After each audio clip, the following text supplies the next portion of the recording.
Hello, and we are back with the second of our Battletech Let's Plays. I know I said at the end of the last stream the next one will be on Saturday, but I'd forgotten that today. Hello, and we are back with. That's better. That's muted. Don't want to hear me twice, do you?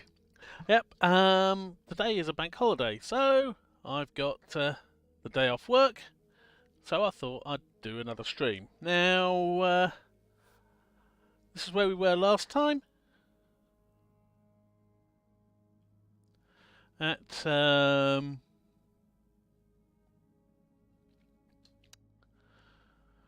planet, or the system Kaitangata. I'm sure that's probably mispronounced, but there you go. Got 26 days before our next financial report, but well, we've got enough to pay for that, but not much more. So our first thought really needs to be getting some money. I mean, we've got a decent number of mechs, we've got a few bits. I mean, we've got the Raptor we could sell, we've got the Locust we could sell, Cicada, Swordsman. So we've got a few things we could sell to raise money, but I tend to try and keep those, you know, sort of keep mechs rather than selling as soon as I can for when I really need it. Now,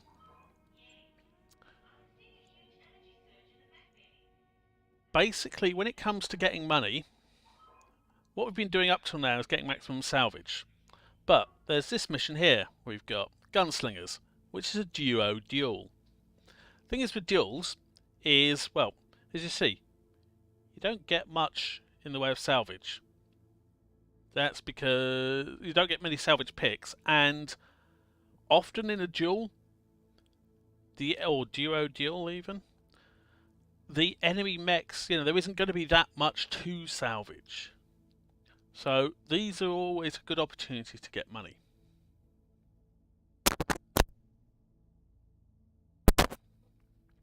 So we're going to give this one a try. But before we do, we're going to go to the barracks and have a look and see what it is that I pilot. And I've been running around in the Cicada. Now, one thing you can do with Battletech is most of the time you aren't getting any benefit from the pilots that aren't with you. But there is one exception. Your commander, in this case Trigger here, complete with his Tom Selleck moustache, can give a benefit. Now if you hold down control and click on the service record, you can change your stratcoms. And that's what you're seeing here. So you've got the option of either getting more resolve, +1 to defense, or better accuracy. I'm going to go for accuracy because early on we've not got very high skills.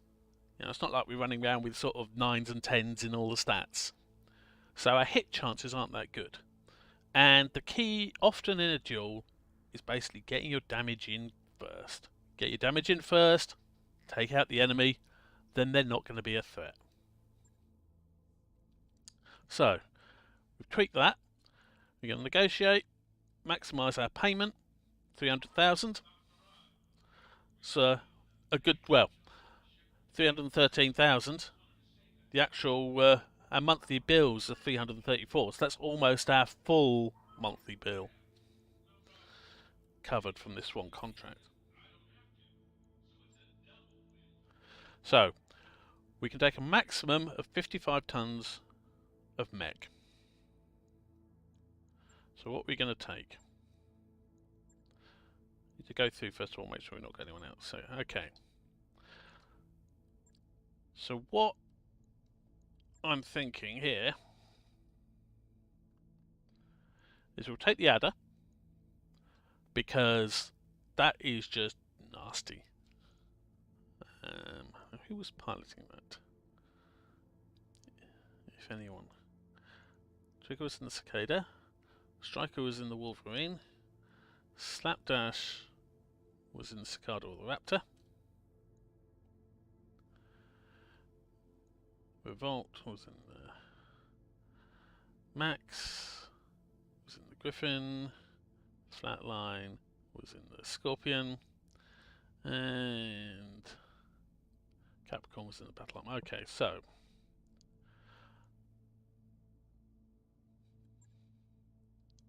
I think we take Max in the Adder.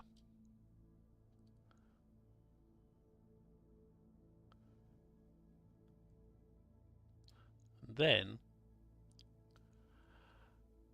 we're going to take advantage of basically our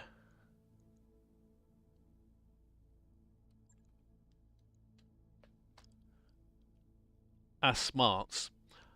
We're actually going quite light here, but the idea is that the Arctic Cheetah, it's got the Beagle Active Probe and the ECM.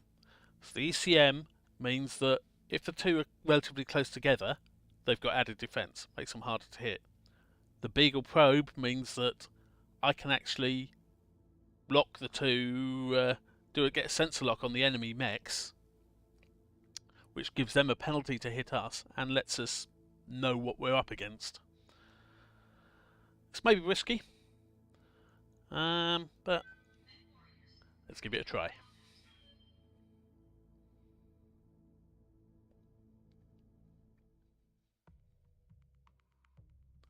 I see we've got a couple of people watching. Feel free to say hi on chat. I've got it up on another screen, so I can at least respond to what people say.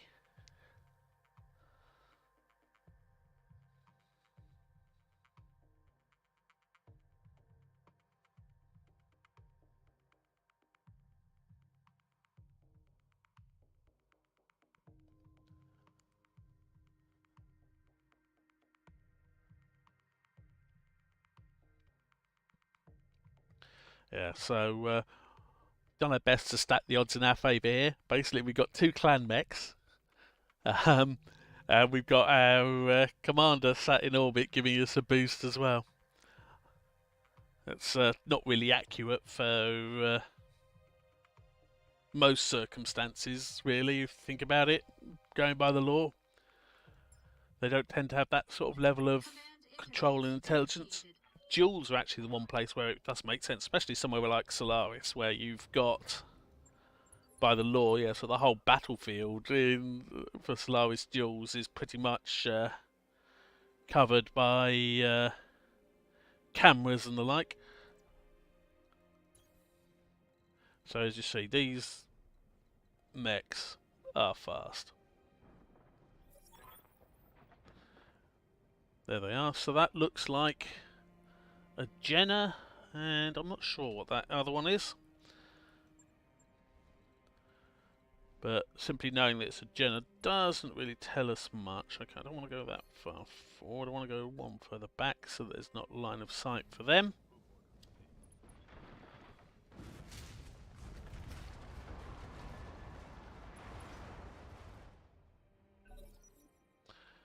Now the other thing is we want a Martian environment here, which means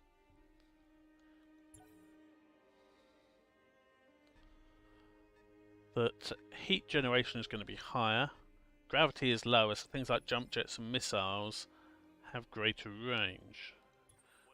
See there, so yeah. Ballistic missile weapons and jump jets, 15% more range thanks to reduced gravity. But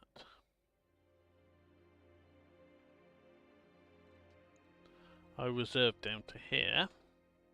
So let's just see, do we want to maximise our evasion? Don't want to get into a situation though where they can gang up on us. We want to be ganging up on them, so that means going this way, I think. Let's see what they are.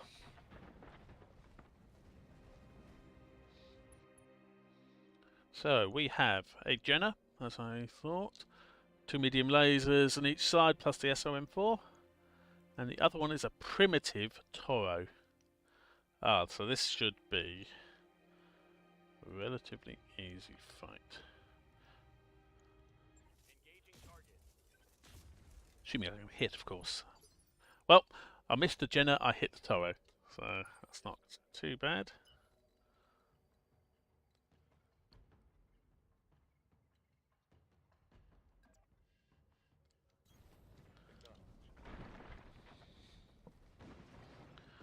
So I've got the building between me and them. I could use missiles, but what I'm going to do instead is use the active probe.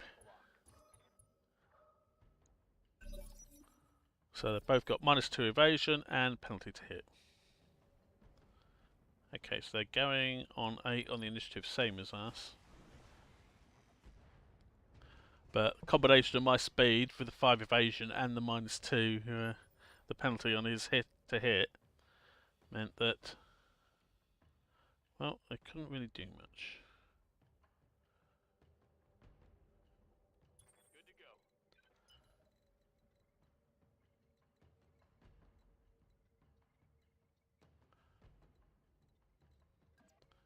No, don't want to run there. What I'm trying to find is where's the best place I can run to maximise my evasion. Probably up there. Let's see what I can do to this Jenner. Because if I hit the Jenner... Okay. He is a big issue here. Only one PPC, but I'll use a flamer as well. Because, well, as we've just seen, heat on a Martian environment is an issue. I'd say that's a good start. So it's lost half its weapons. It's got +8 heat, and it's got a double penalty to hit. Not only has it got a penalty from the sensor lock, from the Beagle active probe, it's also got a penalty because it's been hit by a PPC. And the penalty from PPC hitting you and a sensor lock, those stack.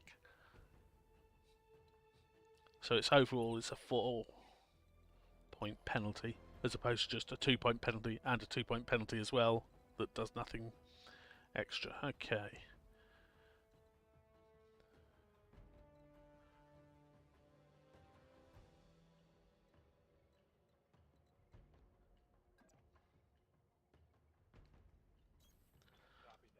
Let's continue on the Jenner, I think.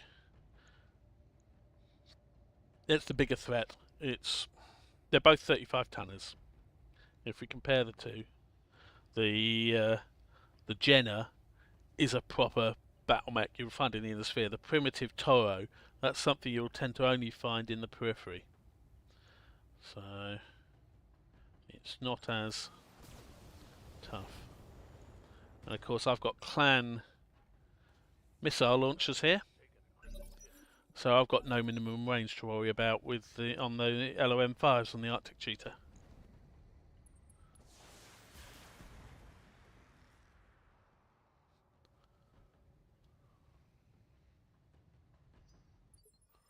Okay, so they moved the Arctic Cheetah first.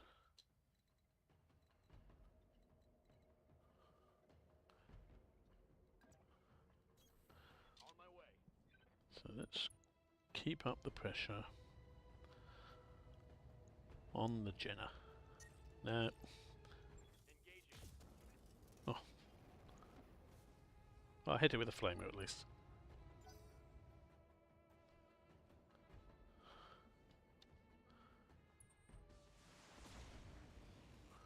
They did a lot of damage to the building, but not much really to me.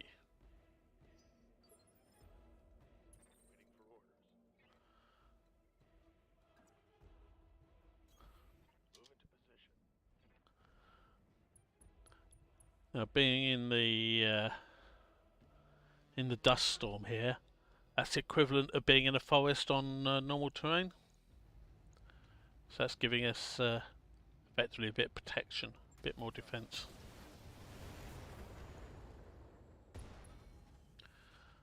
So lost a heatsink, lost a jump jet. So yeah, continue pounding on the Jenner.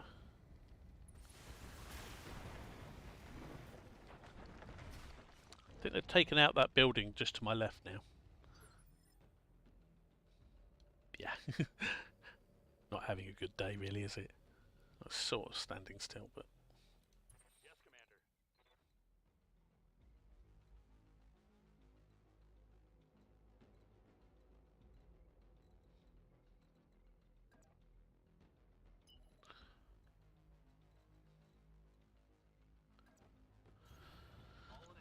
I want to move. I want to sprint rather than walk.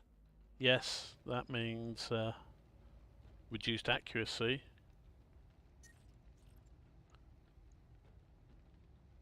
But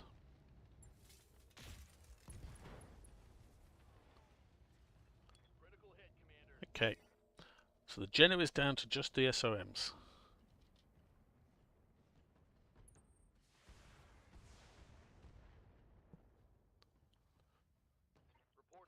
So I've just got the Toro left. But he's taken a fair amount of damage on the arm, which is a bit of an issue because, well, it's got the ERPPC. So it's got ammo, so if I can hit the other side of that.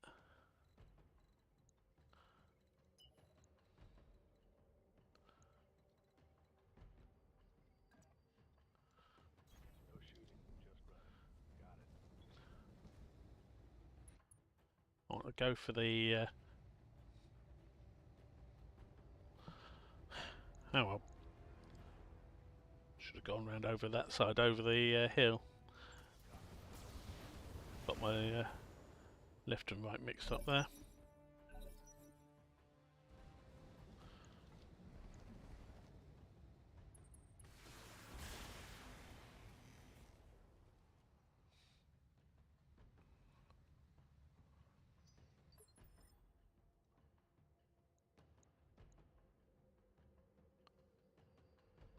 So I want to hit him from the left. So I want to be over here somewhere.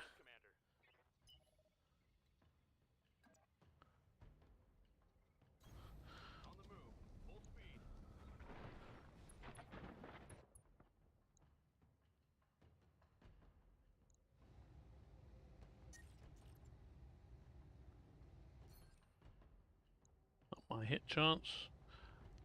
Because I've got the targeting computer in this thing, I want to hit that because that's where he's got ammo for his SOMs. Probably, it might well be all the ammo he's got. Yeah. Basically, if I can take out that torso, he'll lose that arm, which has got his laser in. He'll lose the ammo and the SOM in that torso, which means, checking he's not got any anywhere else. That'll also mean he'll still have the SOM in his other arm, but he won't have any ammo for it. So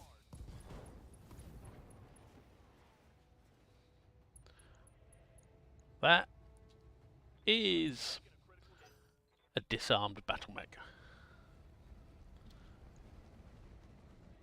So I've just got the Jenner to concentrate on now.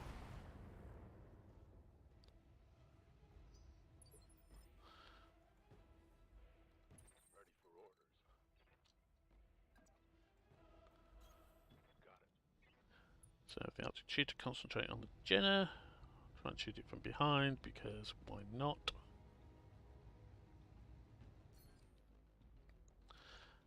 Precise Strike as well will also reduce its initiative. So I've used Precise Strike on both of them, which means on this round I'm going first again with both of them. So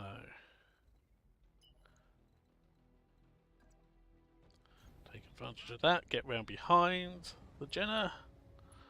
Also be close to the Arctic Cheetah for the protection from the...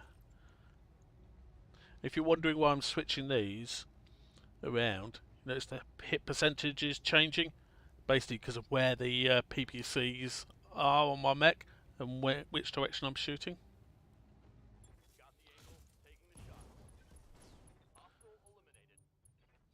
Okay, and you see only one salvageable part from that. That's what I was meaning earlier about when I was going on about the salvage from Jules not really worth doing, basically because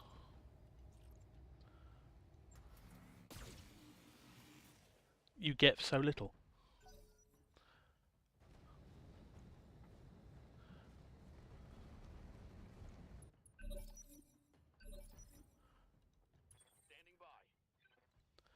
I mean, it mounts up, obviously, in larger battles, especially where you get reinforcement lances and what have you. Yeah, mechs are similarly destroyed, but the sheer volume of mechs you're facing means that you actually do get a reasonable amount of salvage. But in a duel, or a duo duel, it's always the same number of enemies as mechs you have.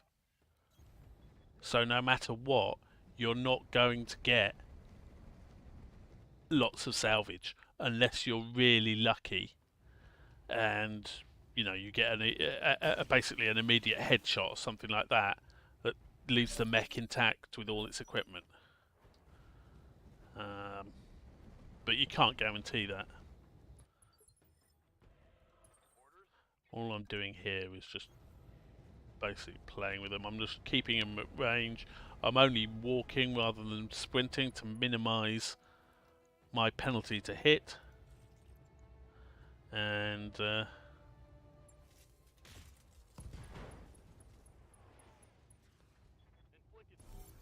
he's ejected. Mission successful. Wouldn't really call that a duel for the ages, but there you go. A duel across ages, more accurately, with a primitive mech versus a couple of clan mechs. But we use minimum amount of ammo, nice big payout, decent amount of XP, mechs aren't damaged. That's what we're wanting, sort of mechs not damaged, no one's getting injured, we've got some XP, we've got some money. And there you go, you see. We've got a part of a Jenner, some SOM ammo. I mean, there's only 5 bits of salvage total. So, it was the right choice to be more concerned with money over salvage for that one. But it's a nice quick start anyway.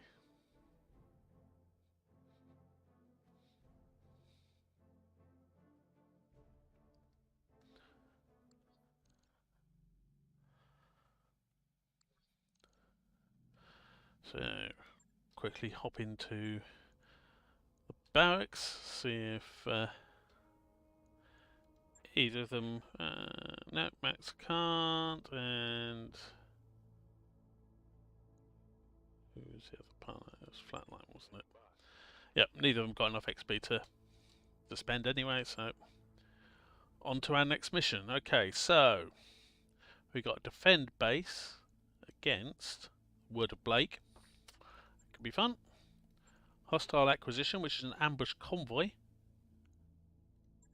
against the Outward Alliance. Or Trap Sprung against Blake's, so Word of Blake. So, we haven't done one of these yet. Ambush convoy.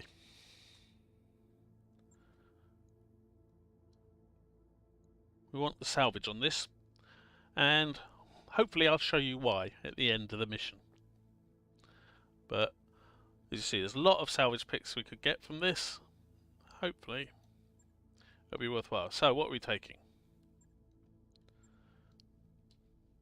Well, we're taking all of our mechs. So Max is normally in the Griffin, so he'll go in the Griffin. And if you note, he's got one more and he starts to get a bit of benefit for piloting a Griffin. He'll be up to 5 of 5, so we'll get the comfortable bonus. Flatline is the Scorpion normally. What was the Swordsman? Slapdash was Cicada. Striker is the Wolverine.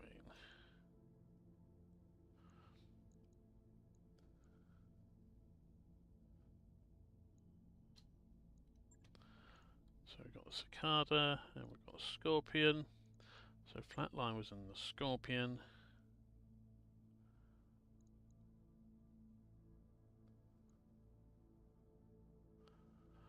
I'll put Slapdash in the Cicada. Got the battle armor as well, which We'll put revolt in. Actually, I'll put Capricorn in instead for the battle armor. I'll put revolt in the Arctic cheetah, and I'll put myself in the adder. I need to remember that these two can't go going into melee as well.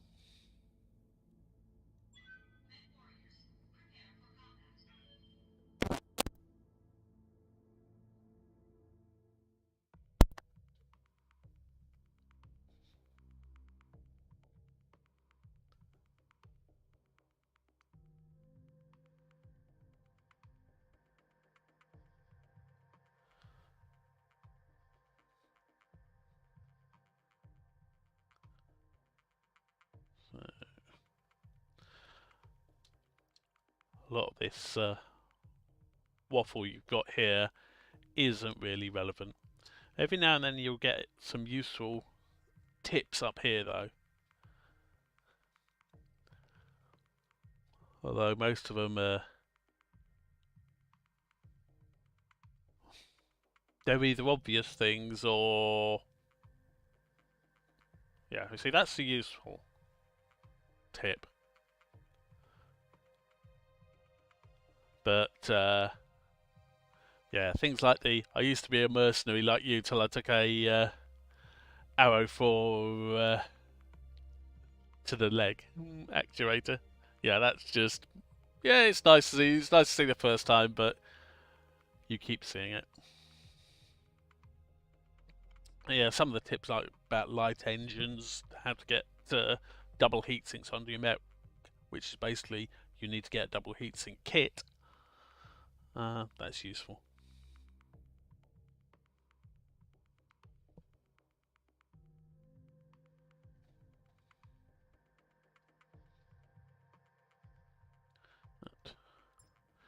We're ready to begin. Command interface initiated. Another Martian one, so heat's going to be an issue.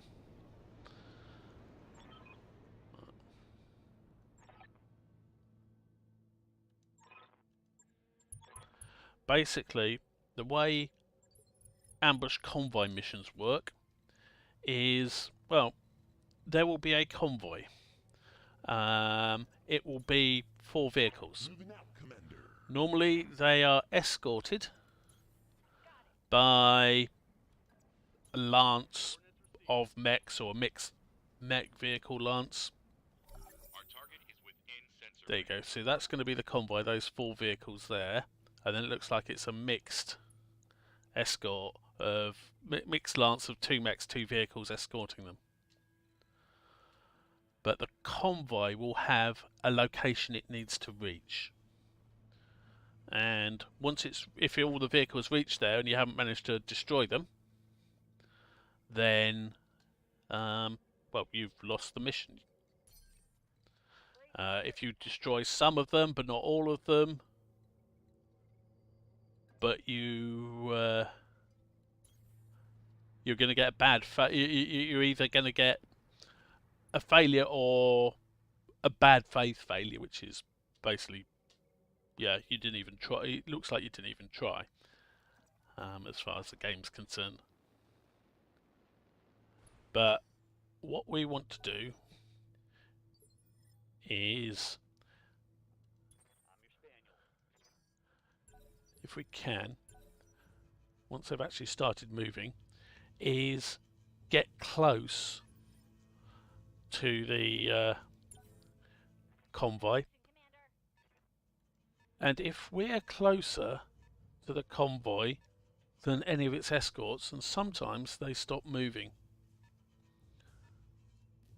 because their escorts are meant to be protecting them. It's the same if you're doing a convoy thing. You'll see when we get to them that, you know, if we got an escort mission for a convoy, we actually get control of it now. It didn't used to be the case. They'd just move automatically, but now you get control of them. And the escorts, they've got to stay close to the route. They can't go too far from the route. They can't go too far from each other. They can't go too far from you. You can move away from them, but they can't move too far away from you.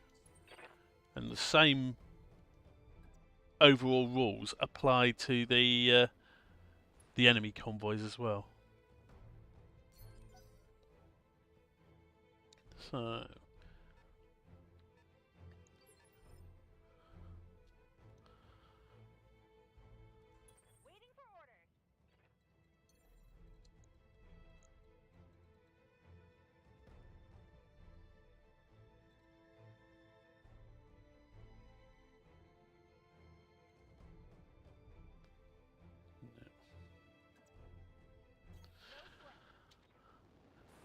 oops, didn't really want to jump, but there you go.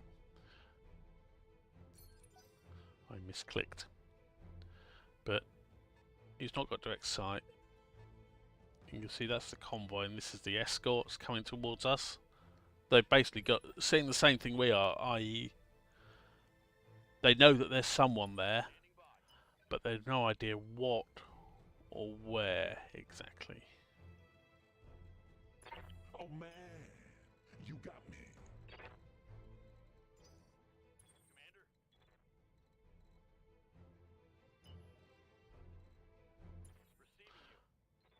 What I'm trying to do is work out which one of ours is furthest back, which is the Griffin in this case, because he can move without getting into a position to attack anyway.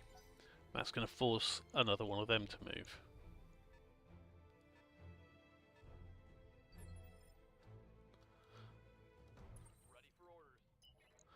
So now we can bring up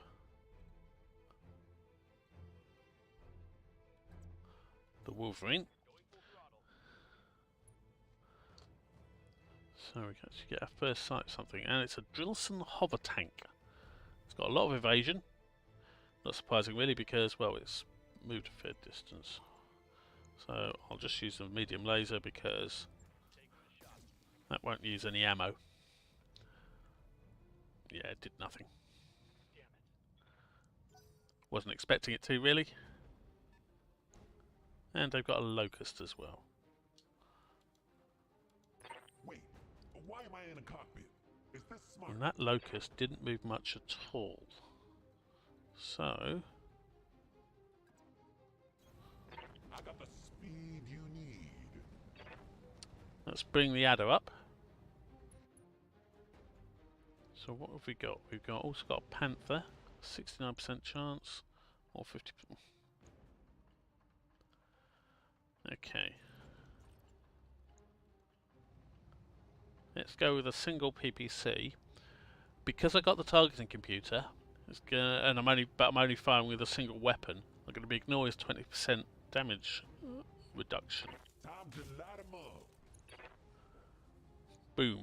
So he's got a penalty now on his to hit, and well, I've blown away his center torso armor. He is not having a good day. So Scorpion. Move up the Scorpion and see if it can follow that up. 79% chance to hit. 2 shots. Well, I hit him, but unfortunately I didn't.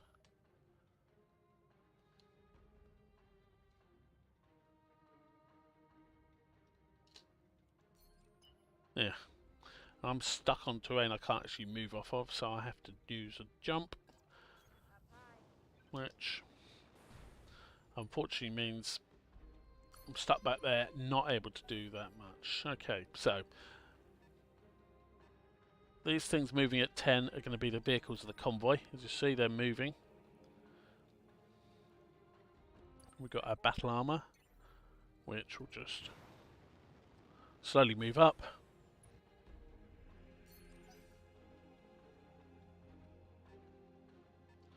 That's convoy moving again.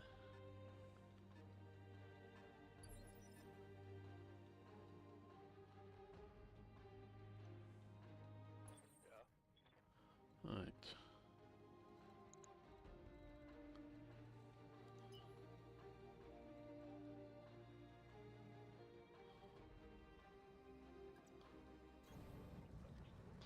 Move the Scorpion to there. We all know how annoying these can be in Mech Warrior. Well, we're the one controlling it this time. See if we can... Okay, I think I hit him in the centre torso again, but he's still upright. The Locust is coming out to play.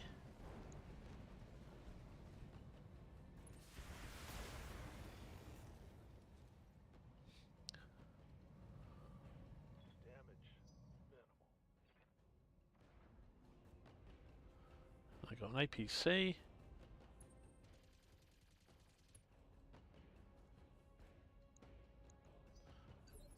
Right, okay, so we can actually have a...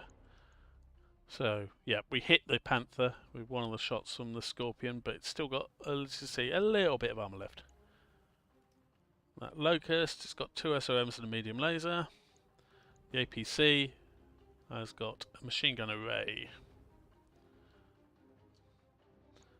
And then there's the 4. So, what of our turn? So we've got the Arctic Cheetah can act. Now, let's see if it can get in a decent position to get us.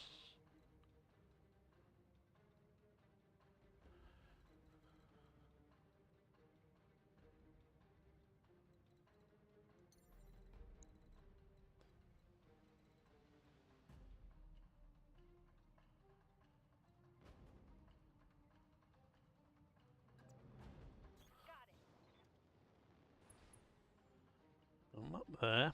I think I'm going to be missing that Locust. Yeah, I'm missing the Locust. I'm missing the APC. But I'm getting all 4 vehicles of the convoy. Plus half the escorts.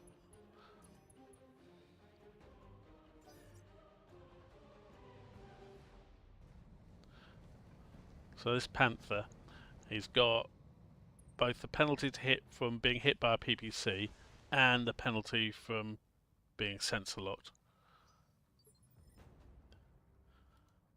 And I think he was also shaken or something from, yeah, unsettled from basically just being hit. Lots. Oh man, you got me. So that's a bit easy to hit now. Those are hard to hit. But we can't ignore the convoy. So...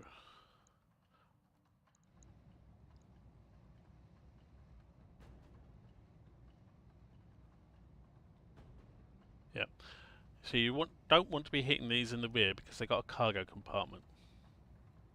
It's an exception to the rule that normally you want to always be trying to hit things in the rear. Time to light 'em up. Enemy down. But hitting him from the right, that's fine. So that's one of them down anyway. Ready for orders. Now the Cicada can actually run. Confirm.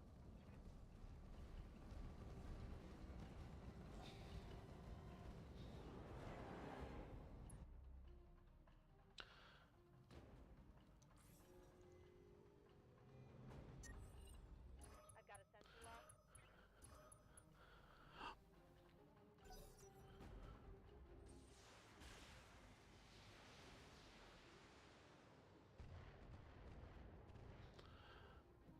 So in general, most of their units at the moment, this turn, in fact all of their units this turn have been sensor locked. Which means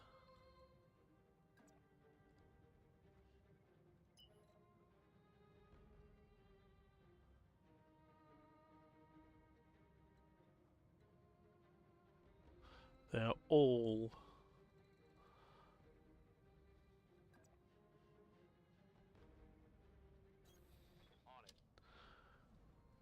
got penalties to hit. So let's see if we can do some damage to this Drillson.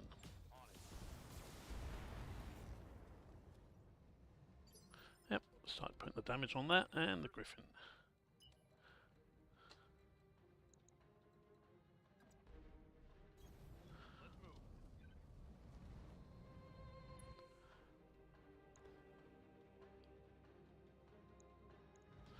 See if we can take out this Panther.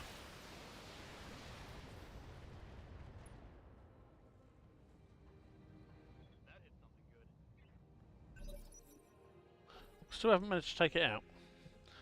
I suspect it's lost the armour on its right arm now as well. But let's have a look. Yeah. So it's lost the armour on the right arm, which is where its PPC is. That's good. But we didn't get a single hit in the centre torso. Typical.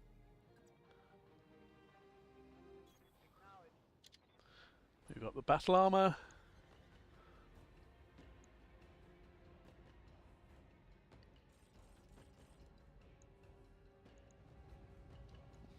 Let's go for a shot at the Panther.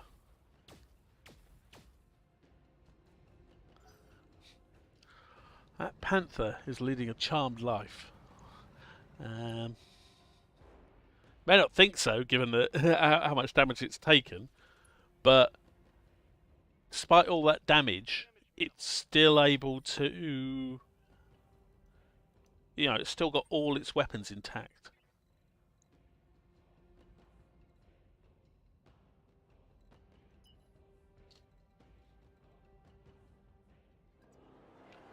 But let's move the Scorpion up. Could shoot at the Panther, but I want to go for the Jolson because that's a lot more intact.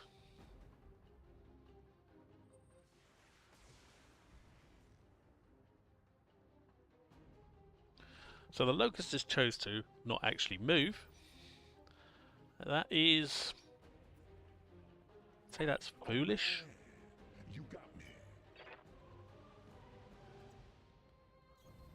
I got the speed you need.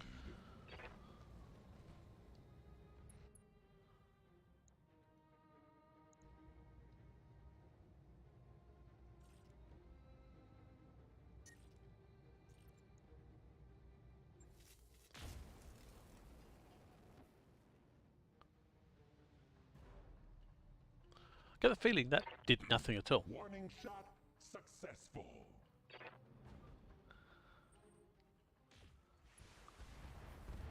Yep, that Panther's actually dishing out damage. It's still living.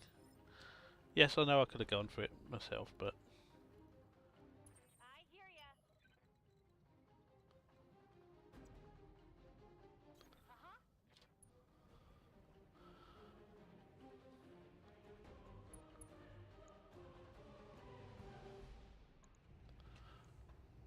that's better.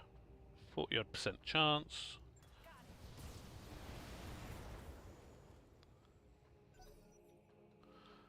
At least done some damage to it.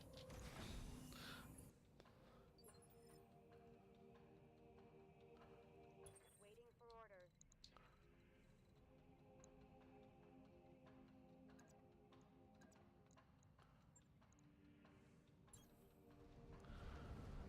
See if it can give this Locust a bad day, as it was foolish enough to not actually move.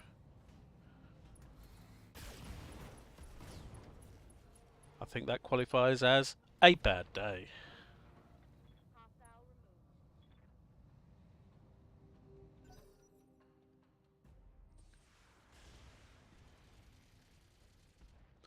Still got that to deal with, and that. So we've taken out a quarter of the guards and a quarter of the convoy at present.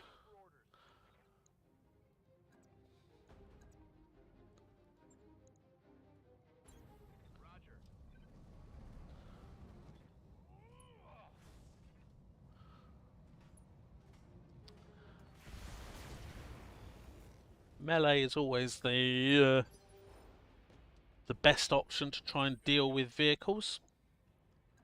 And the simple reason for that is you do extra damage with melee against vehicles. So he added 82 points of damage with that kick.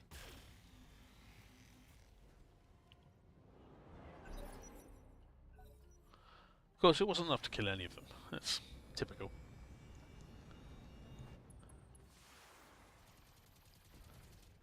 And also note, because these are both clan mechs, I deliberately chose not to do melee with them, although it was obviously an option for them. But we've got a battle armor coming up, and it's actually going to be able to hopefully do something. Let's do a precise strike. Go for the panther. It looks like the outdoors commander took my bribe. Oh, baby. So we've taken out the right arm, so it's lost the PPC at least, so it's down to just the SOM.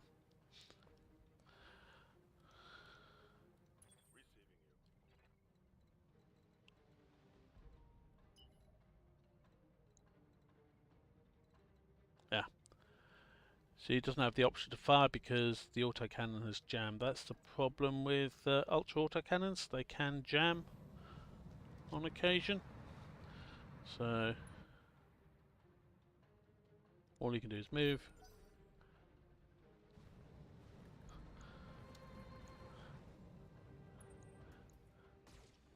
Let's see if it wait for it to unjam, basically.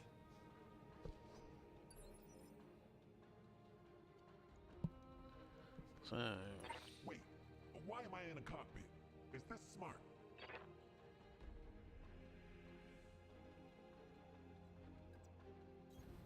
I'm on my way. based on what I said earlier, I'm not going to try and shoot it in the back. I'm going to keep on shooting it in the side.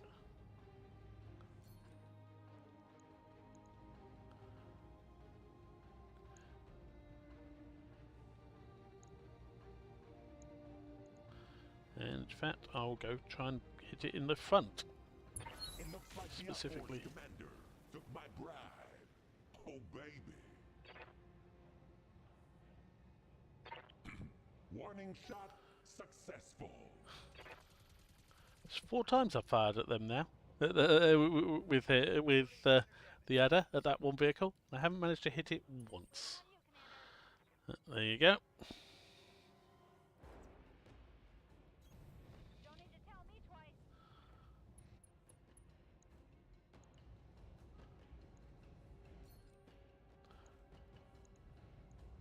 It looks like the outdoors commander took my bribe. Oh, baby. Keep on shooting at him anyway.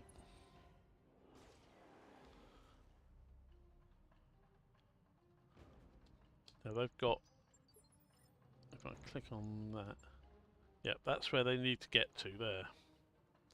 That's why I'm concentrating on this one, because he's considerably further ahead than these two. Yes, Commander. Anyway, Cicada.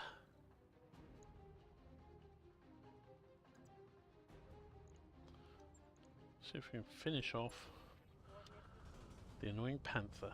Locked on for physical attack.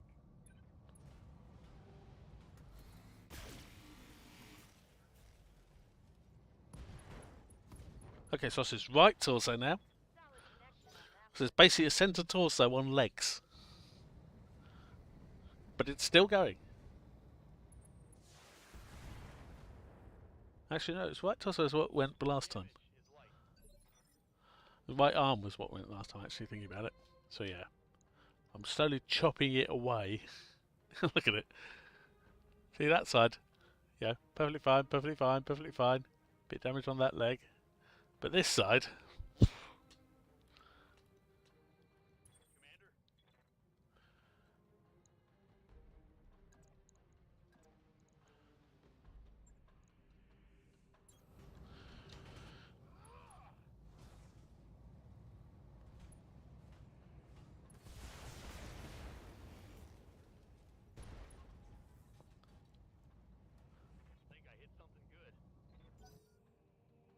He's having a bad day. But he's still going.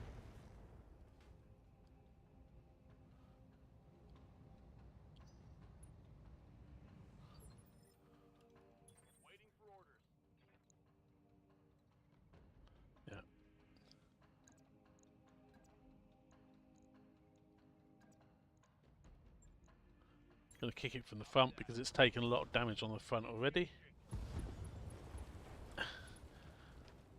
And it's taken even more damage on the front.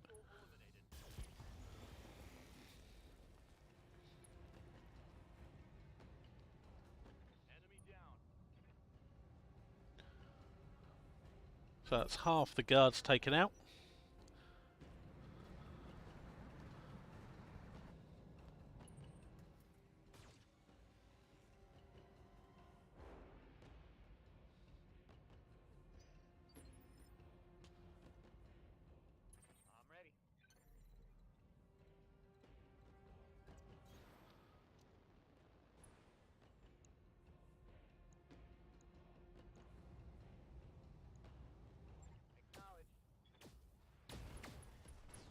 Finally got him out. That's a panther dealt with as well.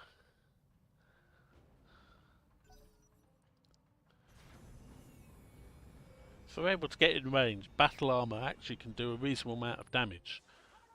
They're better than a... often they're more heavily armed than your average light mech. Certainly in a sphere light mech anyway. Ultra AC5 unjammed. Excellent. But what they I'm on my way. don't have is the speed of light mechs.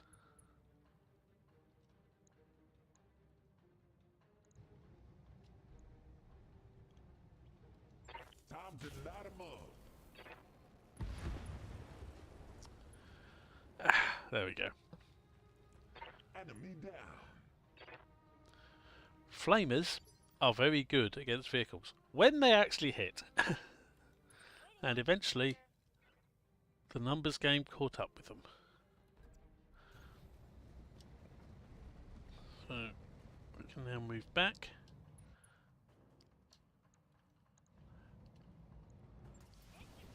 And get started on the next closest one.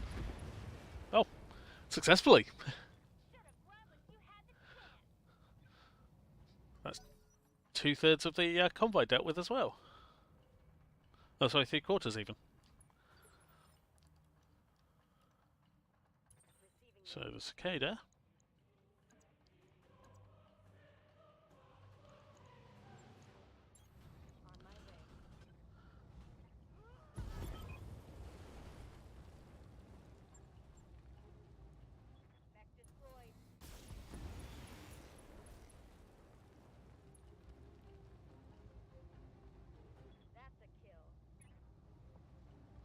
Shame that. If I hadn't fired the weapons, I'd have got. There'd been all 4 parts of that drill still available for salvage, but that is something that tends to happen every now and then. Can't do anything about it.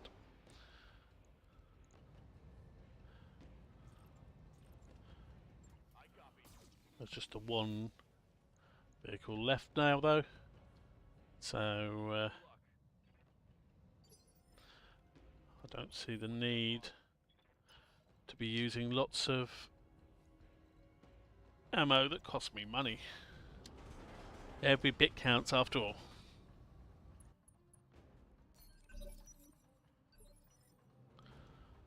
Battle armor.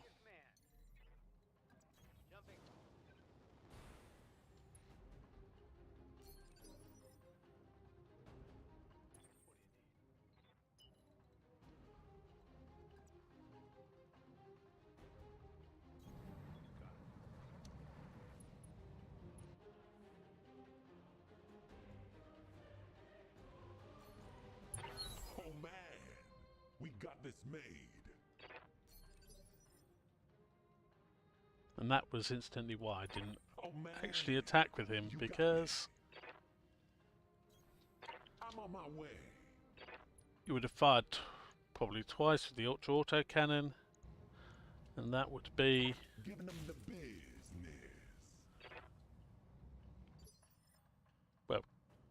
2 more shots that I don't need to pay for, really.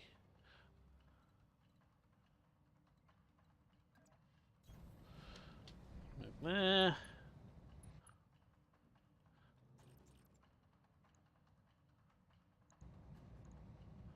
Roger that. Firing on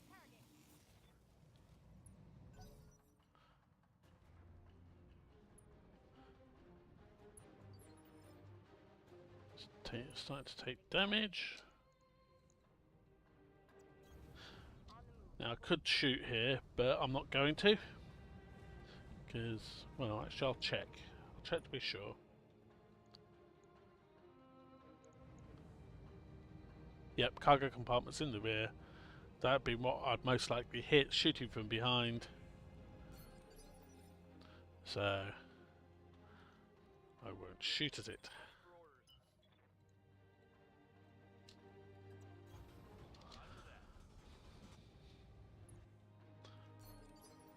The reason why I'm moving everyone else up, even though they're not actually shooting or anything, is I don't know. There could potentially be Oh man, it's made. hostile reinforcements that turn up at a certain trigger point or something like that. And the reason why I'm doing some of the abilities is you actually using abilities and doing things like locking enemies up and all that. That gives you experience. So if it's something I could do without actually Force commander took my bribe. Obey. without actually shooting ammunition, then I'll go for it, because who wouldn't want to get extra experience? Though it looks like they may have tweaked the AI for the convoys, because this guy certainly doesn't seem to have frozen in place, even though his Why am I in the cockpit? Is this smart? convoy mates have been blown up.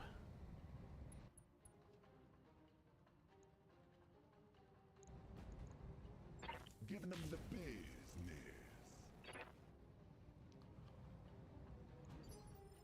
Oh, he's getting there. Waiting for order. Coordinates received.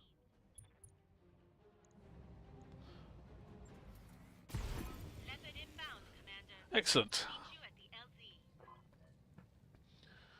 Stay down. Now, the not salvageable you're seeing coming up there is that there's quite a lot of the vehicles are not available for players. So if they're not available for players, they'll always come up as not salvageable. Whereas if there were a vehicle the player can acquire, like that Jolson we saw, it will come up with, you know, sort of 1, 2, 3, 4 bits of salvage, basically, in exactly the same way mechs do. So 50-odd thousand cash, always useful. Couple of kills in the adder, couple for the cheetah, one for the griffin, couple for the cicada, and one for the battle armor. And as you see, the people that did things like Slapdash did the scan that locked up a number of people and killed 2 vehicles, compared to the Scorpion that basically just shot at things. The Arctic Cheetah locked up even more and got 2 kills. So it's got we've done the best for the experience. And we has loot. Now this is the important bit. So each one of these gives us 150,000 sea bills. That will be pure cash. And these cargo compartments are in the back of the transports. So if we were shooting them from the rear, you stand a very good chance of actually hitting them in the rear and getting and destroying them, so you don't actually get them. So what do we end up with? 2 bits of the Jolson, a bit of the Locust, a bit of the Panther, a bit of an APC, 3 cargo compartments, some cores, chemical laser ammo. Not bad. But now, when we get back to the ship anyway, we get to find out what else is in those cargo containers.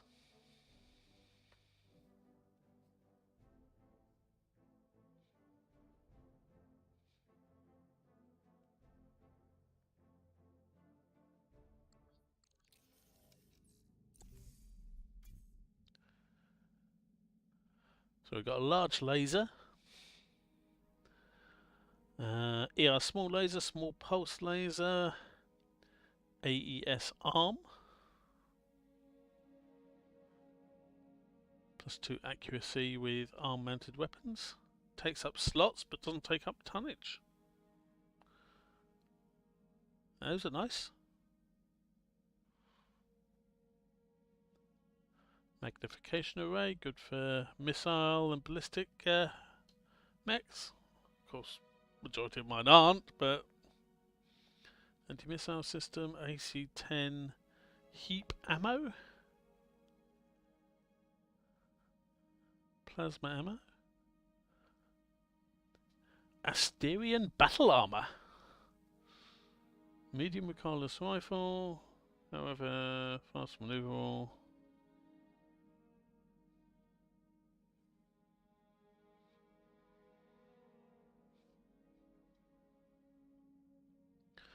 And some Apollo MRM ammo.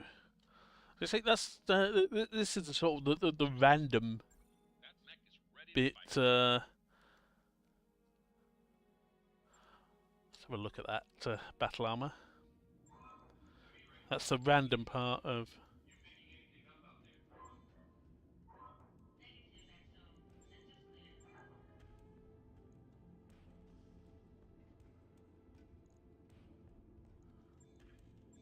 Ah, there is Asterian.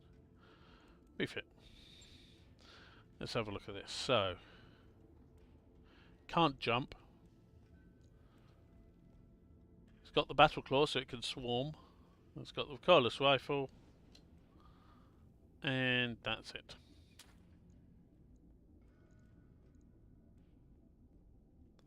Nothing special, but it's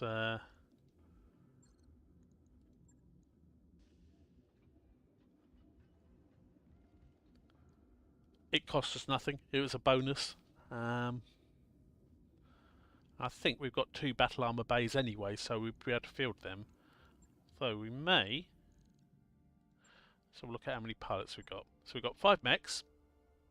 The Scorpion tank, that's 6. Plus 2 pilots, that's 8.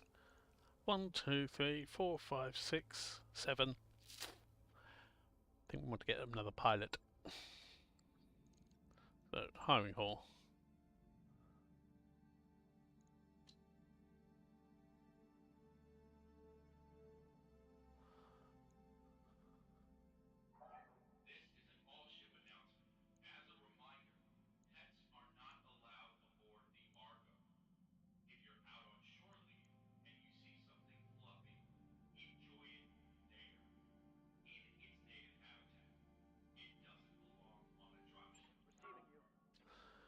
Well, let's hire him. New mech warriors available. And love to be able to hire Apex looking at that those stats. At the same time, let's have a look in the store. Buy Achilles battle armor, IS-1 battle armor than the IS-2 we've got. That's not as good. That's what I was looking for. Battle armor SMGs. I'm going to buy a dozen of these. New weapon systems available. Because you do tend to find that battle armor take damage. Buy local officials. Yeah, double heatsink kit. That'd be nice to get, but well, we saw it's in red. It means I can't afford it. So no getting that. And that's everything.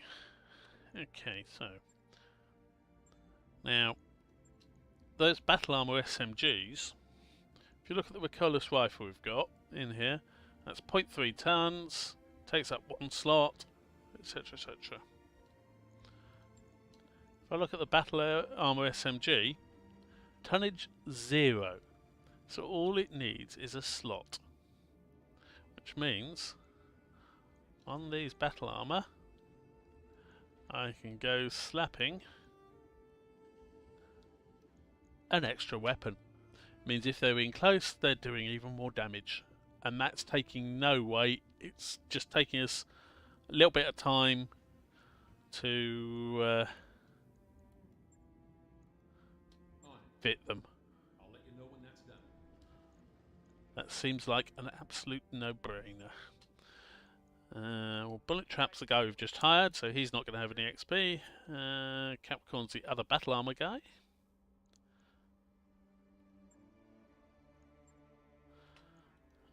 Up his skills a bit. Flatline is in the Scorpion.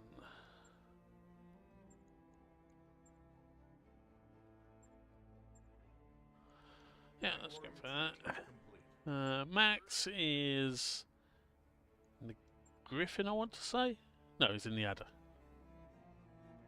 Oh no, yeah, he's in the Griffin. So he's already got gunnery ability. Let's give him piloting. Sure, movement is the thing that doesn't actually take any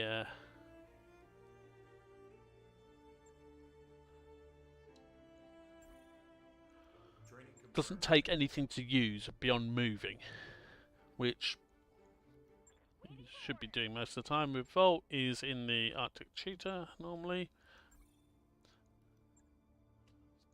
Get them sensor lock. Scouts tend to want sensor lock. Slapdash is running around in the Cicada now. So let's give her shore movement and also increases her melee to hit. Mech warrior training complete. Striker is in the Wolverine, I believe. Yep. And he hasn't got enough to do anything anyway. And me, I haven't got enough to do anything. Is this smart? So, all the admin done. We can get onto another mission. We can't do either of these because we've not got high enough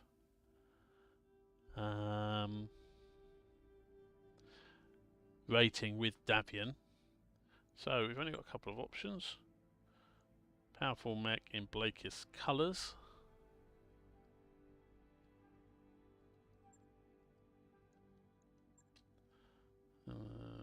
That's against Word of Blake as well.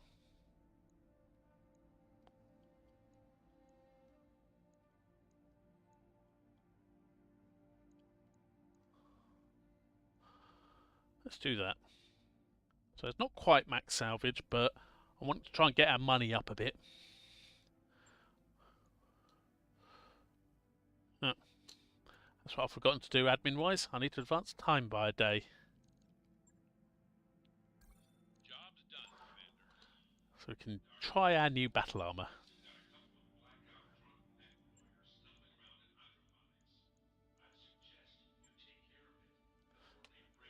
Everything else stays the same. We just have the Asterion battle armor and bullet trap. And deploy.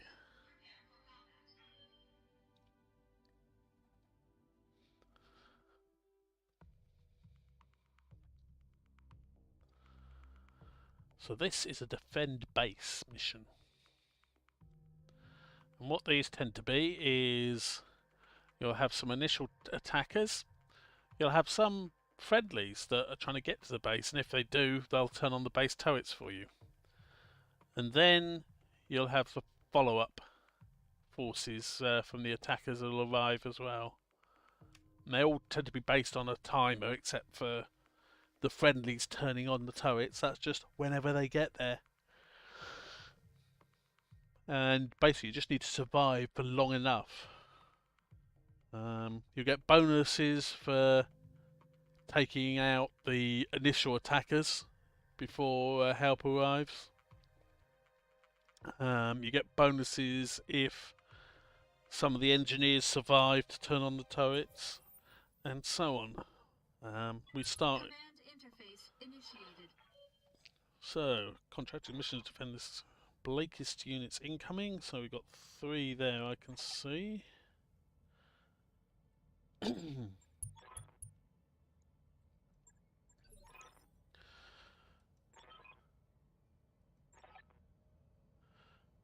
So the friendly convoy needs to get from there to there. But the enemy mechs are there, so we need to be heading towards them early on. But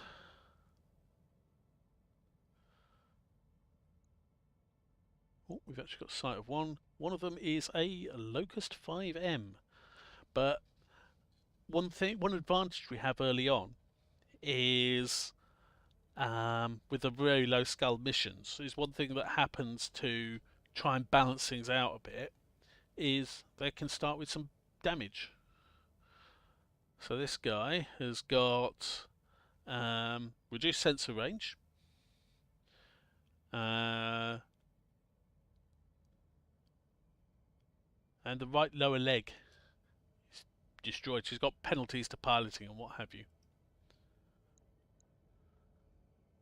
But we're going to do the usual reserve. We're going to let hopefully these guys, so that's 4 of them, and yeah, we need to, at least one of these needs to survive for a bonus, for us to get a bonus. We need to take out the enemy vanguard, and we need to have all the buildings survive for the maximum possible bonus. The actual mission is half the buildings need to survive. So we've got Thorn as well. It looks like there may actually only be 4 units in this vanguard, which is good for us. It's less for us to destroy.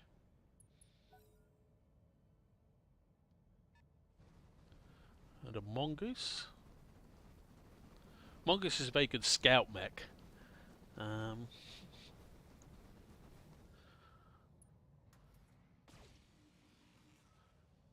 It's also got, if I remember correctly, a large laser. So it's able to basically do damage at range. Yeah, a scout mech wants to run around, find the enemy, but because it's a light, fast mech, it's not going to be that well protected. So actually having something like a large laser rather than a number of medium lasers can actually make it more survivable because it can stay at a longer range.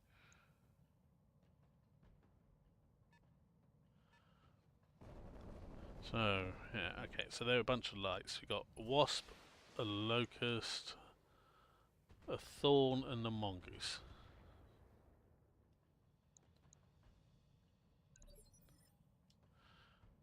So let's just have a look at these guys. So the mongoose, actually no, the mongoose is medium, this is a medium laser one. Maybe that when I've used them in the past, I've tended to refit them to... Oh, the wasp is now totally disarmed because it had a rocket launcher. It's fired its rockets, and well, Waiting on you, Commander. that's it. So, can I get into a position that gets all of them? No, I can't.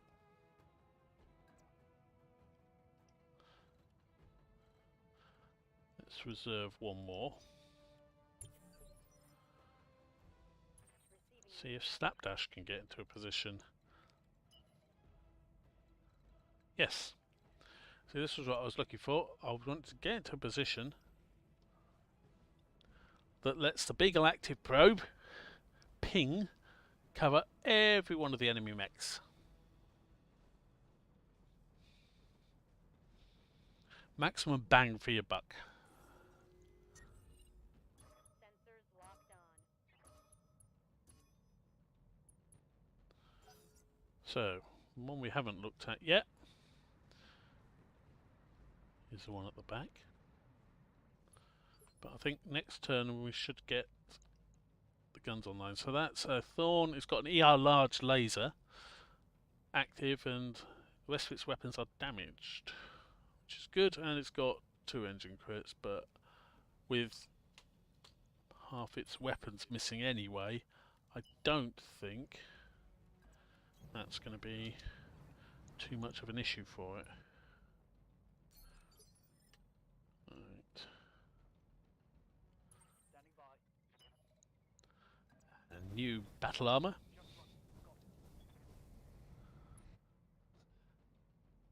That look like mini hunchback models. A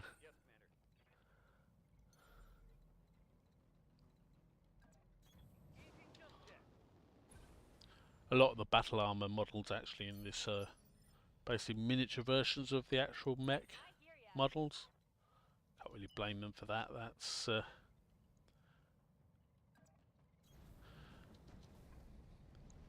it's just what they've got to use something. Basically, you don't want all the battle armor looking identical because then you've got no way of telling what's what.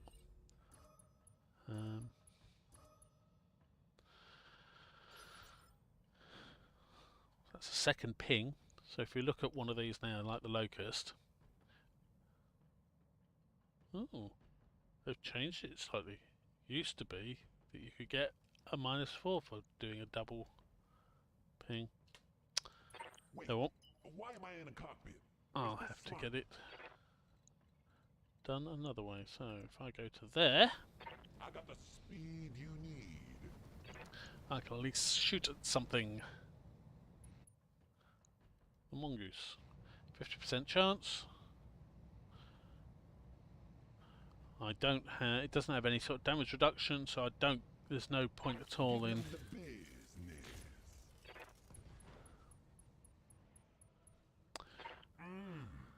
We gave him that smooth jazz. I think I got him in the head there. That's what makes a clan ERPPC so dangerous. You hit in the head, the mech is dead. With a few exceptions. There are some mechs that have bonuses to the hit points of their to the structure, and there's also a few mods you can get that you can put in your head that give you more hit points there. But basically,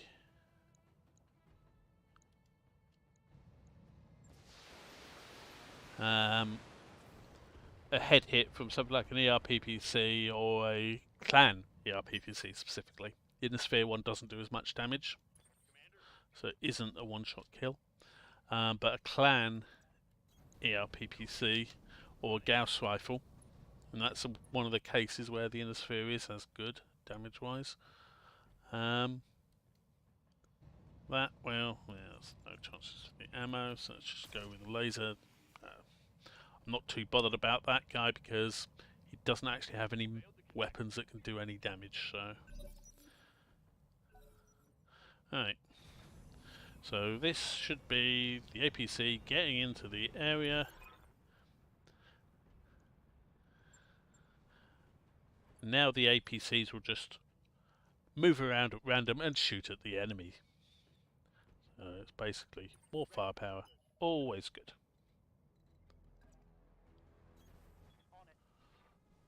And because this is a base defense, I know that there's going to be more enemies coming. And I suspect very much that they're going to be coming from other directions, because they never always come from one direction. So trying to get some units, especially those that can't move that fast, out in different directions, because they're not going to be able to get close enough to help with the fight against the Vanguard. So I want to move them so that they're at least closer to other sides, so they can help there.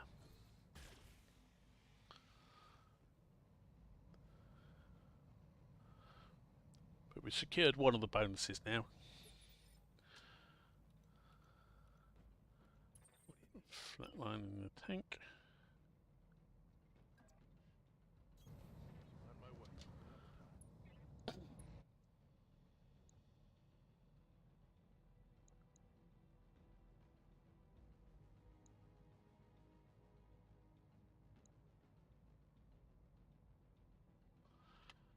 30% chance, just not good enough for.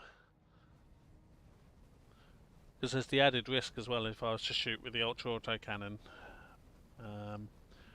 Because with such a low hit chance, I'd want to be taking the multiple shots, but that also risks jamming it, and then it's not available for when I've got a better chance.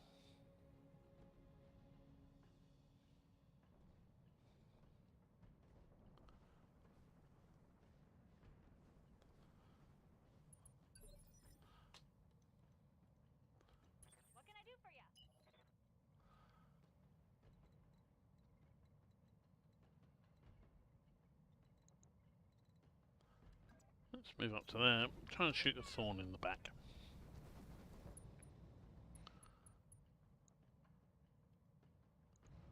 Far better chance. 48% or 61. Yep.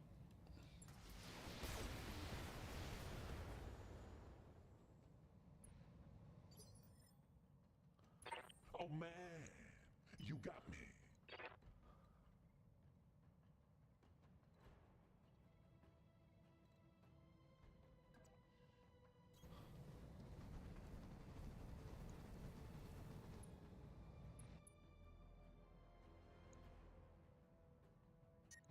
%. Jeez. Giving them the business. I'll try with The one. next one won't miss.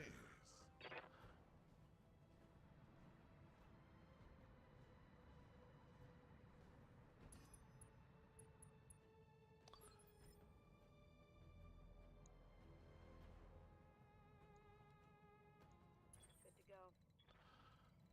Now this is how you can deal with light mechs that run around. Something the Inner Sphere do far better than the clans, because they can just run up with their lighter mechs. Kick 'em! Suddenly, oh, you've lost your evasion. Oh, you take a load of damage to your leg. Oh, you've lost your leg. Oh, you died.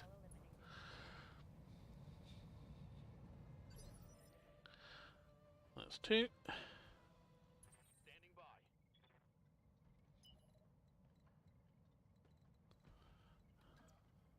Yeah. Double time. Let's go. Planning ahead. Moving him over that way so that he can provide cover that way. Confirmed.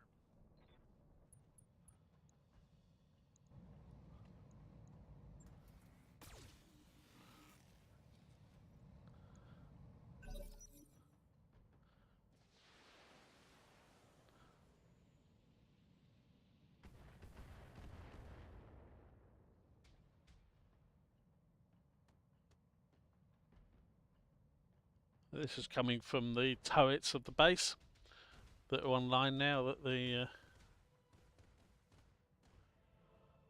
engineers have turned them on.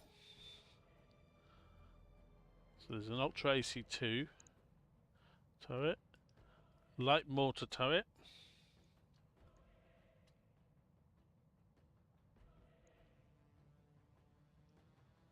SRM6 turret, and LB2 AC turret. Receiving you. Aye on.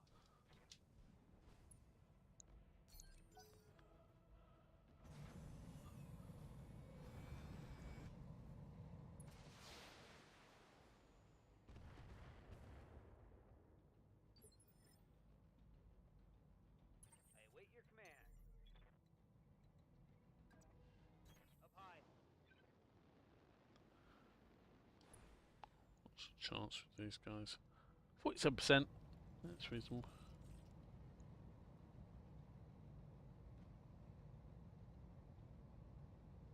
Locking target.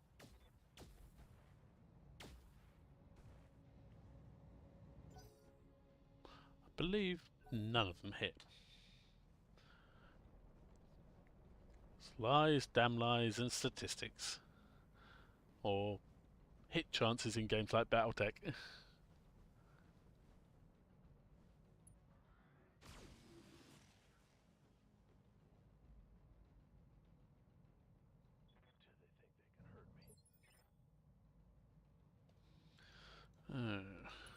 for orders.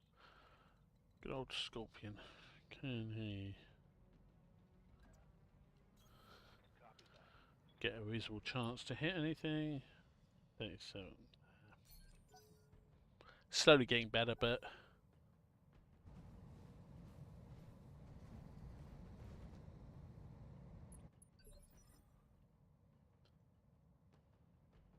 that's all of mine move. I'm going to let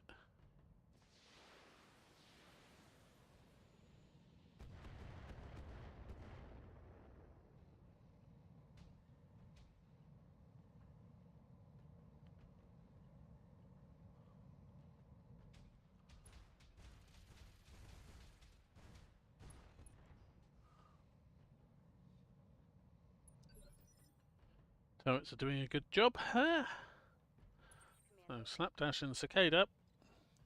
That was really why I was waiting to see what happened, to work out which one of the two mechs I send the cicada after. Targeting for physical attack. It was almost certainly going to be the locust anyway, but the fact that Target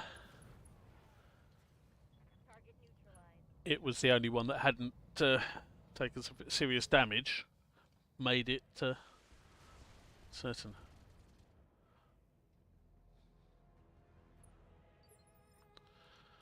So let's see if we can finish it off. Wait, why am I in a cockpit? Is this smart? Moving out, Commander.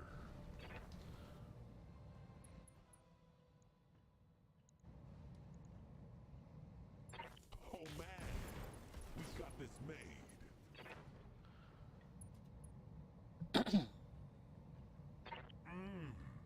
We gave him that smooth jazz.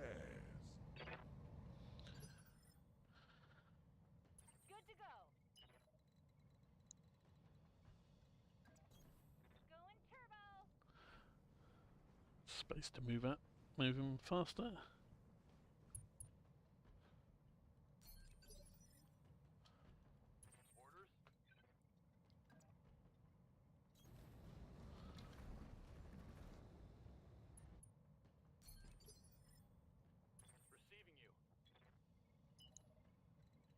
Yeah, because if you look, the back wall of the base is solid. There's no through path there, so unless you got jump jets to jump over it, you have to go round. Which is why I'm trying to get sort of some of my mechs on either side.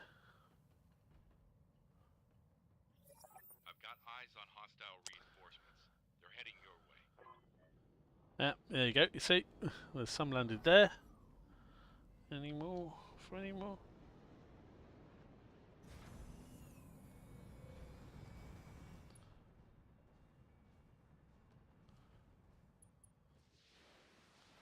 Okay, so that looks like a full 6 mech. Blakest Lance there. I don't see any more. Let's see what we've got. We have got another Thorn, but a slightly different loadout. Medium lasers and LOM. Another one of those. Another one of those. Okay, so 4 Thorns, all medium laser LOM config, and 2 unknown mechs.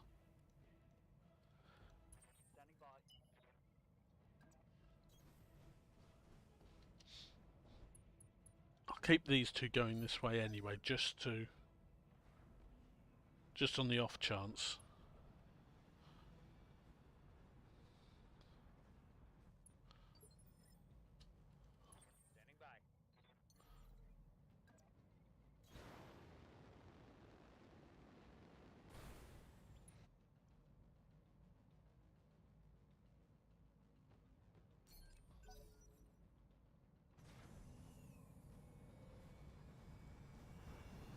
All the APCs that have been herring off after the Vanguard, they're now herring off in the opposite direction. Yeah. There are some over here. Okay.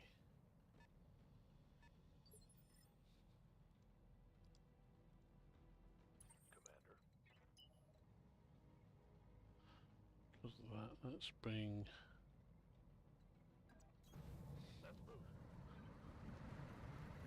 Scorpion down the road, because that should be nice and quick, relatively speaking.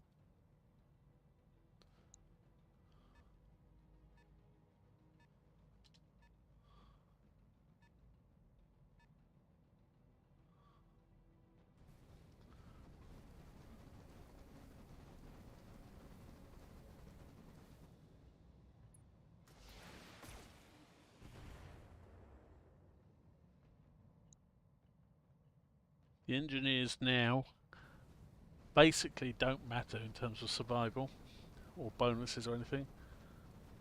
So the fact that they're shooting at them, that's actually good, because they're shooting at them, they're not shooting at me, They're not shooting at the base. Because the thing I could have trouble with is making sure that all buildings survive. So I'm not sure whether or not the wall, whether they can shoot effectively through the walls. Sometimes with buildings, you can shoot through terrain and hit the building. You can't hit anything else, just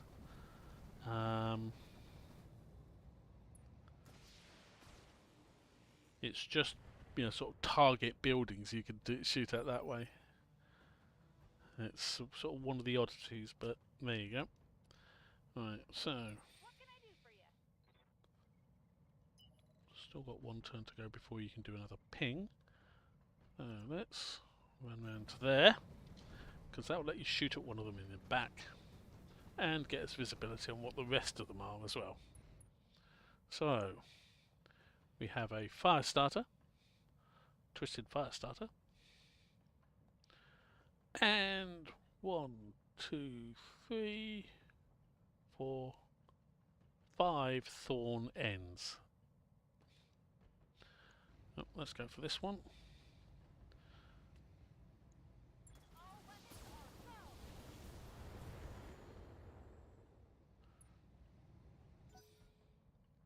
It's the advantage on the clan weaponry. Tends to do that little bit. Oh, nice. Mortar there has done some AoE damage, so it's spread it around all of them. Gives heat to all of them. Yeah, that's what I was afraid of. They could shoot through the walls. Don't stop them shooting at man, stuff. you Okay. got me.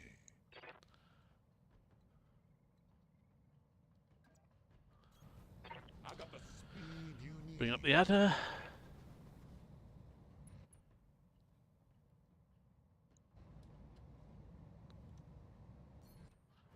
Precise strike on him. Brings it up to 50. I hold 50%, but I can also do a cold shot. So I do 75 damage. So if I hit him in the center torso, it would actually take him out. Oh man, we got this made.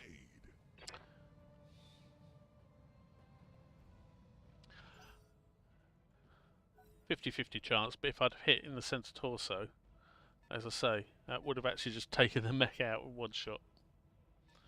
And unsurprisingly, when you're doing a cold shot, it's a lot easier to hit the center torso than it is to hit the head.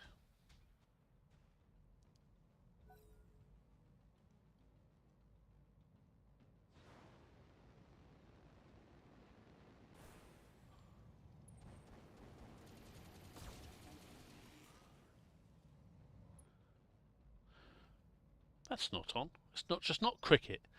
They're actually trying to do damage to my mech. Oh well, let's see. Next up, it's Slapdash in the Cicada. I think that's going to need to come this way, because there are at least 4 mechs this way, and only 1 mech and 1 battle armor plus a tank on its way to help deal with them.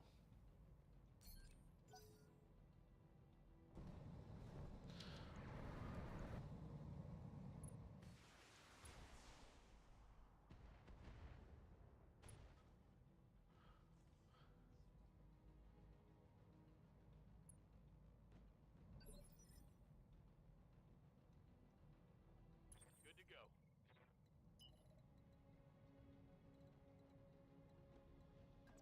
That's good. Gives us visibility on a couple of them. So what is this? There's a Firestarter 9S. The Hermes. That Hermes actually looks to be the more dangerous of the two, but is the harder target. So let's just try to whittle them down to start with. Go for the Firestarter. Ah, there's something there with an anti-missile system. Waiting for orders. Meanwhile, the Wolvie will go for the Firestarter. We'll use the SRM. go for a kick. Locked on for physical attack. That's the leg armour taken off one leg.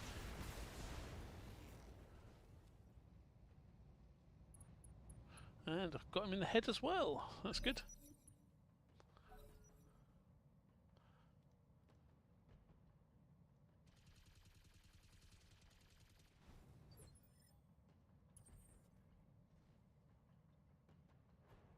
Ready for orders. So, battle armour can move up. Don't want to use any of their abilities because there are still opponents on the field. I'd want to be using them against them, ideally, rather than I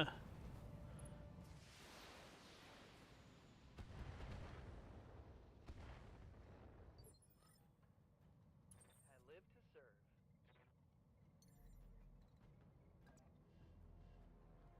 Behold, I take flight. So, what can I go for?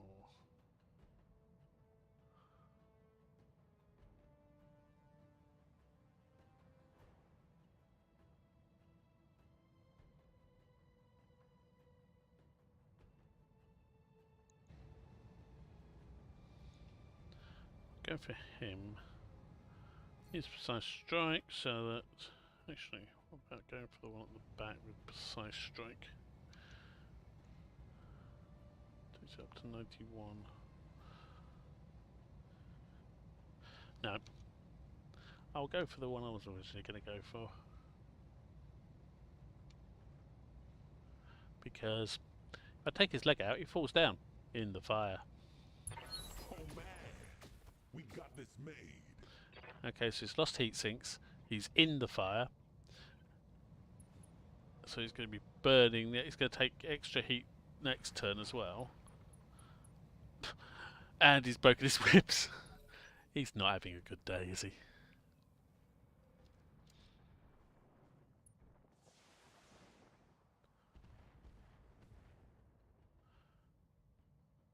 Bit more damage on the fire starter. Oh, we've got a locust back there as well. We know how to deal with them if we can. That's good. They shot at me rather than trying to finish that building off. Ready for orders.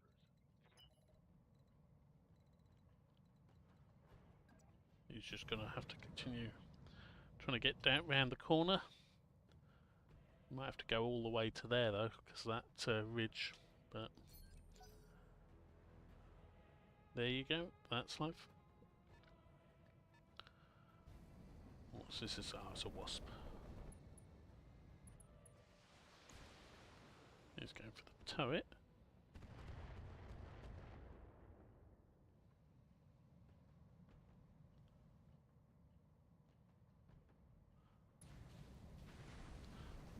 Thorns going moving through burning terrain.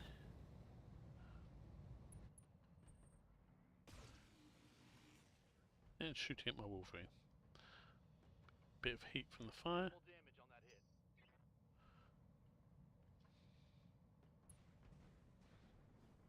Another one in burning terrain.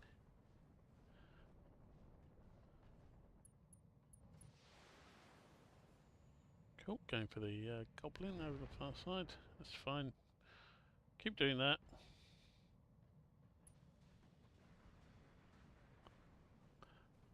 This one should take... should have taken more heat damage really than that.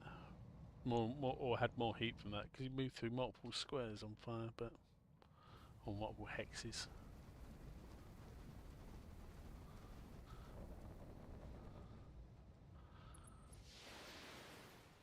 And he's gone for the wolverine as well.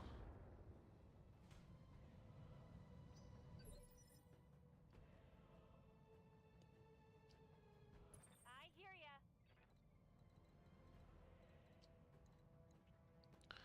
Okay, so what I want to do, ideally...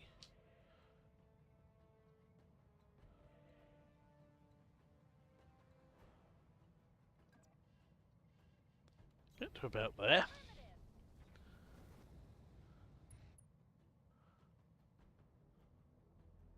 So I've got two choices. I either shoot at the fire starter to delay it,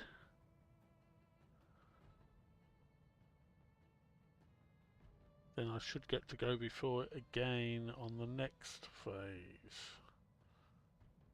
Who's on 7? Sapdash and Cicada that's going the other way, so that wouldn't actually gain us anything. So I will do the active probe ping. Sensors locked on. Give them all penalty to hit.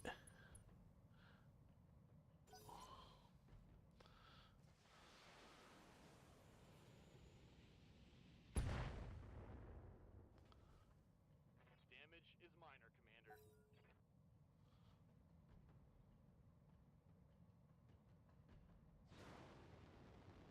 Oh, that's good. Fire starter decided to pull back. I'll take that. I was expecting it potentially to try and do some damage to the... You got me.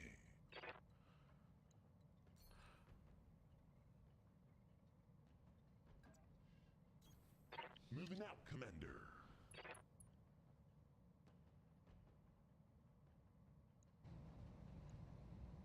Time to light 'em up. That was definitely effective.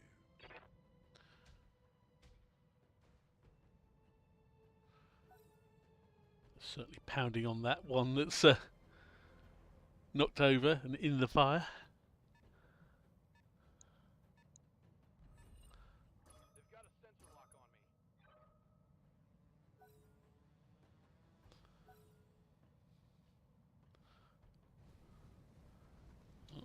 me. Hermes as well, that's a fine one. Well, that's good. He didn't actually do anything.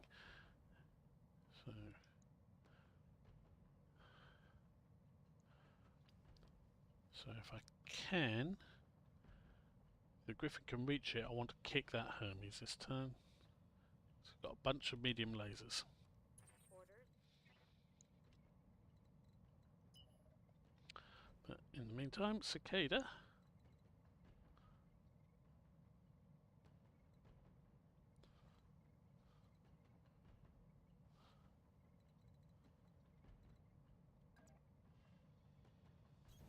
Got it.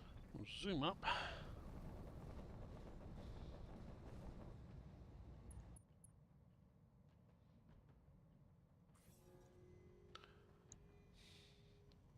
I say no reason not to do the same thing I did on the other side. Got a sensor lock.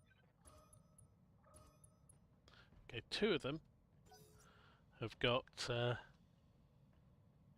piloting skill that means that they don't lose evasion to sensor locks.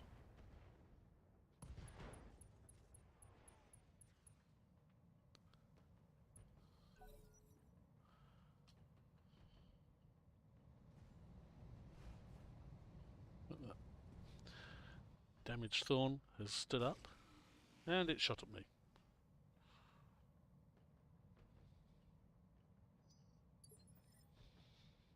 Okay, so it's Yes, Commander. excellent. Yes, so I can get in, do a kick onto this Hermes. I copy.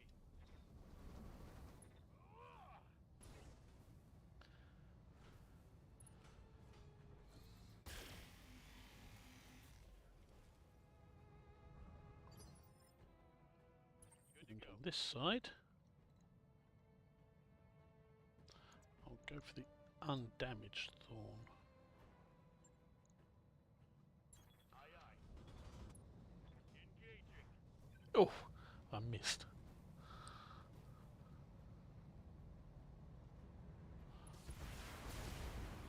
But because of the sensor pings, it still didn't have any evasion and I was able to actually do some damage. That's good.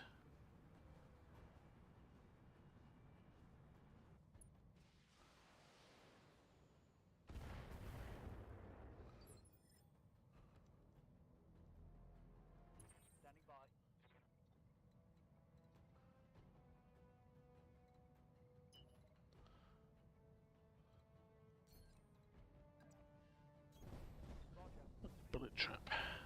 Move up to there.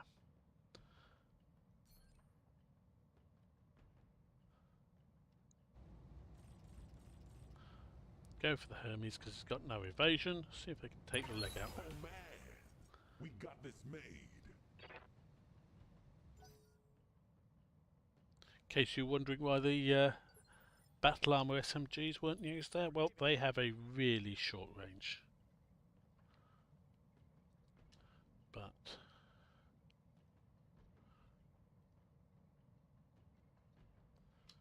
yep.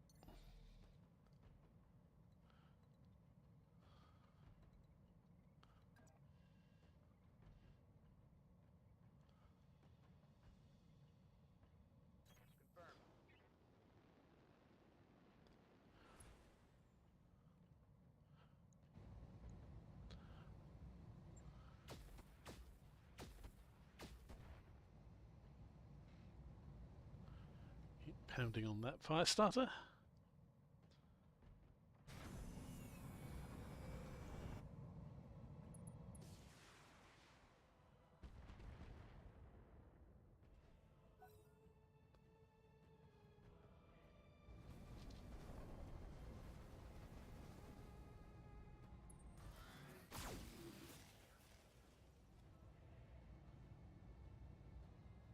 I'm showing minor damage.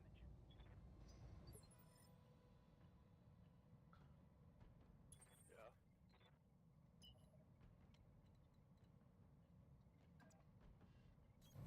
Roger that.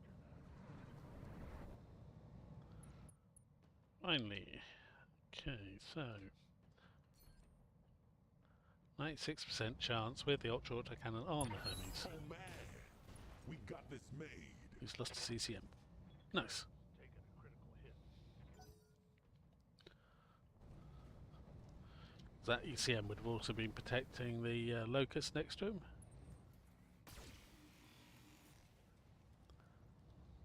And the Wasp for that matter. I think next turn I'm going to be doing a bit of swarming on someone with the battle armor. So come up close.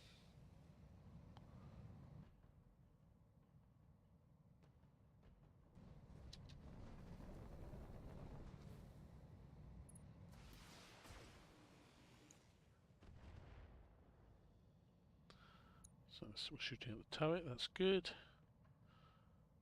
It's still alive.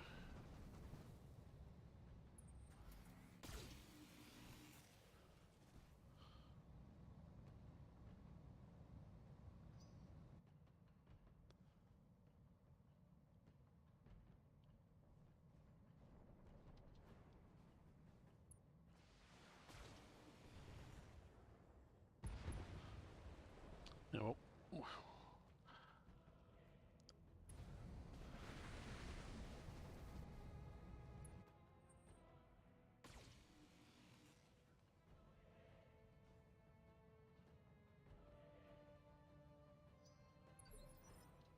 right. Wait, why am I in a cockpit? Is this smart?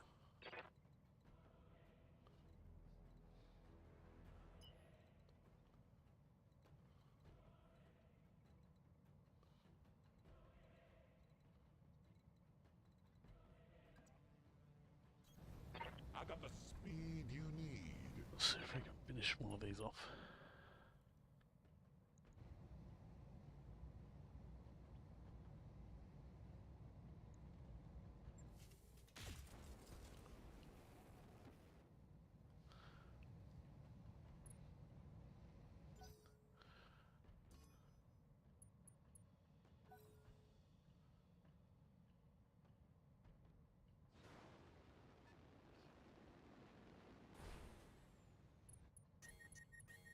Oh.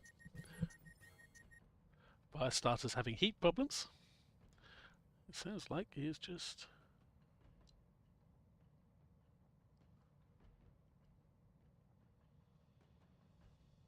shut himself down or something. What's the Firestarter that jumped in? I thought it was. Unless it's one over... Ah! It's one over this side. Yeah, he's shut himself down.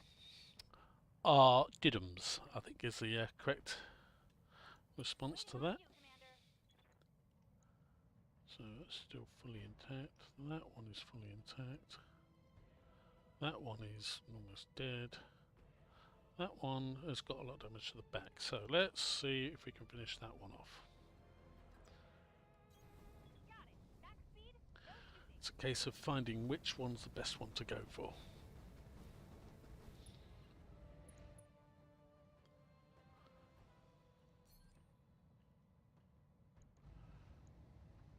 It looks like the outboards commander took my bride.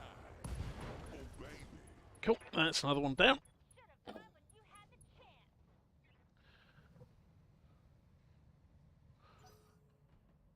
when you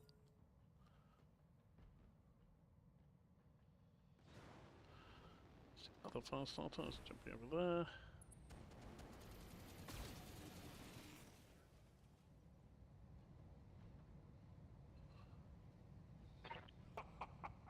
My grandma hits harder than that. Oh, that's another one down.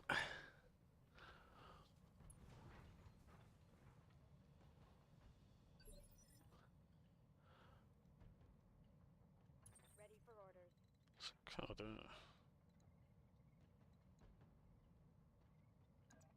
No, I can only charge that. Okay, I don't want to do that. So the Locust has got a whole bunch of lasers and the anti-missile systems. Let's see if we can. The Wasp has just got a single. Okay. So let's kick that from the side. Heading out.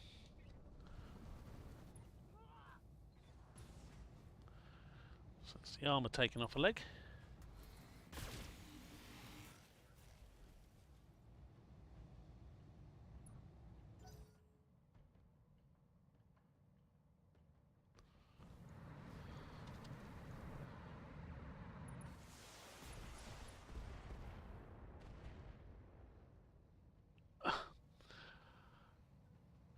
Well done, Goblin. You managed to hit two of them there.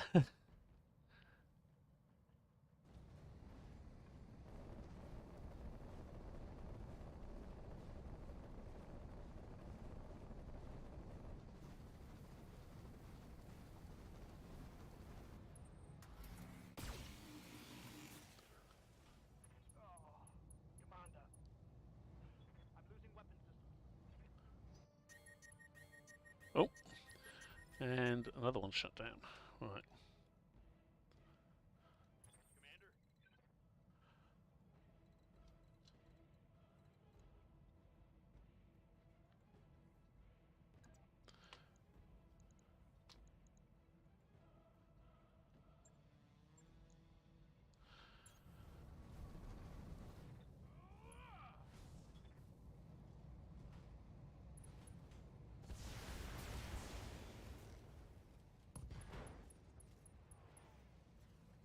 Inflicted some heavy damage.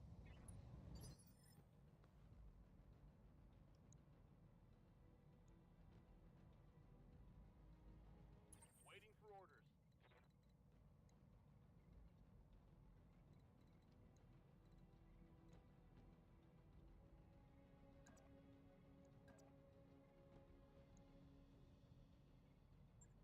I think this is technically called kicking them when they're not down.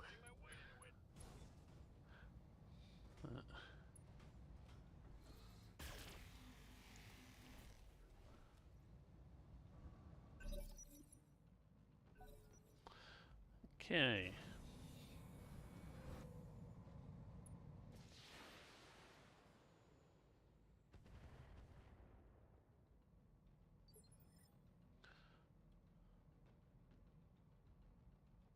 I'm here.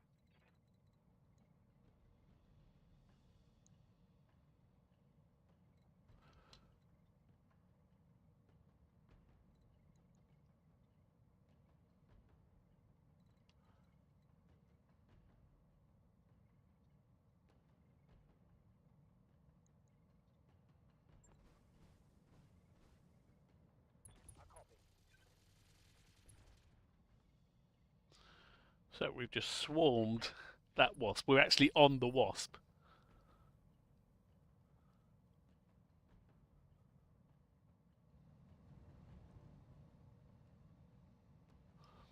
Now, so the wasp is there and we're on the same thing as well.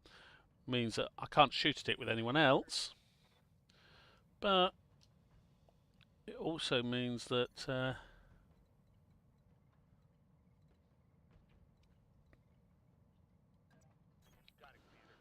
it can't shoot at anyone else. All it can do is just try and get them off. Firing on target.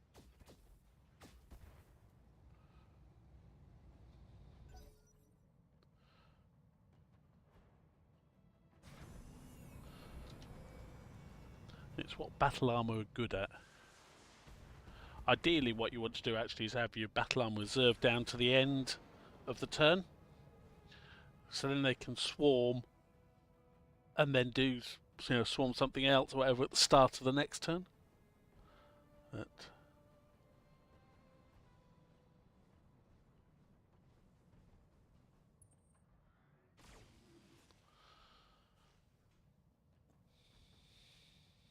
Light damage. Holding firm. Good to go. right. Ah, it's jammed. That's why you can't do anything. Yeah, we'll just have to move. I was trying to work out, why can't you shoot at anything? And it's still jammed. Oh, he tried to remove them. He failed. He knocked himself down. Battle armor unfortunately took some damage in the fall, basically because the mech has fallen on them. You know, they're all over it. It's fallen on one side. There happened to be a battle armor on that side.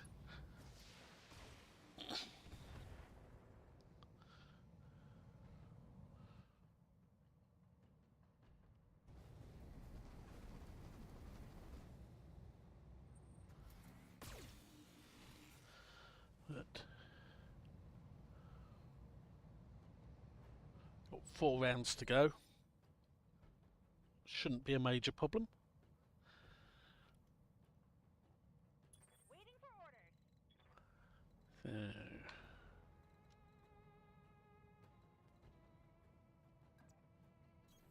Got it. move a bit.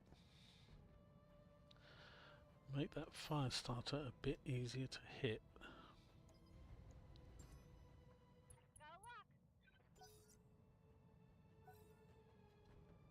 Battle mech power up detected. Oh man, you got me. Having made the fire starter I got the easier to hit, speed you need.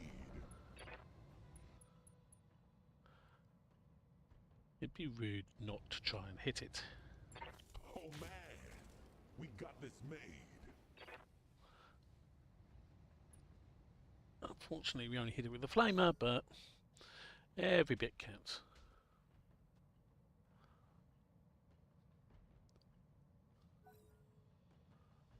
Battle mech power up detected.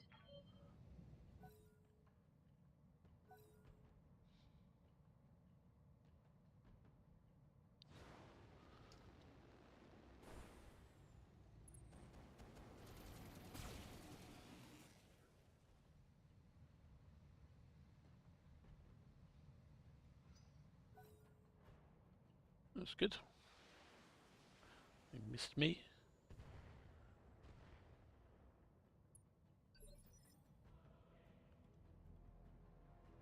Standing by.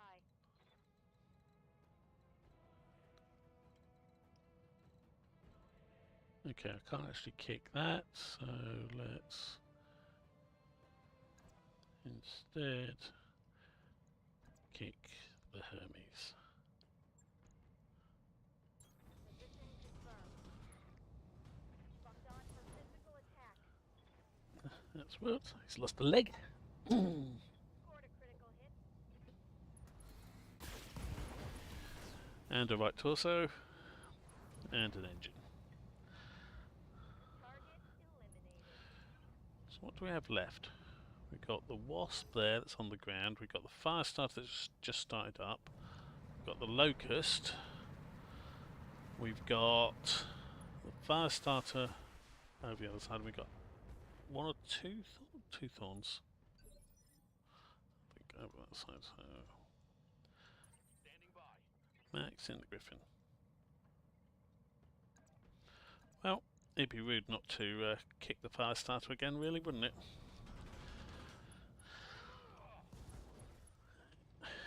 He's lost a leg. Solid connection on that one.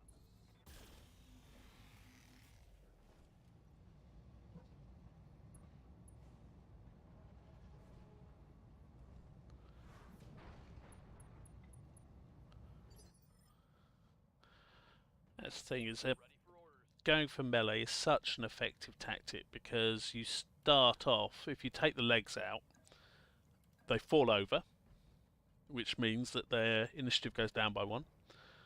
Roger that. Also, when you fall over, you've got the chance of your pilot being injured. You've got to make a roll based on your gut skill to avoid injury. And that can obviously have all sorts of effects on the on them as well.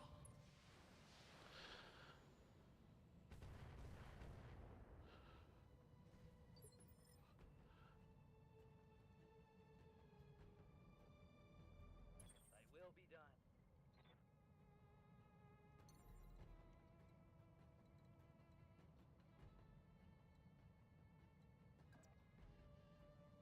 Lifting high.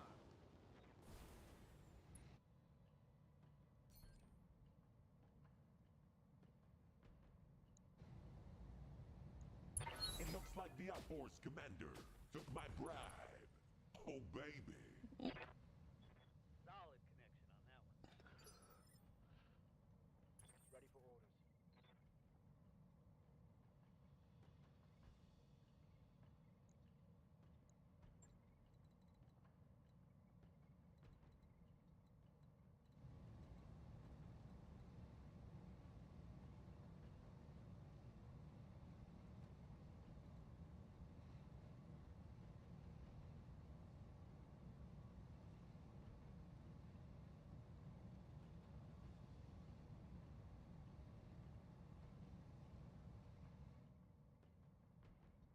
Ooh, I could swarm them locusts as well.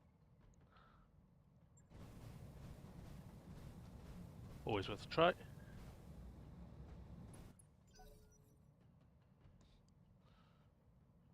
I failed. Okay.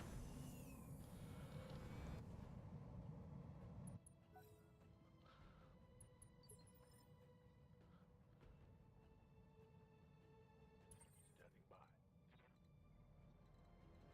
He's still not actually able to do anything. Excuse me while I mute myself because I'm just going to have a quick snack.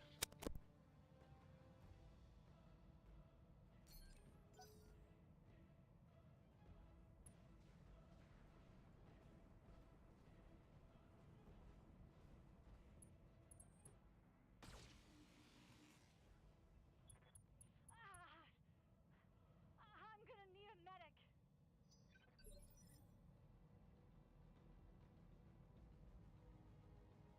Of course, there's always a chance of a lucky hit, and that's what they've just got. Wait, why am I in a cockpit? Is this smart? So,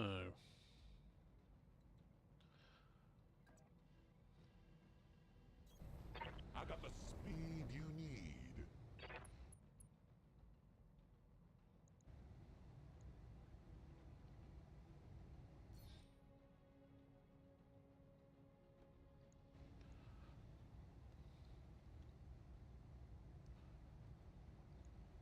It looks like the outforce commander took my bribe.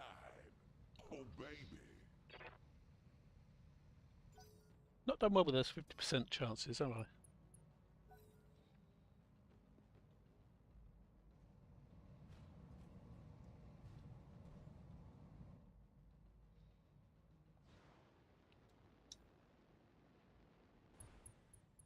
Yep, he jumped, stability lost, controls unresponsive. Basically it means he jumped, failed a piloting roll and fell over.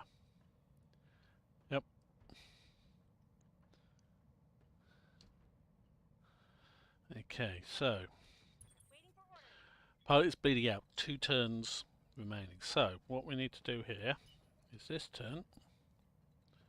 She is going to go for cover.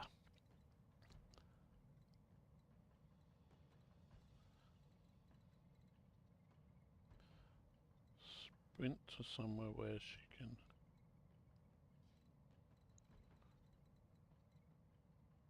That'll do.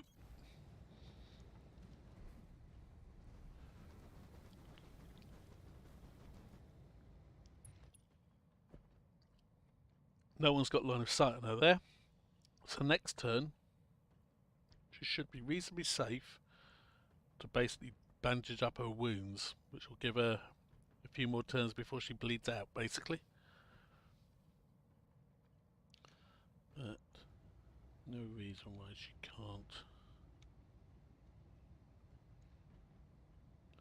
take a pot shot at someone like that, especially with the legs like that. Yeah, because it'll just take 1 or 2, or 1 hit, I think, on the leg to take the. Critical hit, Commander. That should have been enough to take the leg out. Oh.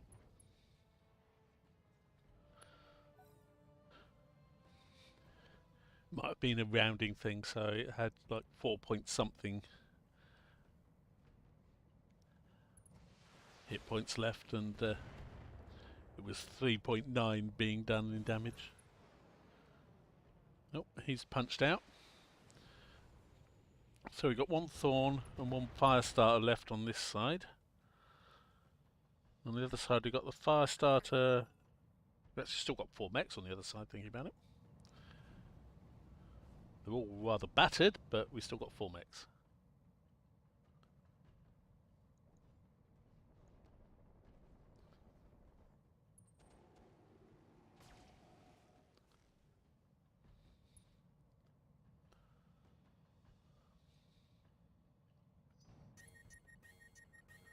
Oh, the fire starter's shut down again. Waiting for orders.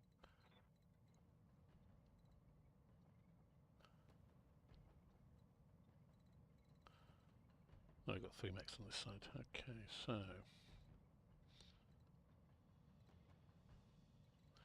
can I get to a decent shot on the On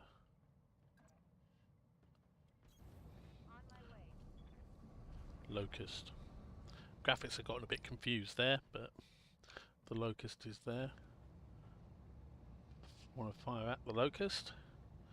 Decent chance to hit. I want to use precise strike to increase that chance to hit and to knock back its initiative. Oh man, we've got this made. Hostile removed. That's the locust down. Reason why I wanted to do that is the battle armor quite vulnerable there, and it's got quite a few weapons. Thing is with battle armor is it most of the time a single weapon can only kill a single battle armor.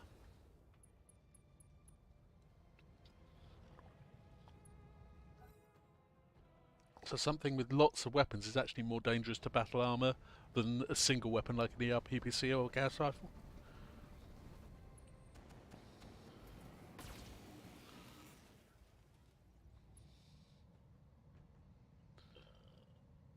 So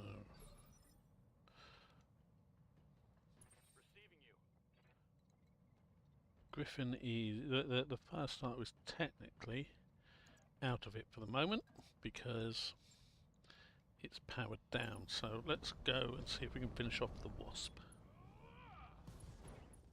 Well, it's lost a leg. Critical hit, Commander. And it's lost an engine. So yep, we can finish off the wasp is the answer to that question. Target neutralized.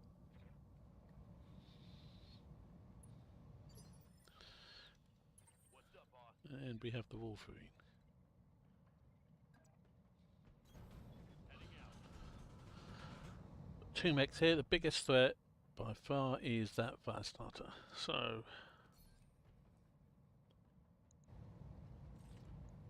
So use the autocannon as well. Oh man, we got this made.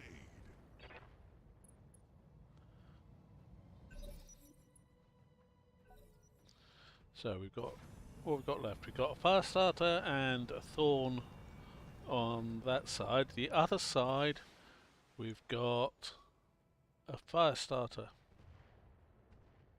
because we killed the rest. So we should get it done.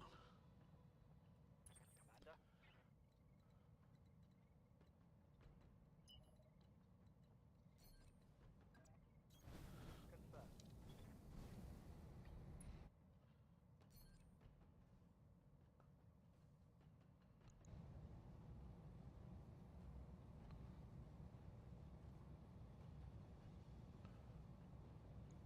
Confirmed. It looks like the outboard's commander took my bribe. Scored a critical hit. Well, that's the fire starter dealt with. So what have we got over the other side? We have a fire starter and a thorn. Okay. Waiting for orders.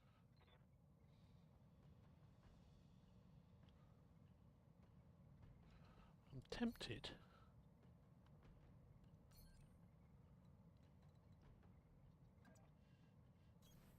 Onward. Try and shoot the fire starter in the back. Because, yep, that centre torso is looking squishy. Target lock on enemy 6.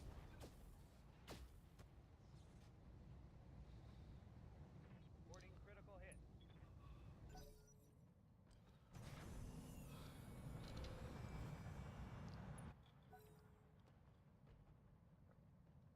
So,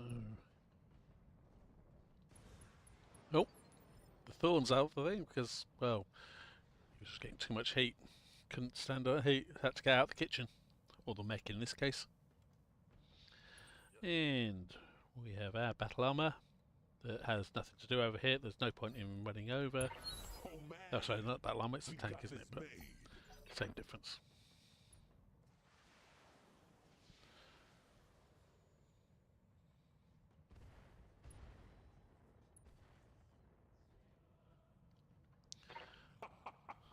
My grandma hits harder than that. Right.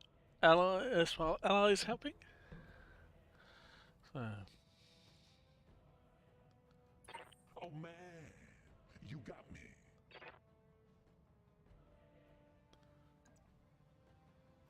actually, no, we don't want to do that.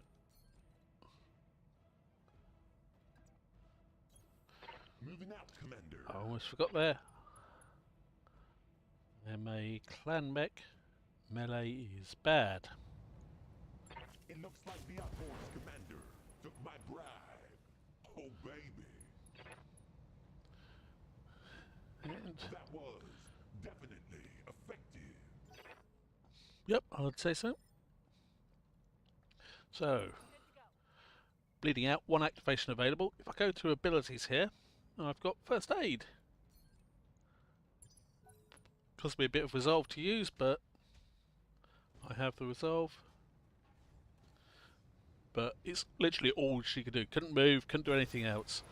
So that's why I moved the first turn to get her behind some cover, so that enemies didn't think, oh, that mech's not moved. Let's see if we can do some more damage to it. Because that Arctic cheetah, yep, it is quite squishy.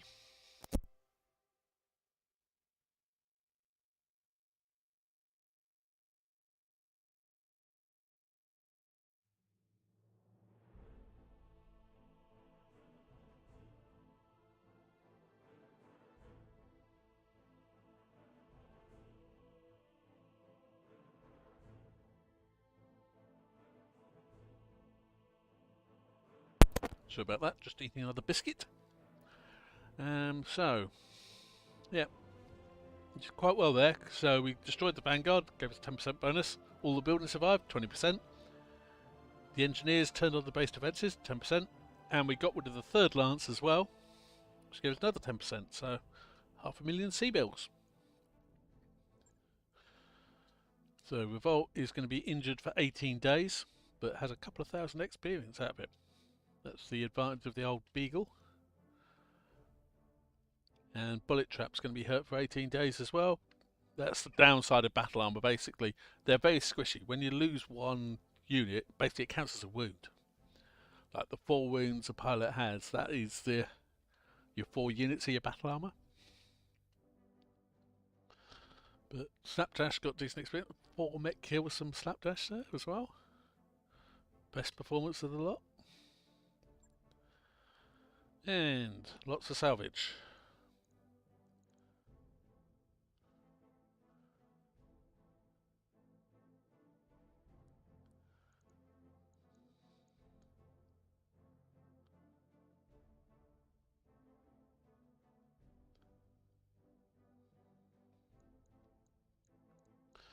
Oodles of Thorns. There's one that's a Thorn NB.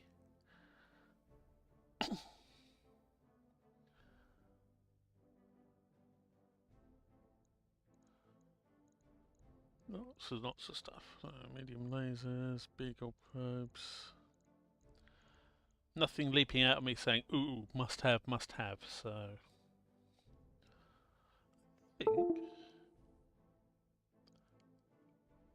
I will go for...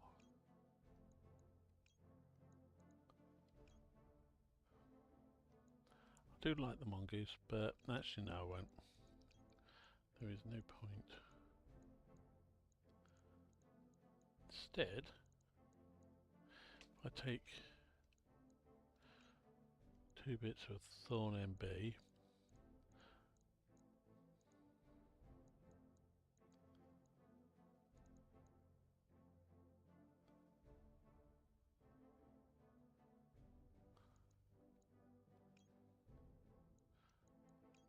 Starter S as well. So what do we get? We got 2 fire starter H plus the fire starter S bits. Hermes 4M, Locust 3M, got a Mongoose piece. We have enough to make a Thorn NB if we want to. We've got 2 of our small lasers, 2 flamers, 2 case, a core and a double heatsink.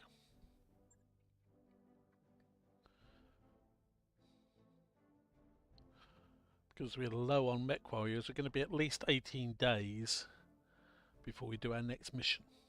So what I may well do is have a quick look at what's available, and if there's no missions we're wanting to do, think about moving to another planet straight away, because the sort of injury time, I've got some mech repairs as well, so and that's going to be the battle armor. Yeah, so 18 days. The next financial report is due in 25, so we're okay for money. Let's have a quick look. Is there something crying out? Well, we've only got one more mission we could do here before we'd have to move anyway. So I think that decides it. We are going to be moving. But before we move, is there anything we want to buy here? I think the answer to that is probably no. We had to look through before. There wasn't anything there. No, nothing we want to buy there.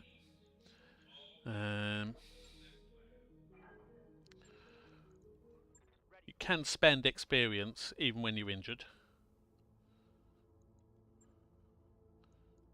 Training confirmed, Commander. So we'll quickly go through and see. Because the other battle armor pilot, let's give sure movement, because that gives you more Mech warrior training complete. evasion. Flatline is the Scorpion, nope. Max is the Griffin.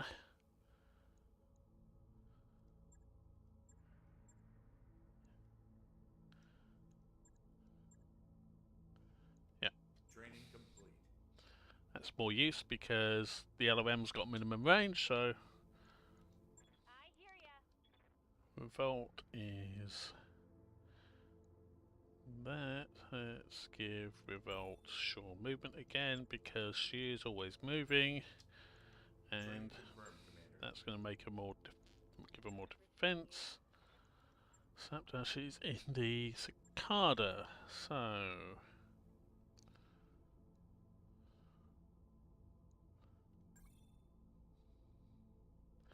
Let's go for Battle Lord. Mech warrior training. Not because I want it, more because I want an ability from there. Striker is the Wolverine? Yep. So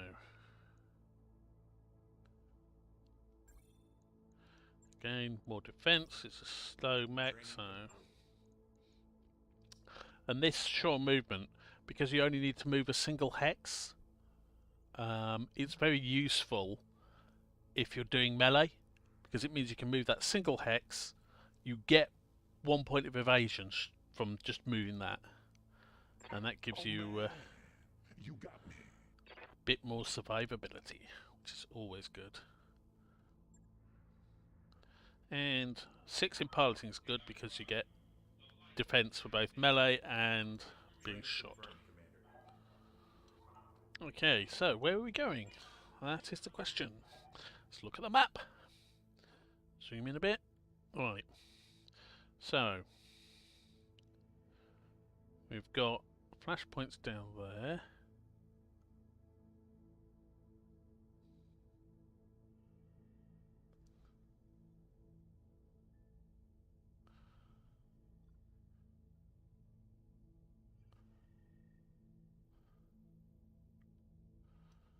Let's move down this way. So what have we got? Use Certis? No, that's challenge 5. That is an abandoned world. Don't really want to go there.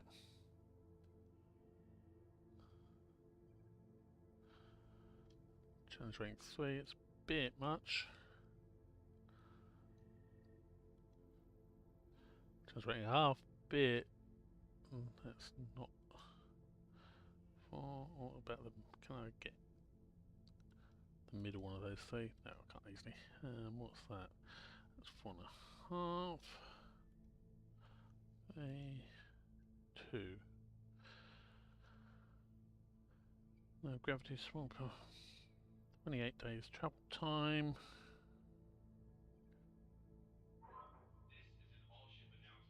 Yeah.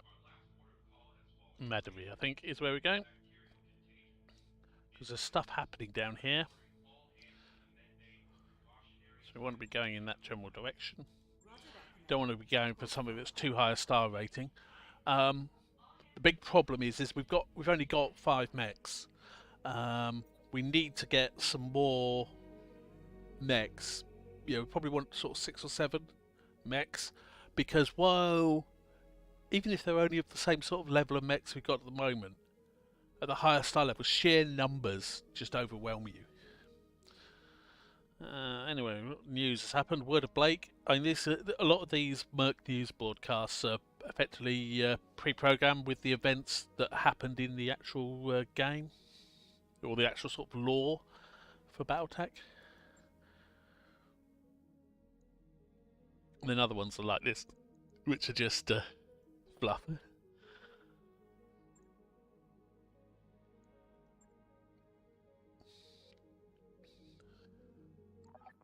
upgrades you asked for? So we just upgraded the Argo. This is the Argo, by the way. I know you've probably seen this ship, the Leopard, just like you have in the in MechWarrior. That's how we get planet side. But the Argo is also a dropship. This was something that they invented for the Battletech game, computer game, and it's now actually been made canon. But it's a dropship that can carry other dropships, which is how the Leopard is on there. But it still needs a jump ship to move between systems. So basically, it's a way of justifying having, you know, sort of the whole sort of upgrade stuff and all that sort of thing, without having a silly, sort of the silly sort of situation you end up with MechWarrior, where you've got like a dozen battle mechs and 1,000,001 in storage on something that's only designed to carry actually 4 battle mechs and have very little other space. So they tried to at least sort of get around that as much as they could. Anyway, let's see what upgrade we want to do next. We've got the internal structure upgraded. Well, if we go for tank control as our next one, what this will let us do is we'll get a tank only drop bay, basically. Because at the moment the Scorpion is in a mech or vehicle drop bay. So that would effectively give us a 6th slot for dropping mechs, but we don't want to be filling that just yet. The reason being is we only have 6 bays for mech maintenance. And what that means is if, for example, we want to get another mech, replace one of the ones we're using, we need to actually repair that mech if it was damaged, put it into cold storage, it takes all the mods off it, and then make the new one. So really you want 1 or 2 spare slots basically for you to do maintenance on mechs, or to look at a new one to decide whether or not you want to actually keep it, because you don't know the exact layout until you've pulled together the put together the mech. You don't know the exact number of slots and what have you unless you've happened to have memorized the stats. Okay, Toy Defense Force, Leviathan class jump ship. Immortal Warrior series. That was something that gets mentioned as background fluff in the some of the early Battletech novels. But anyway, let's just continue on our way. We've got another. Well, we've got financial report due. Then we need to be. Then we're arriving at Mandarin.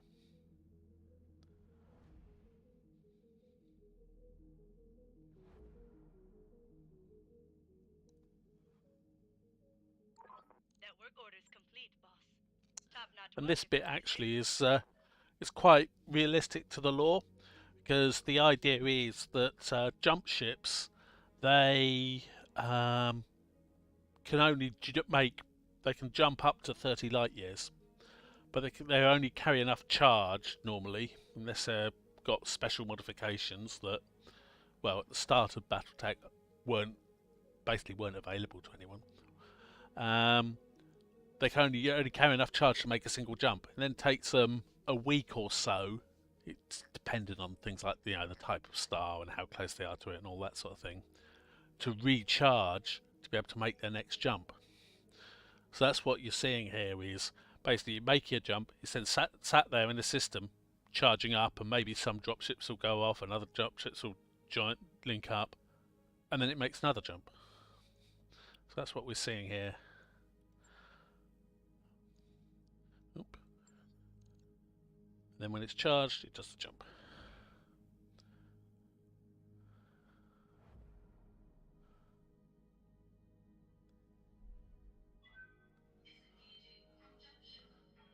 Then we're disengaging for a bit, and then we're travelling.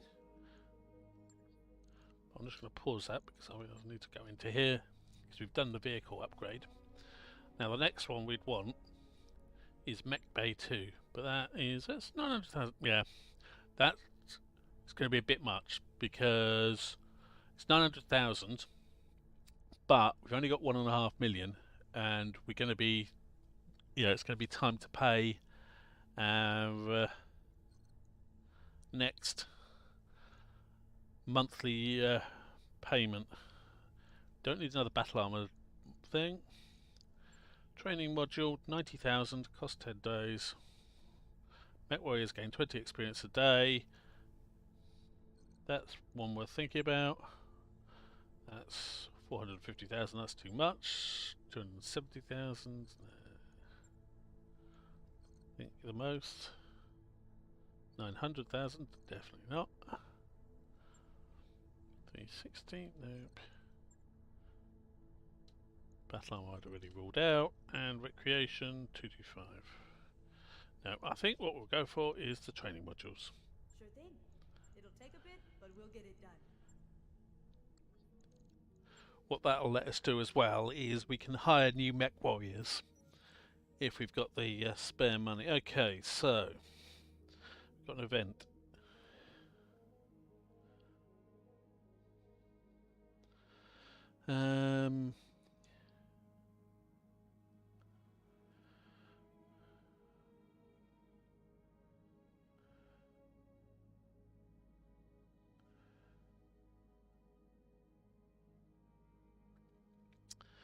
Okay. I suspect if I go for this, allocate year-end bonuses for both mech tech and mech warriors, we'll get a bonus to morale, which will be good, and we'll get a bonus to tech points, which basically means that repairs are quicker. We can do more stuff at once with regards to repairs. If we go for this, I expect we'd probably, well, we'd lose the money. We might get a bit of a bonus to repair points. We might lose some morale. If we go for this, we would lose some tech points. We'll have a tech point penalty for a period.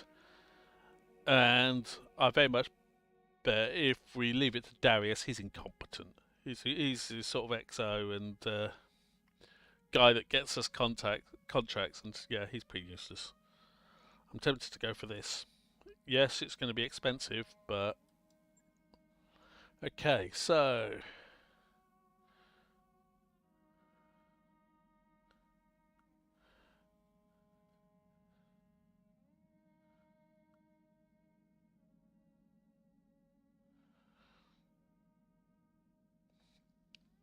what have we got? We get morale increased by 4. That's actually very good because it takes us over the trigger point. Because if you got over 30, you're getting more resolve each turn. And resolve is what's used to do things like precise shots and use certain abilities and what have you. We lost 1 million sea bells. We're going to be arriving before that's an issue, although it's going to be close. I'm going to be selling some mechs probably immediately. Plus 4 tech points for 30 days. That's good. Striker's gained high spirits for 30 days. So he's going to be able to use... He's getting even more resolve. He doesn't need as much resolve to use his abilities, basically. So he'll be able to do things even more often. And Capricorn has gained dependable.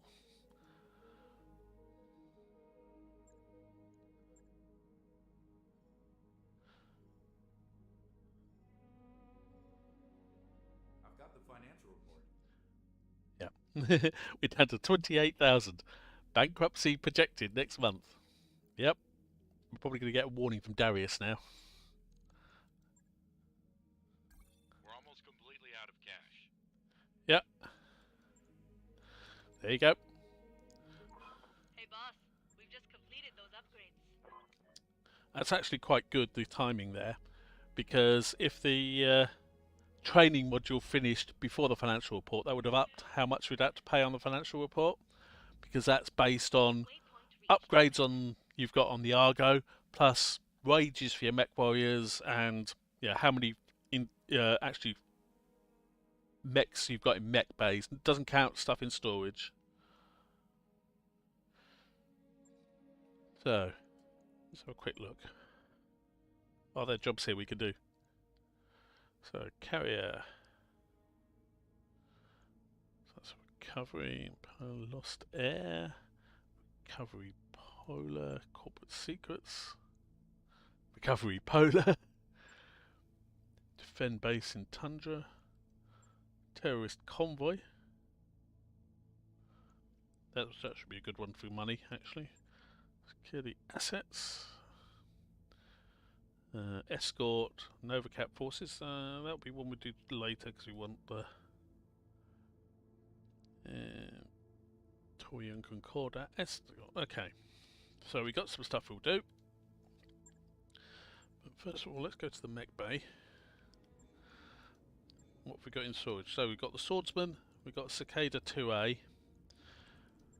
We got the Raptor and we got the Locust 1V. Okay.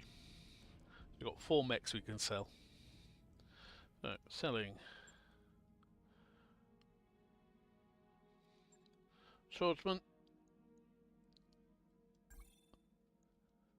We has money. Raptor.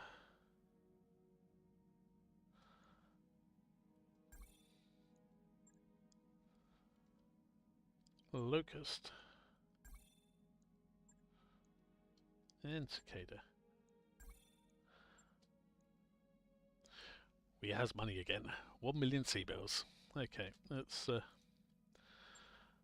have a look, see if there's anything we're actually wanting to buy.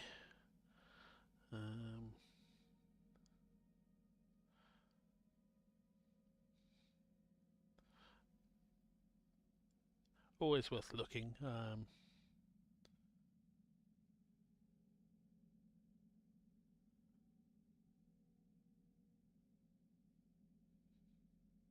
Right. Okay, so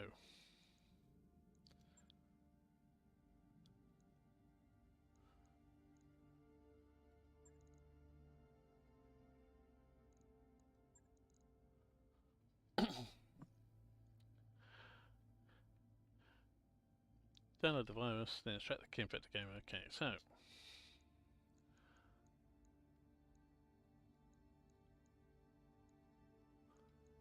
think what we'll do here, we'll do something like that, so we get at least 100,000 out of it. Decent amount of salvage. It's against mercenaries. Should be fairly easy. Ah, we haven't repaired the battle mech, the battle armor. Okay, that's my fault. Although, to be fair,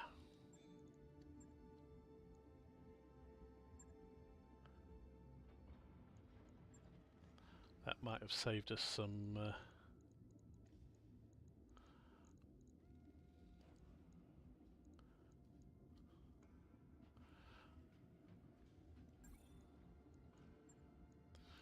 Let's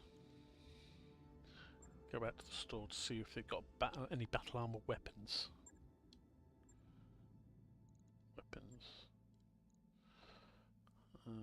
Battle armor, small laser.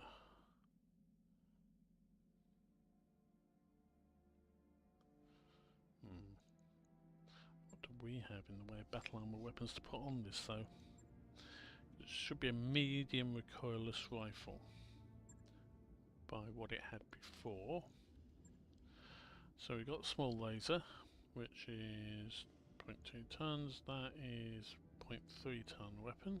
Okay.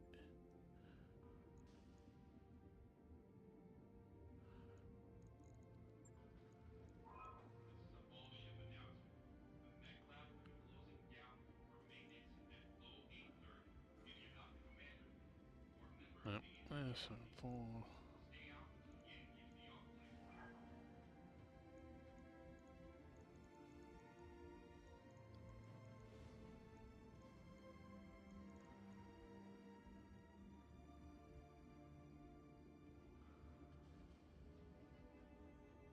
Not feeling that that doesn't fit in a support slot. Yeah. I think it would need an energy weapon slot, a specific energy weapon slot to be able to take that, which is a shame. Because that would be quite nice, because that's...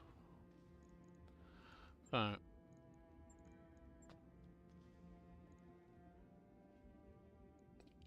I'm going to have to go for that, just so it's got something. Logged and noted. Shouldn't be too hard. Well, it's time for a day. I wrapped up that job you asked for, Commander. And command center. We're going to do carrier.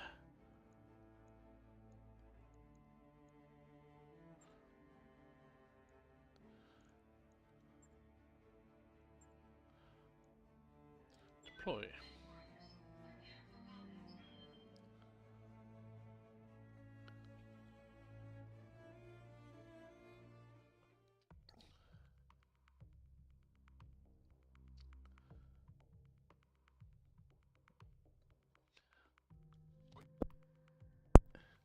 while it's loading.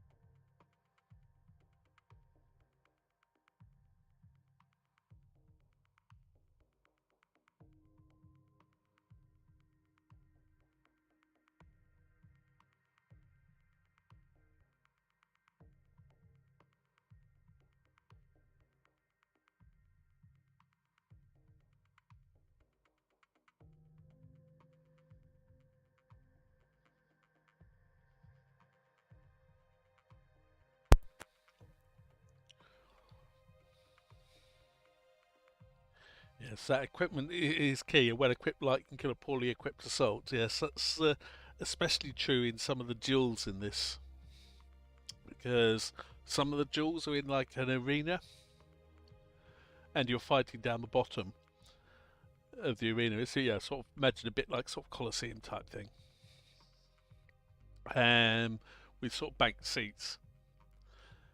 If you've got a land air mech, it can be just zipping back and forth within the top tiers of the seats, just shooting the assault mech in the back constantly. Well, the assault mech, because the LAM is so high up and it's got such high evasion, it basically can't hit it back. It just sits there constantly hitting it in the back till it blows it up. I've done that before. Yes, it makes for a boring fight, but it's also extremely effective.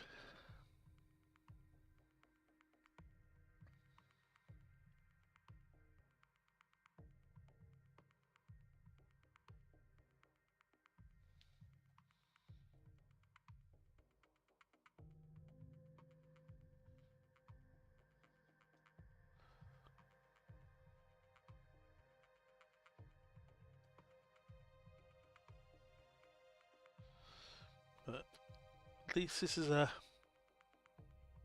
colder world than the last one. It means I should be able to take full advantage of the Adders twin PPCs rather than sitting there with only shooting one of them every single turn, because otherwise I'd overheat.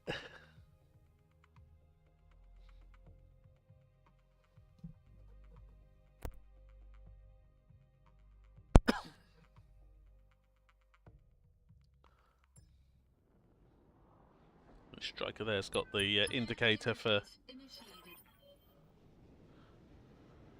Okay. Oh, so...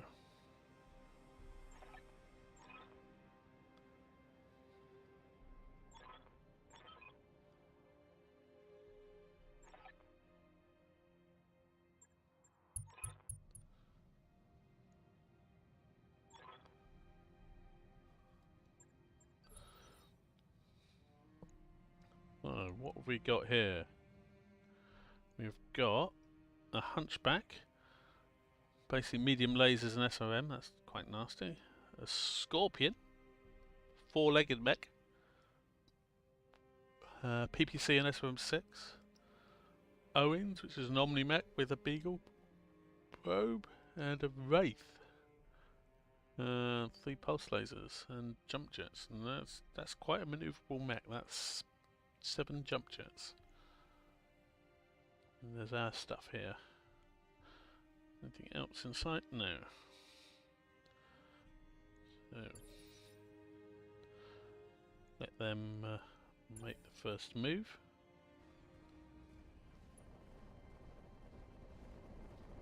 Unsurprising, the Owens is coming. If he gets close enough, I expect it to do a ping. It couldn't. That's good. So we want to try and kill that then before it gets a chance to do a ping.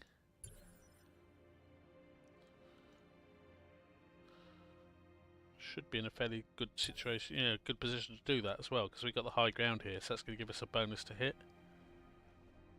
compared to them.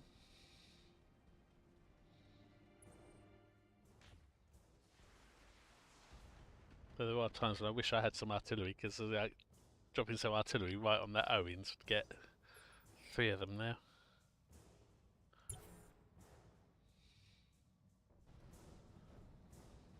Wraith.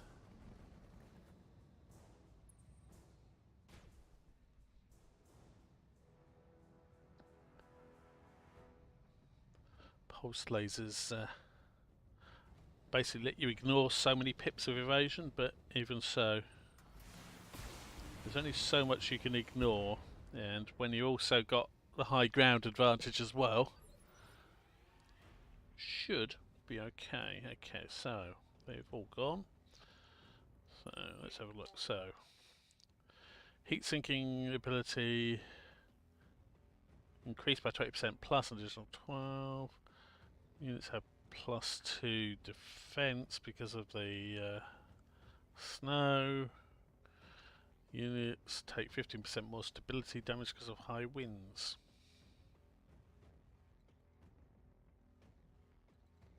Receiving you.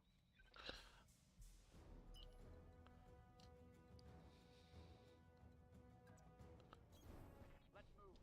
So let's move up these guys. Standing by.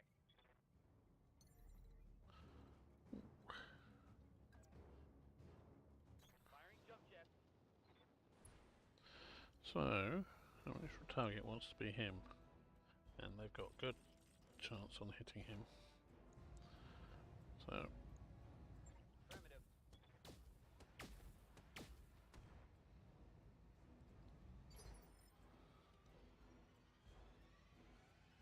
Commander. is he able to get anywhere to get a shot now?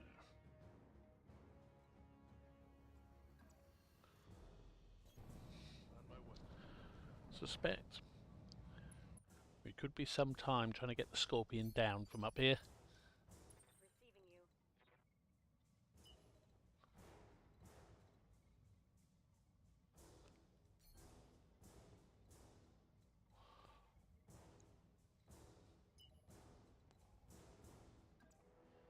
Move to there. Let's move.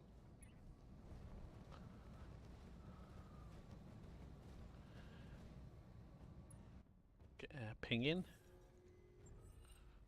I've got a sensor lock.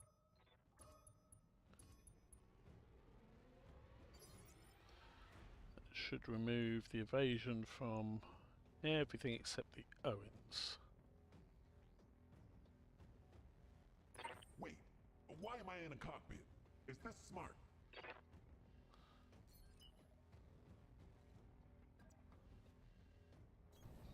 I got the speed you need.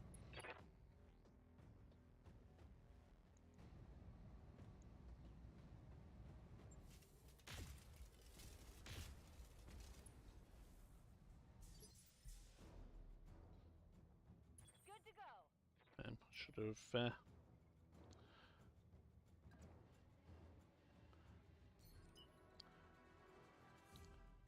Should have used Revolt first, really.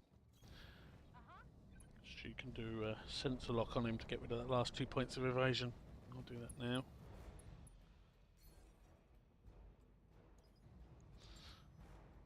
Got a lock.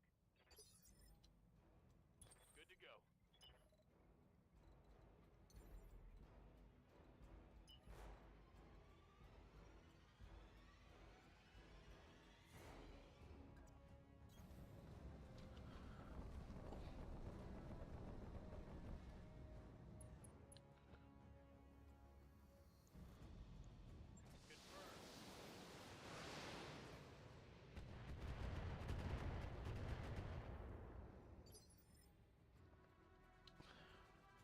Standing by.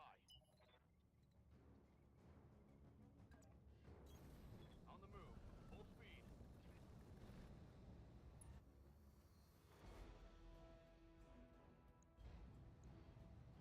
I copy.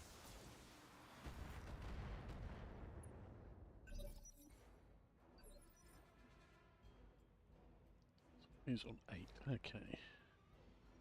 Standing by.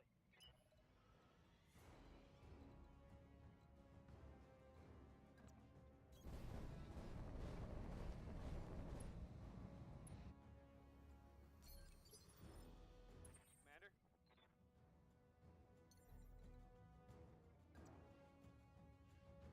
Got it, Commander.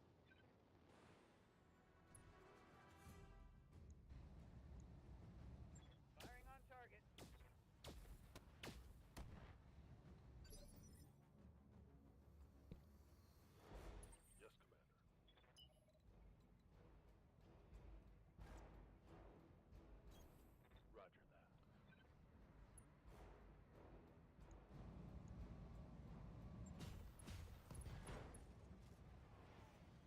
taken out the SOM, but he's still got the big electric probe, and he's probably going to be using it now. Yep. They got me locked. But they can't That was stop why I me. wanted everyone to be moving as much as possible, so they still had evasion. So, Waiting on you, Commander. the other thing I've done is deliberately wait. I could have done the big active probe with Revolt last turn, but I decided to wait to do it this turn. I've got a sensor lock. So most of them minus 40. Why am I in a cockpit? Is this smart? So Orange, Hunchback. Hunchback's what I want to try and hit, I think. By preference.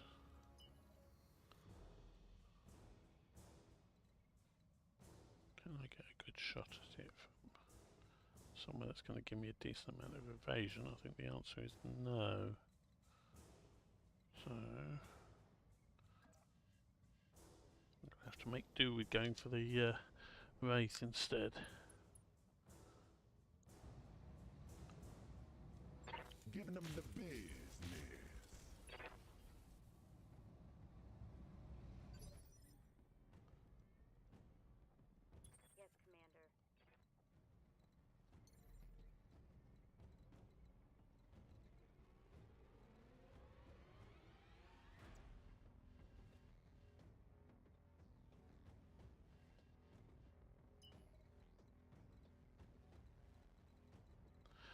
I'm somewhat limited on where I can go.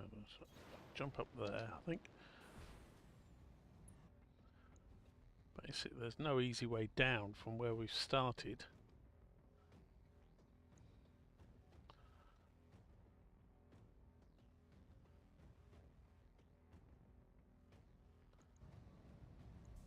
Firing all weapons. To where we need to go to. Jump jets, obviously you can jump down, but things like the Scorpion doesn't have jump jets unless you have to go all the way up, sort of and round. Don't know. Reporting. Minimal damage.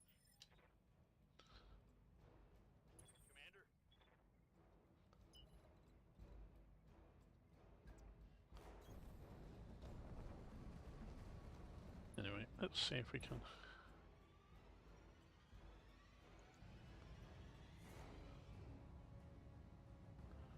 Excellent.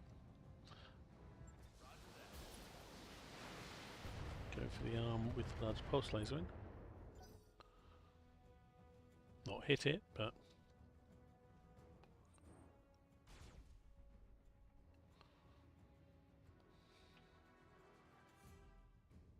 Is that all you've got?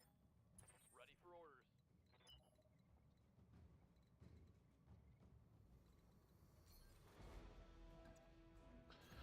Confirmed. can't get more than 3 hits of evasion, so why sprint? You can walk, you get less penalty to hit then.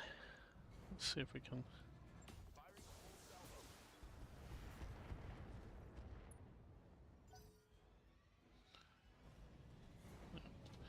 More damage onto the Wraith. Yeah, gonna have to pull the Scorpion back, I think. It's taken a fair chunk of armor damage already. Basically, it's lower than quite a few of the rest of ours and has no evasion at all.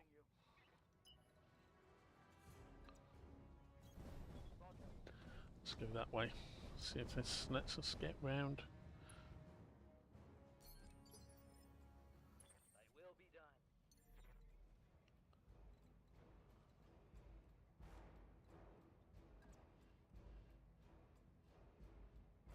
Roger that. Jump up here. Continue pounding on the Wraith. It's got exposed structure, so 4 shots.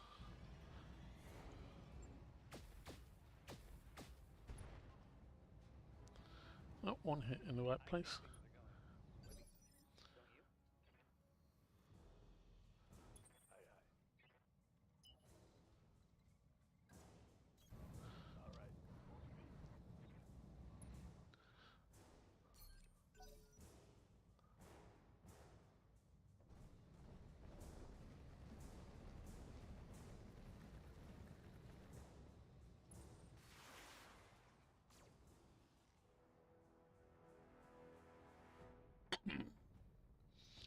So, who we've got next? We've got the 2 clan mechs. Wait, why am I in a cockpit? Is this smart?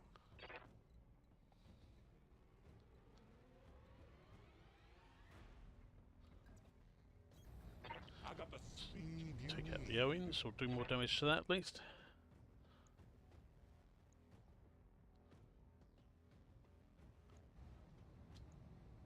Basically got to be trying to take out all 4 of these before we can really do anything towards getting down here, because unless I find a way sort of round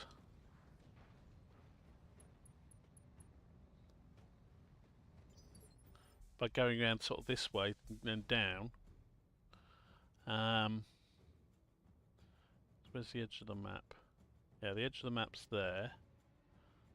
So unless I can go up here and down, I've not got a way to get down there quickly. I'd have to use careful maneuvers to get down there, which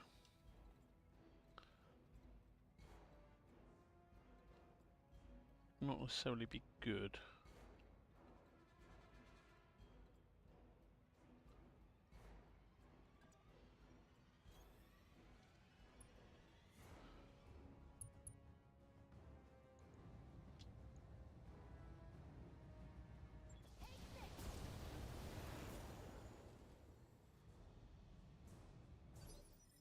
Because careful maneuvers basically mean you're moving a single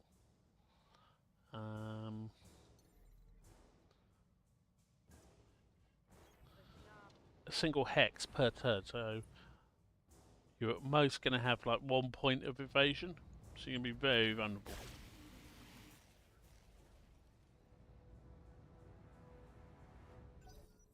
So I've got to try and take them out before I start thinking about going down that way. Oh, Cicada's got structure exposed. My armor's getting stripped off. Alright, got to be careful about that. Okay, it's just the arm. Yes, Commander. But the problem is like when the arm goes, it's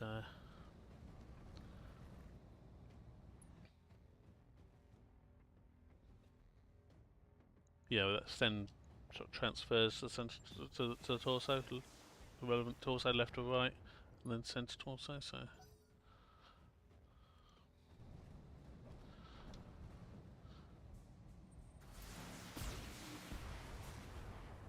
yeah, going for the Cicada. Oh, and she's actually taking armor damage, internal structure damage now.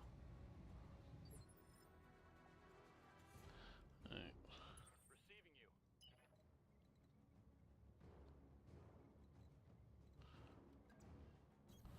Hauling ass. Let's see if we can finish off the Owens. Or do we go for the Wraith? 80 or 85? 80. This is a bigger threat.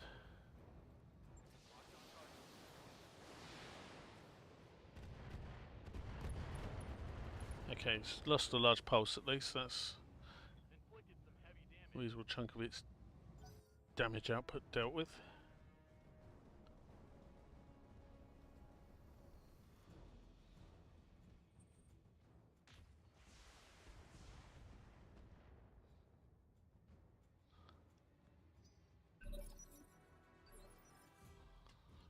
Okay.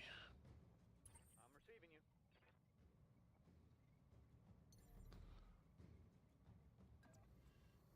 Affirmative.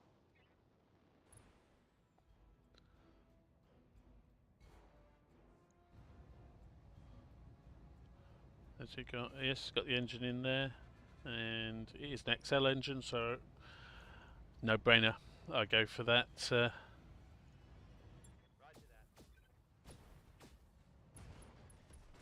Engine destroyed, mechs down. That's what we were after. Standing by. And this battle armor is trying to get over this way to see if there is a way through.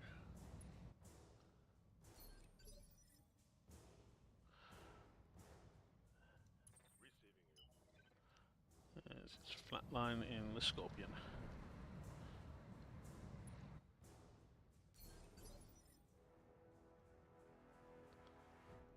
Wait, why am I in a cockpit?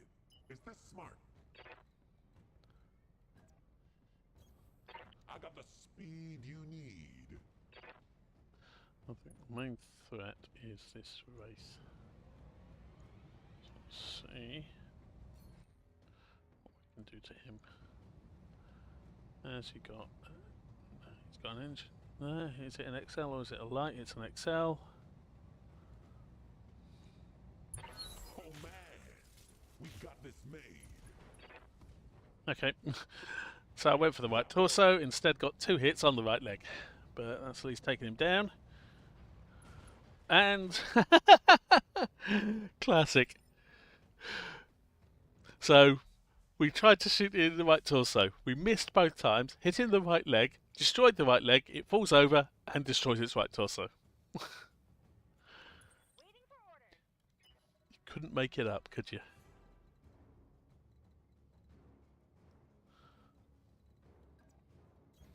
Got it. Get the Arctic Cheetah up a bit. So we've got this Scorpion with the PPC, ERPPC, and we've got the Hunchback with a whole bunch of weapons. Let's censor lock the Hunchy. Give it a penalty to hit. And the Cicada needs to move up as well. Roger that. Full Get out of the line of fire.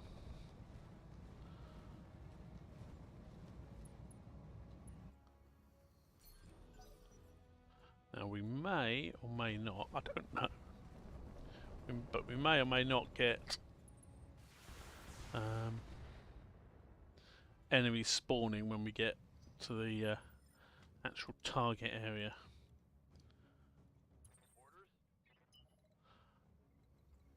Okay, so we can't actually go up here.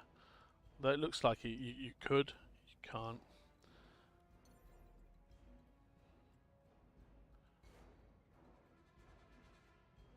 And his jump jets aren't enough to get him up there. So, it's what I'm afraid of. We have to use careful maneuvers to get up one step. Full speed, no target.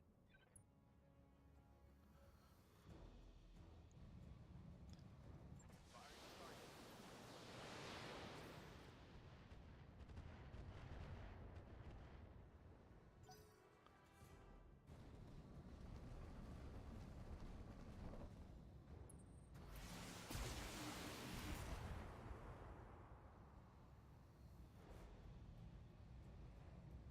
We're going to be a while getting units up through that gap.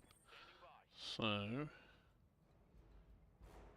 while we're waiting, I might as well have the Wolverine just sit back and forth and do what we can to the Hunchy.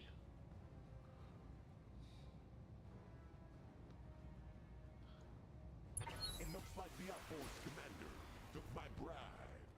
Oh baby. Critical hit, Commander. Ready for orders.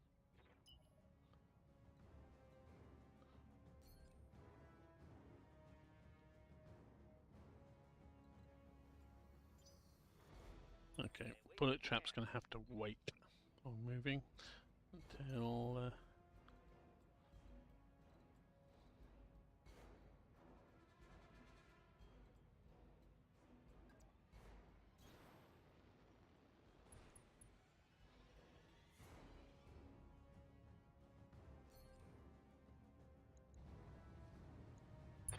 Oh man.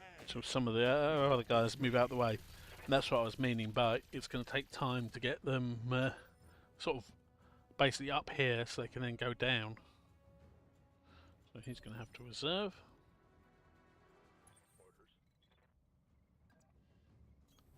Confirmed. You can move to the base there.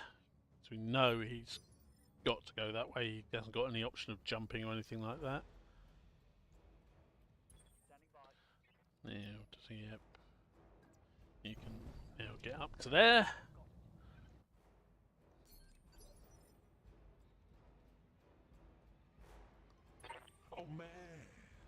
got me.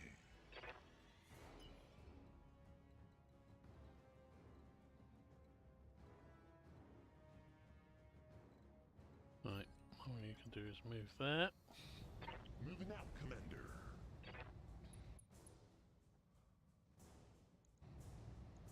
See if we can ruin the Scorpion's Time day to because give 'em it's that smooth. basically in the face of our other battle armor. Good to go.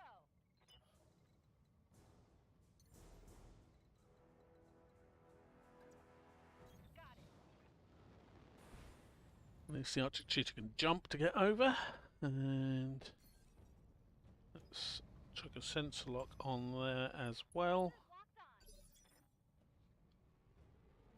That should now mean it's got 4 difficulty to its attack center. Ooh, its center torso is squishy. Squishy center torso is good. Jumping.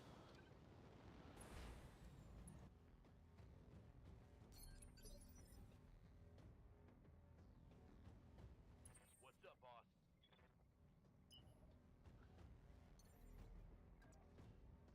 Okay, you can at least jump rather than do a careful maneuver to get to the next step.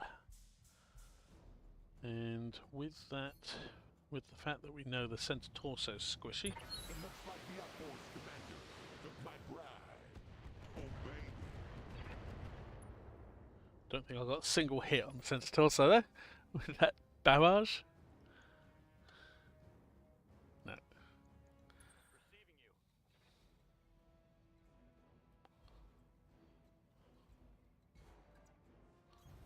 On the move.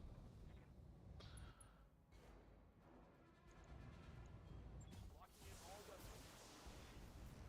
More damage to the leg of the Hunchback. Heatsink actuator destroyed.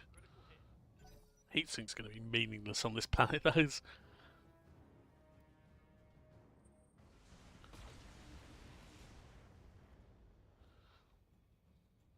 So little. Holding.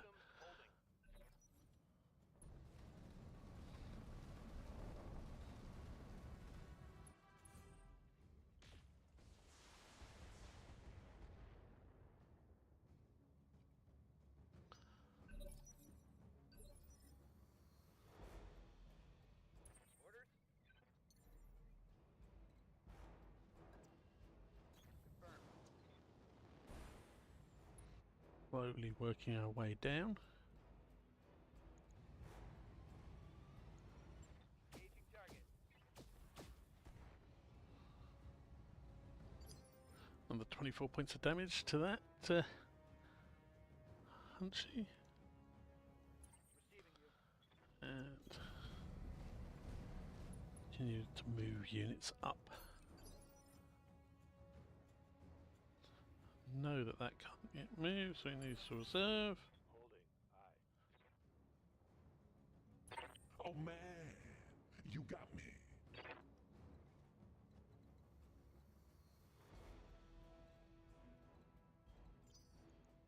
Waiting on you, Commander.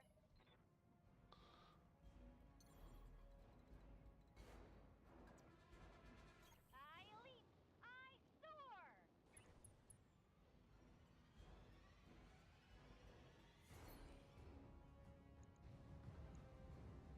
It looks like the We'll outboards have a try at hitting the center torso Oh, baby. and failing. Commander.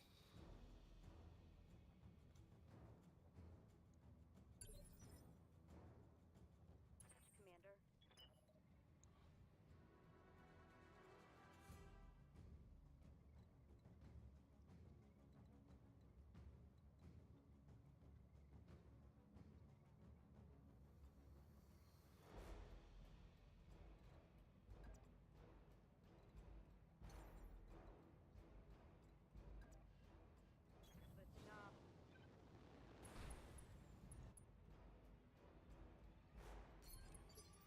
Try and stay out of their line of sight at least, so they can't.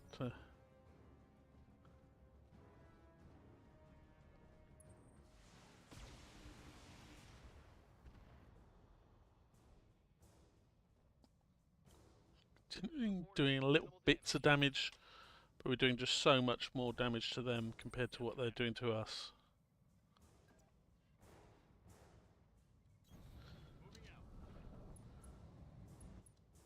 Continue pounding at the Scorpion.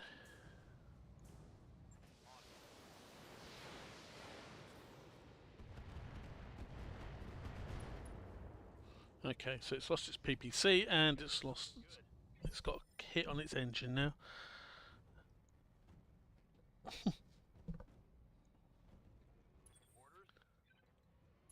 Oh man, you got me.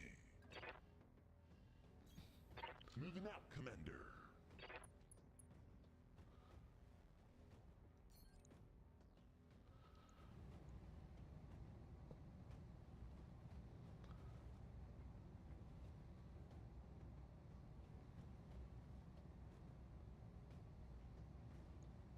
It looks like the Force Commander took my bride. It's a leg taken out on the Hunchy. It's going to fall over, it's going to get an initiative penalty, all that good stuff. And pilot's going to be hurt. Excellent. Waiting for orders.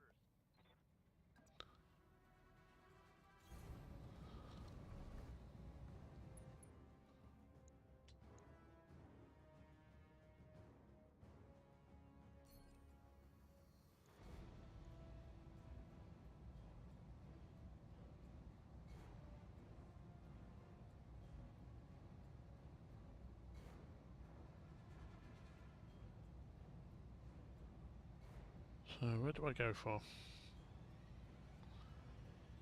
So could do 40, 58 plus the SOMs. What does he have in that arm? So medium laser and SOM. He's got medium laser there and he's got...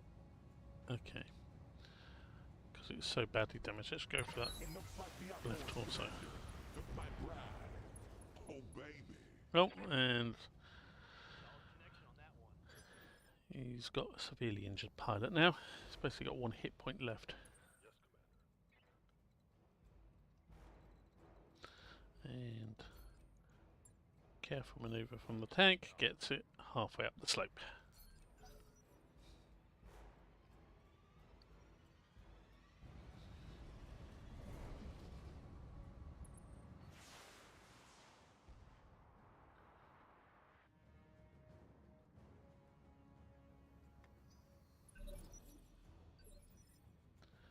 So, I'm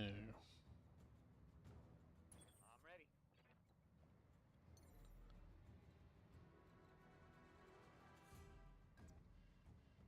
Jumping.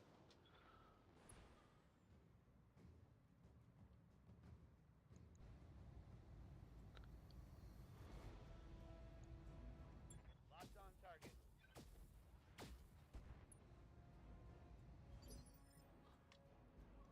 Ready for orders. careful manoeuvring only gets you to the adjacent space, so you might as well just move up to here. And next turn it will be able to careful manoeuvre to where the tank is. And the tank can careful manoeuvre to the next spot along.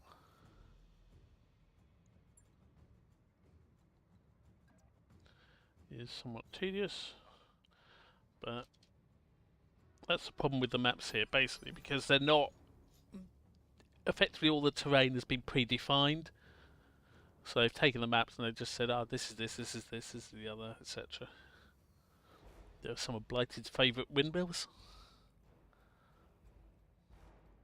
Wait, why am I in a cockpit? Is this smart? I'm on my way.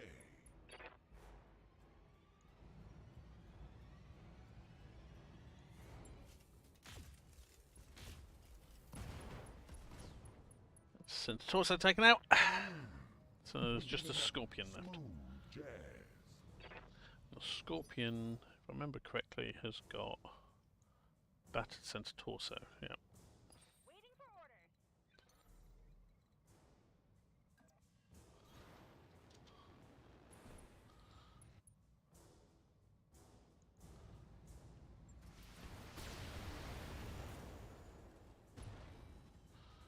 Just a couple of actuators and more damage to the center torso. Or two. Well, maybe not the center torso. Let's have a look. Center torso 70, yeah, a little bit more damage, but literally half his mech has lost all its armor, so it's not too bad.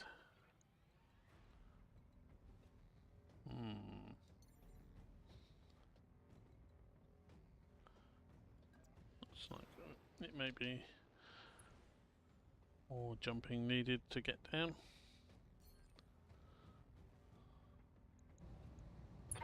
Oh man, we got this made. Target's taking a critical hit.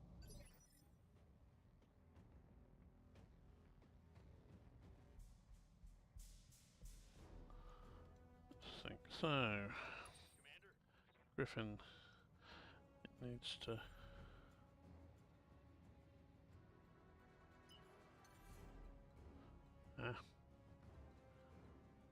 Can't. So it will have to careful maneuver. Oh, it can't careful maneuver even to get down there. That's a problem.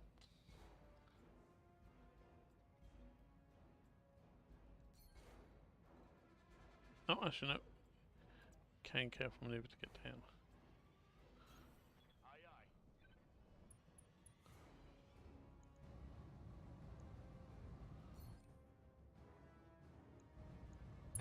Oh man, we got this. There we go. Target's taking a critical hit. So it's now lost. Well, it's lost one of its 4 legs. Go.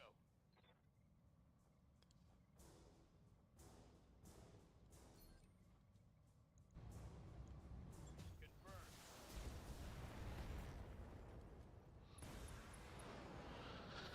And he's ejected, that's good. So, that's all the mechs taken care of. Now it's just a case of getting down here. Right. Standing by. Let's do this in order. So, first of all, we need to get flatline first. He can move to there. We can then do Max to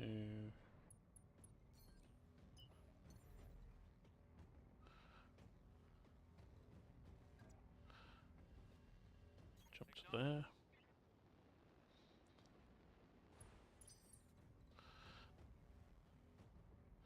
I think Ready for orders. bullet trap can careful maneuver.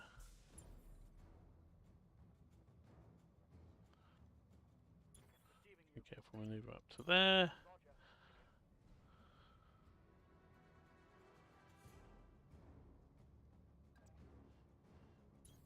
I'm on my way. Taking the high road.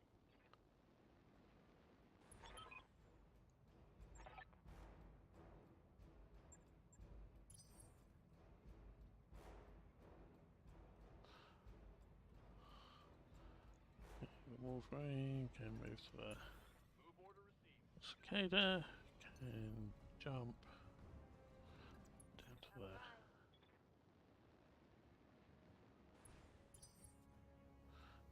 Battle armor can jump to there. Easy jump jet. The asset is in hand. And we completed, excellent. Phew. That was quite painful given the terrain.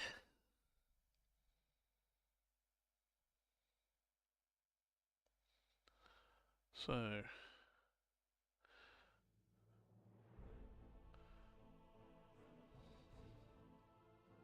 100,000, just under 100,000 when you take off thing, but we've got a bit of damage to repair on the cicada. That'll be a few thousand though, because I think it's just internal structure. Right, let's get the hunchback part. Don't think there's anything particular there that's going, ooh, we must have. Actually, no. Let's get the wraith parts. 25-tonner. So what do we got? We've got Hunchback part, got the Owens parts, Scorpion parts, Wraith parts, and someone's cool. Of course, that 20 million value is a bit misleading because you're only getting about 10% of the value when you come to sell it. So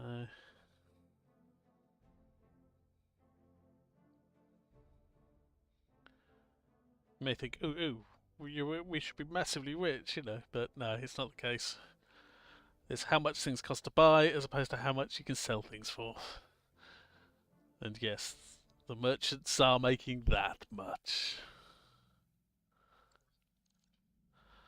So, first of all, Mech Bay, we need to repair the cicada. Well, it should just be a straight repair, yeah, 3,000, so.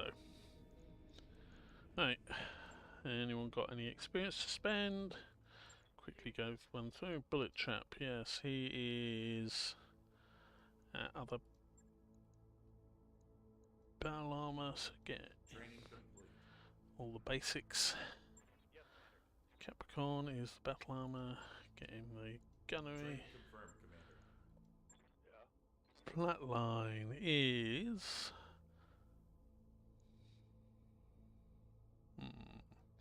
yeah, get everything to 5, might as well. Training complete. Waiting for orders. What can I do for you? Revolt is our scout, effectively. Training complete.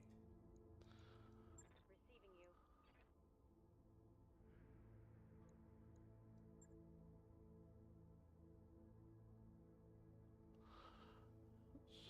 Get to Training it now, I think. Striker. Waiting for orders.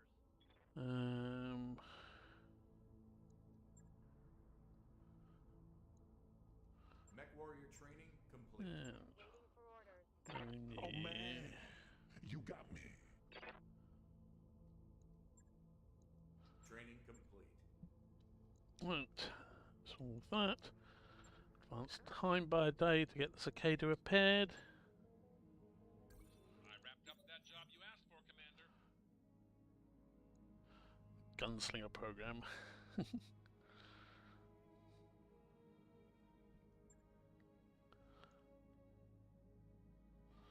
Rotary autocannons.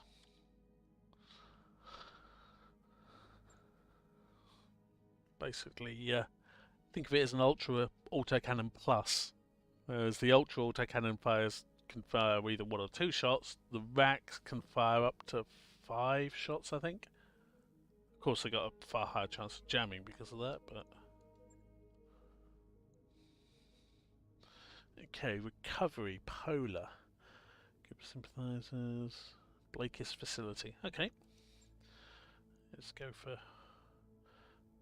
Blake is good for tech, so go for max salvage on this one. And deploy! Hopefully polar should be even colder than the tundra we were in last time, with less of the mountainous terrain. But we shall see. Certainly could do with less of mountainous terrain with regards to how long it takes to do the damn mission.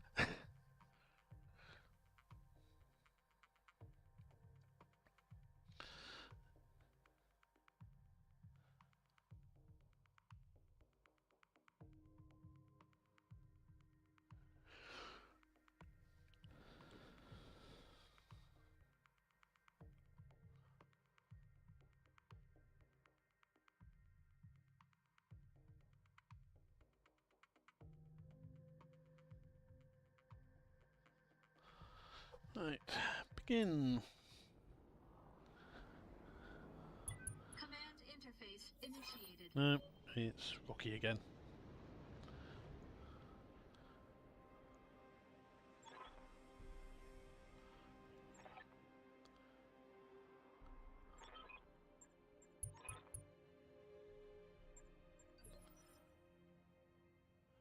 Well, we've got enemy in range, but we've got no actual visual on them. We've just got them on sensors.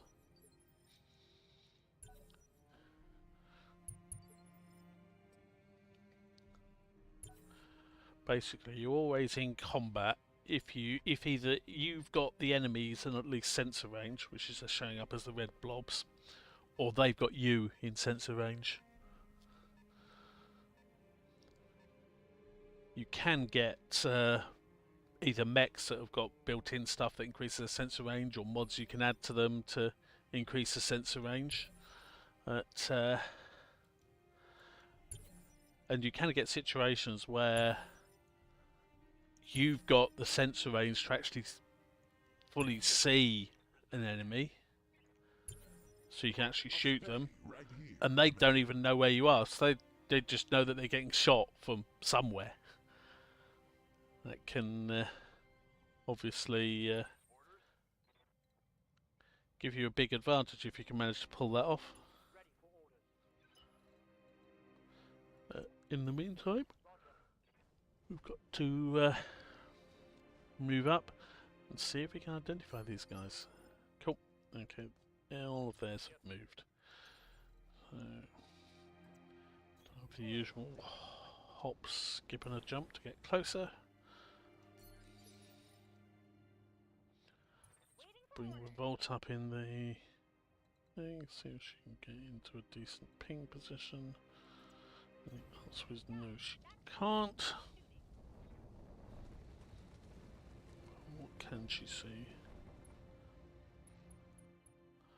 So she can see a Thorn. This is a PPC armed, ERPPC armed Thorn, and an Oscout. Oscout actually probably the more dangerous one. In theory. Single hit from the Thorn is obviously more dangerous, but the Oscout is the one that's it's got a lot of extended range weapons. I mean, in terms of basically sort of bang for buck, you know, sort of weight, as opposed to sort of for how much damage is done. Medium lasers and ER medium lasers are like the best weapons. But Speed you need. in terms of one-shot kills, stuff like the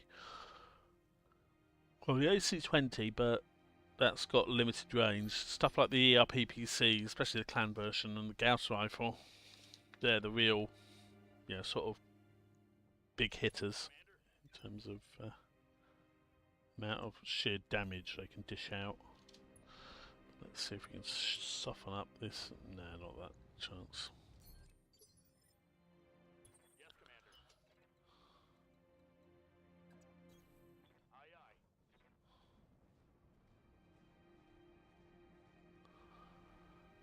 Bring up the movie. Cicada.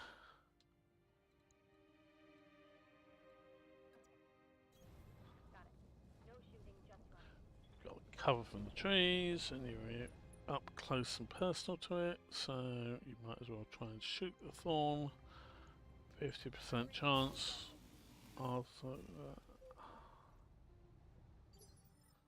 And finally the Scorpion. Here's it goes. No, it's not stuck. That's good. Going full throttle.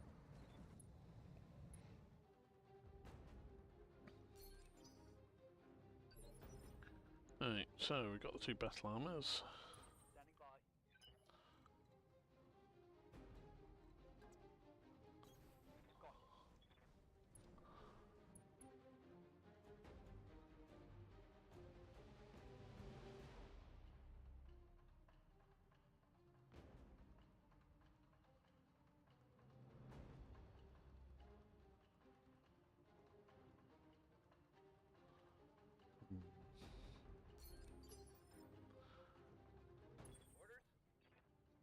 Hop down.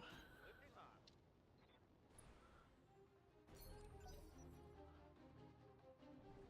That's the Thorn, yep, as expected. Don't know if he's got a line of... No, he hasn't. Excellent. So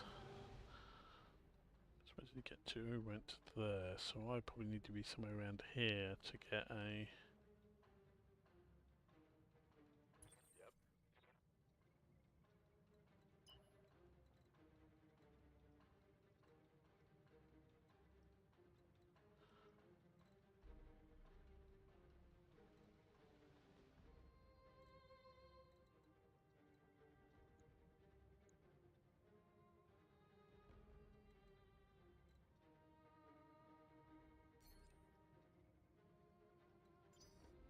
But I bet to reserve somewhat reserve because I want.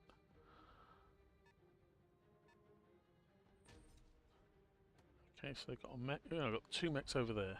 Right. Now, Good to go. move, revolt with the.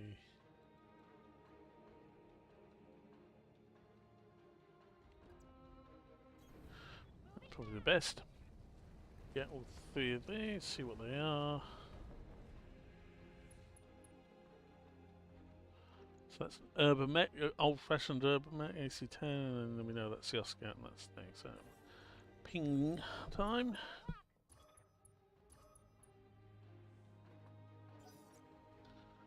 Okay, so your scout is jumping back. Using the medium lasers to no effect because the cicada's got such silly Oh man, evasion at you the got moment. me.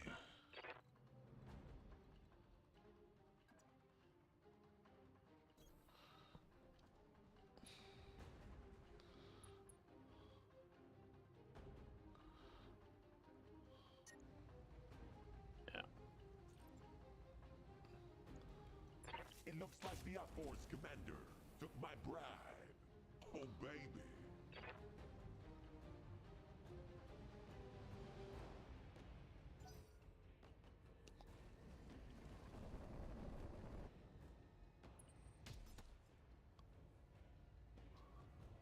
Whoa!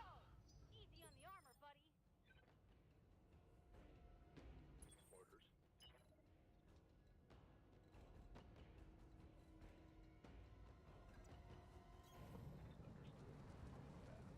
Move there.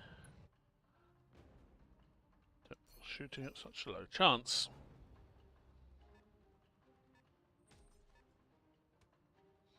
Some sort of autocannon, I think.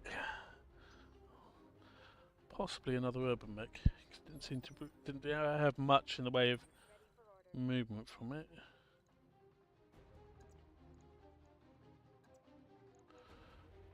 Let's kick the thorn from behind. The old classic. Physical attack. Okay, structure exposed. Well, and mech down. That was easy. Target neutralized. Right, there's only one part of that though, although is Thorn an Omni mech? I don't think it is. It's a shame, means that I can't get the Omni mech bonus of only needing 1 part to make one, because that one actually would be quite nice. Okay, so very small chance to hit that, only 32% chance for the urban mech, yeah, it's not worth it. And striker. Move up. It's basically going to have a really low chance to hit that off scout as well, I suspect. Yeah. Not throwing money away trying to hit that. Save it for when you need it. Bring down the battle alarm boys. I'm your spaniel.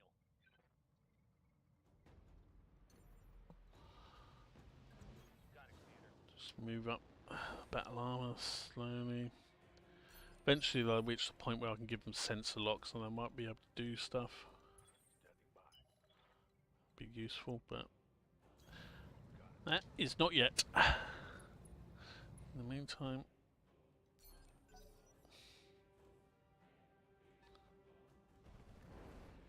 oh, yep, I was right. There's another urban mech.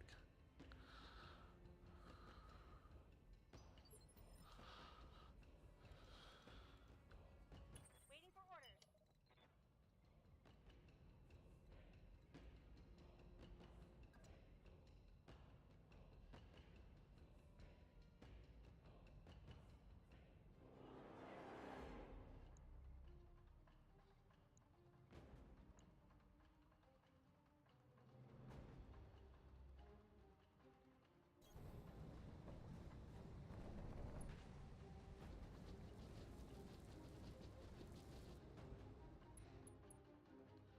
So what have we got? We've got the Oscout that I knew about, an urban mech, and an 3 urban mechs. So we'll shoot at an urban mech.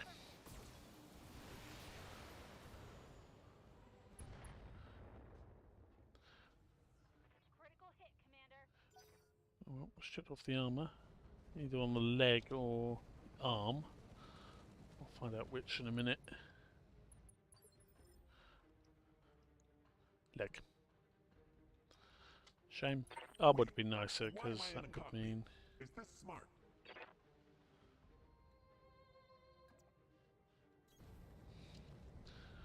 in the arm you'd stand a chance of stripping off its main weapon, but it was not to be. We no longer got that penalty from having walked through the Time to give him that smooth geothermal vent, jazz. so I can fire both PPCs without overheating.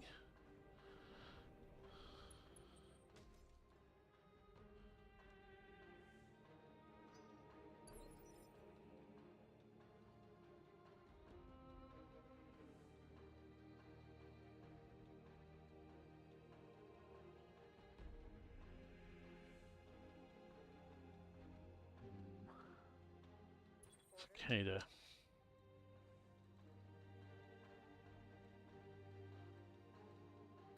Oh, rear shot. Yeah. Always get a rear shot if you can, unless it's a convoy, of course. Because what's not to like about getting a rear shot? And let's use Battle Lord. Increases the amount to hit and increases the damage. Because it's a rear attack, none of the DR applies. It's destroyed. Not really relevant on this in this biome.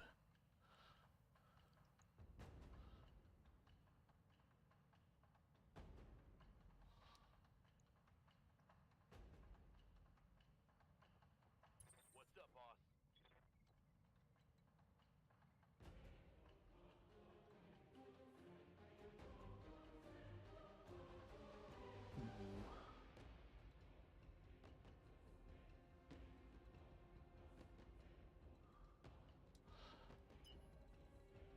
Sprint there, I think. No shooting, just running. In case you're wondering as well, the no shooting, just running message you keep hearing, that's from stock Battletech. Or the Battletech game, I mean, the tabletop you can run and shoot, but in this it doesn't let, or in standard game it doesn't let you. Good to go.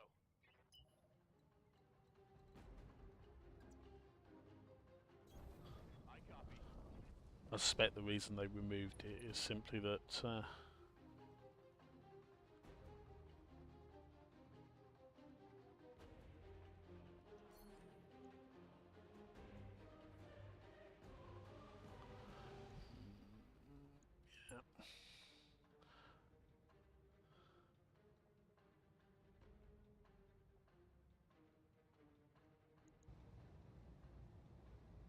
she got left, got 30 left on there. Let's go for the closest urban mech. I won't bother with the LOM. Nope. Stripped all the armour off from another location. Tell that because it had the there had 2 damage numbers, one orange, one white. So there we go, it's lost.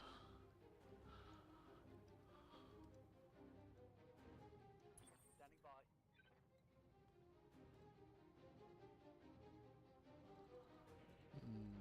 Battletech, what are you going to do? I think all you can do is sprint up. Try and get close enough to be useful. Capricorn, you can jump up. Try and get close enough to be useful. I'll keep you to the higher ground so you get the to hit buff. Flatlining Scorpion.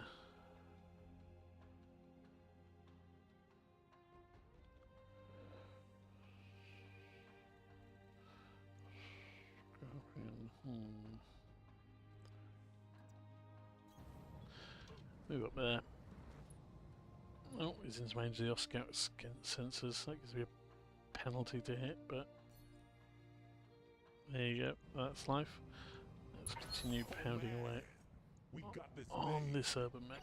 So it's 2 urban mechs taking a bit of a pounding, and the off-scout is running away again. Ah, no, it's pinging. Got 2 of us. Okay. Wait, why am I in a cockpit? Is this smart?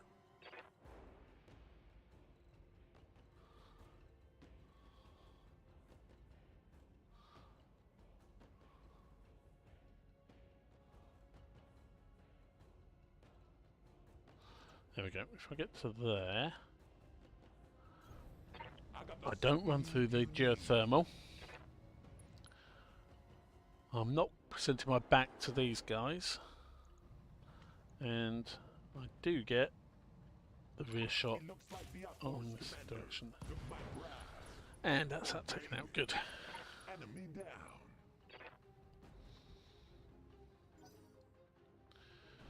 So what we got? I've got 2 urban mechs and the Oscout. 1 urban mech is unharmed. The other urban mech is got a leg that's somewhat squishy, shall we say? But that Oscout's the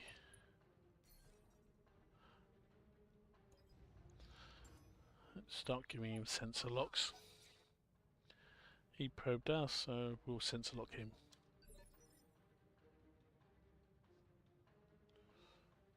Oh, there's another mech up there. Standing by.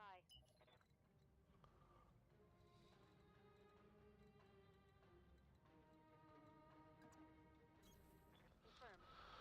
Go up this way. I don't want to enter that while we've still got hostiles on the field.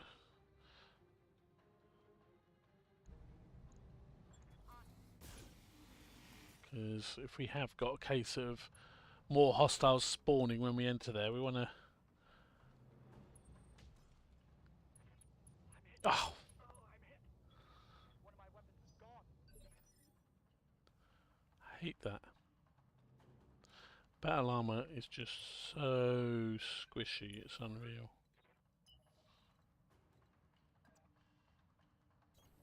Got it.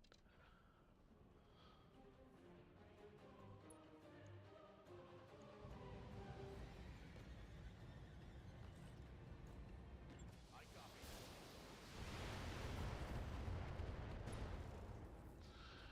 So, Solid connection on that one.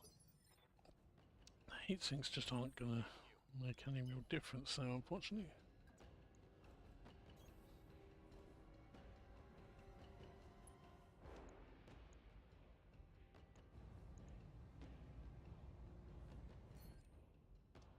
Let's continue on the It looks like the outpost commander took my bride. Oh, baby. Okay, so he's got a wound now.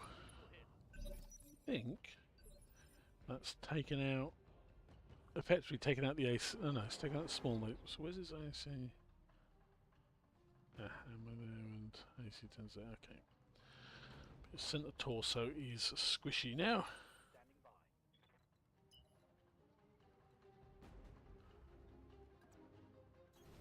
I copy. Let's move up there and give you vigilance. Oh, man. We got this made. Meanwhile, continue to jump you guys that way. So, Commander.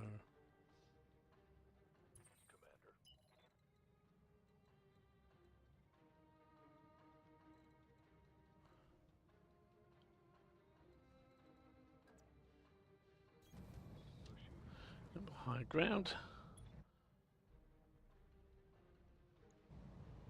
Go for the Irby.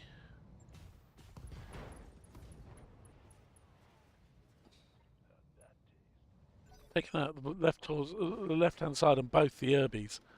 Fortunately, the main weapon's on the right-hand side. Typical, isn't it? Let's see. Reporting. Minimal damage.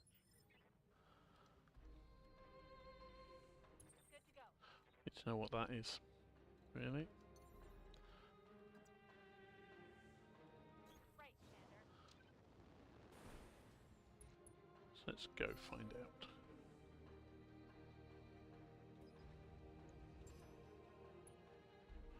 It's another Herbie.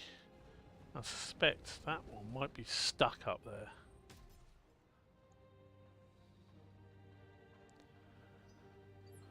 But at the end of the day, an Herbie is still You got me.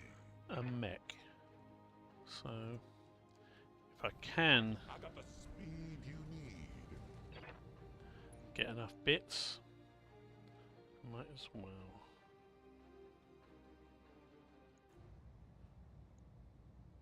It looks like the Outforce commander took my bribe. Oh, baby. Oh, you can get over the top. Ooh. I got my structure. You can see Ouch. daylight through my armor. Commander.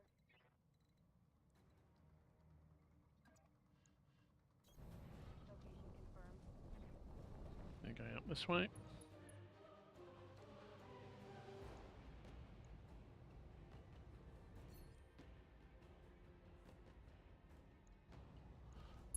Oh, man. We Right, got that's this another made. Herbie down. Mech destroyed. So, we need to so it's got 2 Herbies and that Hermes. Commander?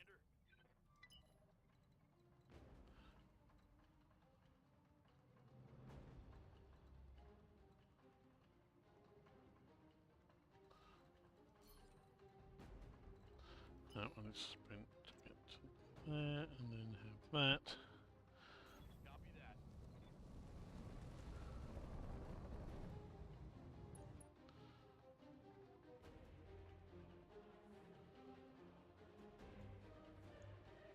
So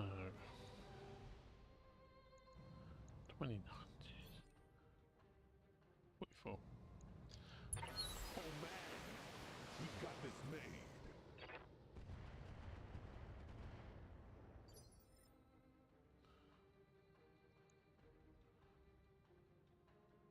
Okay, so that Herbie has 0 weapons left. Yes, Commander.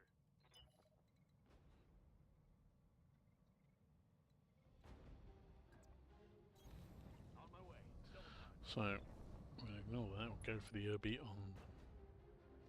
on high. 21% now. I won't.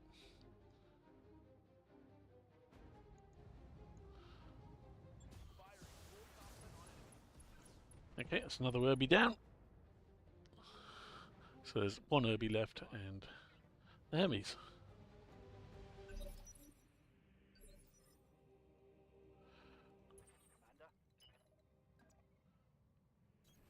Roger. Thy will be done. Confirmed.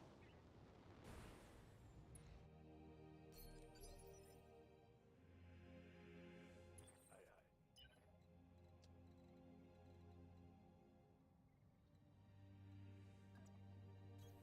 Confirmed.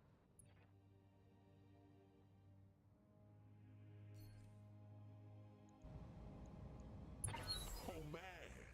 We got this made. Stim. Negative damage.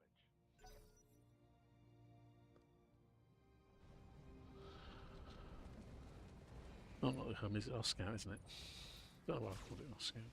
Or Hermes, rather. But there you go. Damage is light.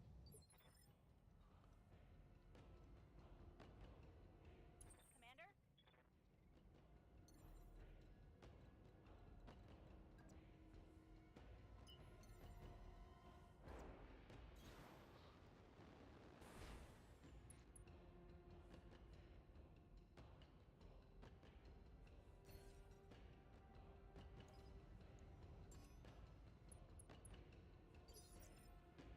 Okay, so Wait. Why am I in a cockpit? Is this smart? I got the speed you I need. need to get the height to try and get a hit on him. because I can't strip his evasion off. Oh, I've got heat issues as well, so let's go for a leg.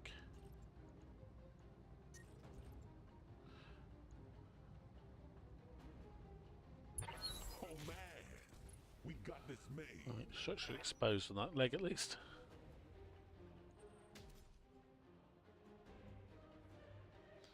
I need to get up here to get height to Waiting for orders. try and get somewhere with that Irby. Calling out. Meanwhile, we get Cicada close enough that it will be able to Firing full complement on enemy. get in and kick it to actually take its initiative off it. So that's the only option I appear to have on that front. Full speed, no target.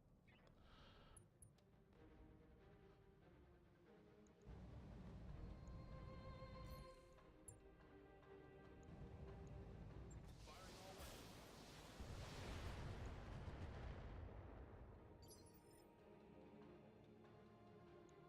Okay, the off scout is starting to take damage. This is good. Let's get up there with the Wolverine. It's got precision strike as well. Doesn't have a targeting computer, so you won't get to choose where, but Oh man, we got this made. okay. So it's lost one of its. Critical hit. Oh, it's lost evasion. Excellent.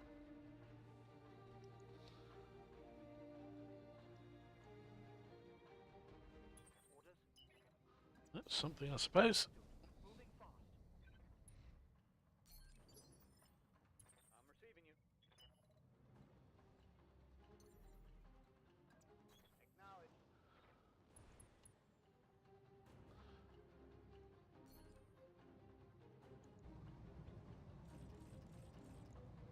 It looks like the outforce commander took my bribe. Oh baby. Some more hits on it. Good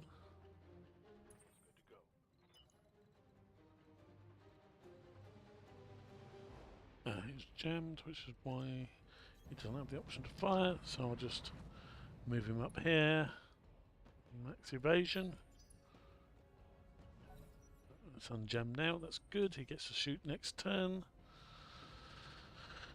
Griffin can take that shot from the AC-10 of the Irby. Isn't too much of an issue. Wait, why am I in a cockpit? Is this smart? Get up there I got the speed while it's you not need. got.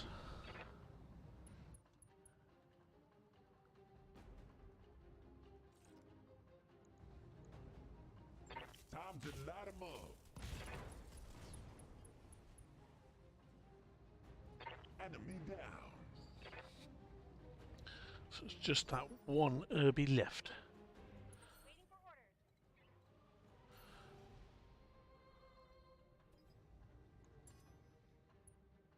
Now sensor lock, so I can actually shoot him, Receiving you. which would be useful. This will probably be a low chance to hit because of height differential.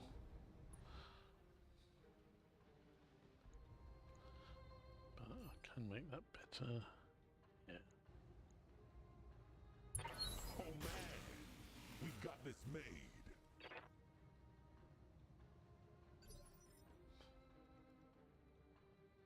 Standing by.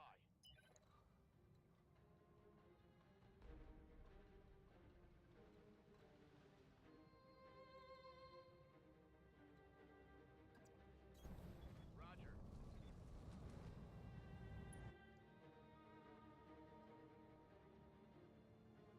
It's too low. Actually, I should have at least tried the laser. There you go. That's low. Let's move.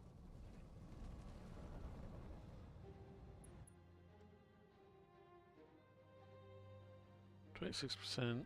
With that, it's 38%. The hell? It looks like the outforce commander took I my need to bride. actually get. I want to take that down. No joy. I'm here. Keep on moving these guys. Oops.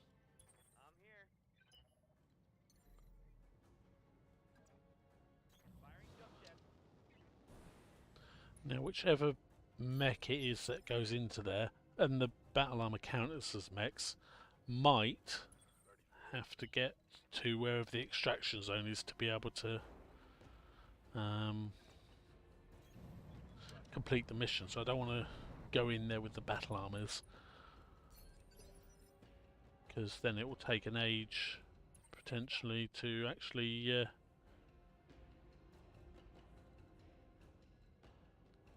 get them out. Let's try that.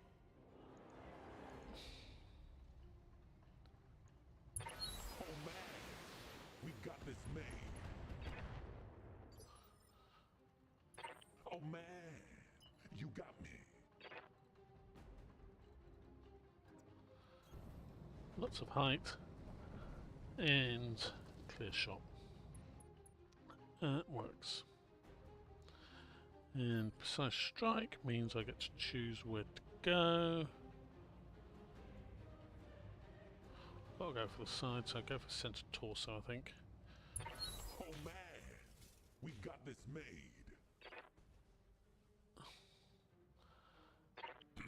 Warning shot successful. Yes, Commander.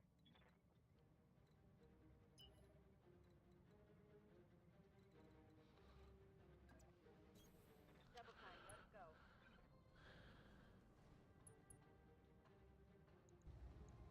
Confirm. More damage. Reporting critical hit. Ready for orders. Bit more height. Basically, I keep doing this until we get the damn thing down.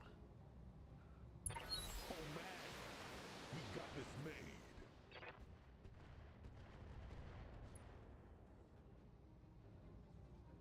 Inflicted some heavy damage. So it's lost. Receiving you.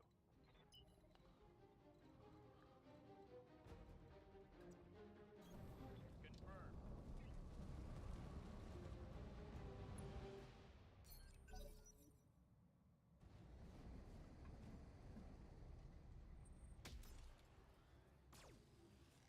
Cool, it's gone for the cicada.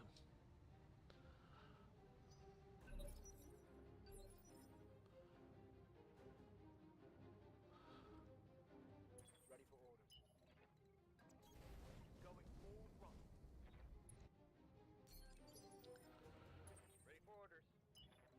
Going full throttle. Ready for orders. Affirmative. Okay. Just need to pop away for a second.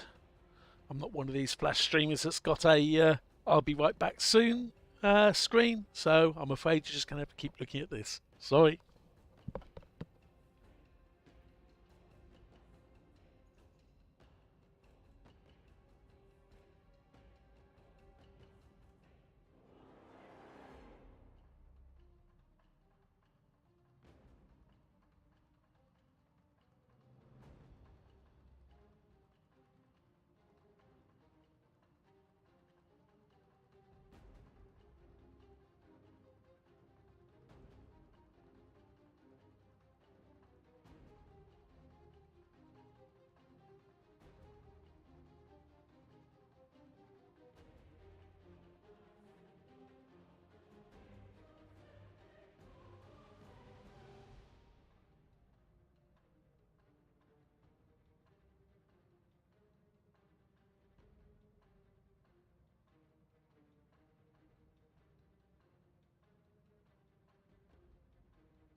And I'm back.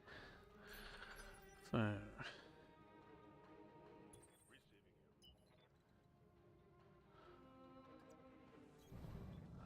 yeah, you can now get a shot. So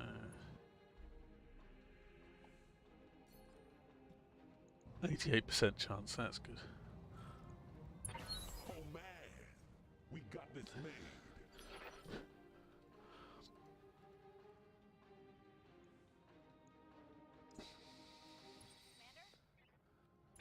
Oh man, you got me. I'm on my way. Continue with the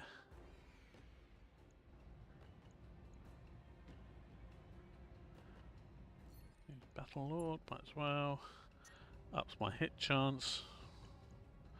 Giving them the business. That was worth it. Taking him out.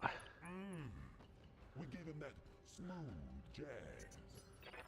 It's getting hot in here, so I already took off all my clothes. Good to go. Ah, classic. Okay, so Affirmative.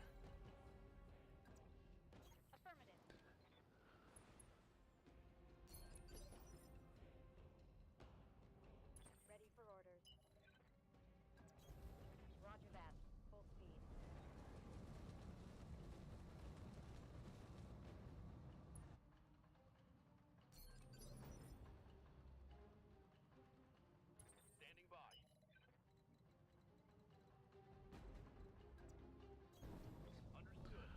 back towards the pickup area. What's up, boss? Stay to the higher terrain because at the end of the day, if you're on higher ground, it's easier for you to hit them and it's harder for them to hit you. They'll either be on the same level or Moving out, Commander. if you're on the highest terrain that there is, they'll either be on the same level or lower, so all in all that tends to be useful. I think I'm going to have to come down a bit. Copy that.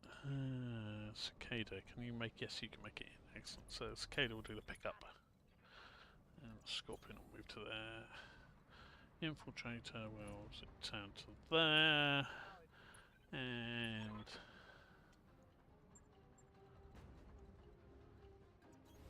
the battle armor will move to there. So The asset has been secured excellent. and is ready for retrieval. Because we wiped everything out, it was a straight pickup, that's good.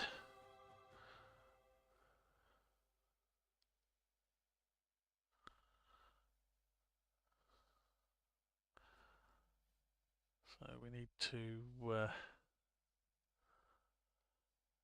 have a look at the damage, work that out, get that all repaired. Because we got a bit of damage on the Arctic Cheetah. I think that's just came close to losing the arm, but didn't actually lose it. No actual gear was damaged. So that was good. But we got 18 days for bullet train. I think we won't advance time for him. We'll just accept it. Okay, what are we going for? I could get an urban mech. I could guarantee an urban mech actually. Then looking at our money, that might actually be worth doing. So let's get. Don't have any Scout parts.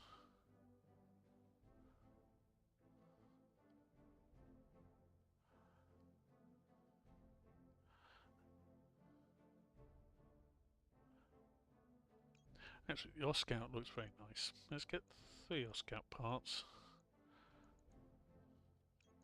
An urban mech part. You need to get 2 more. Oh, there's only 3 bits I didn't get, so yeah, that's good. We've got an urban mech.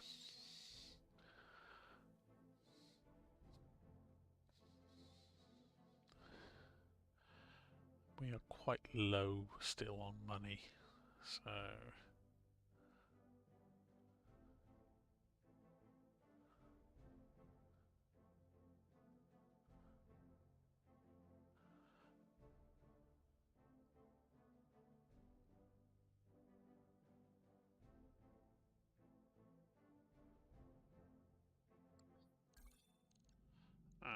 do some repairs.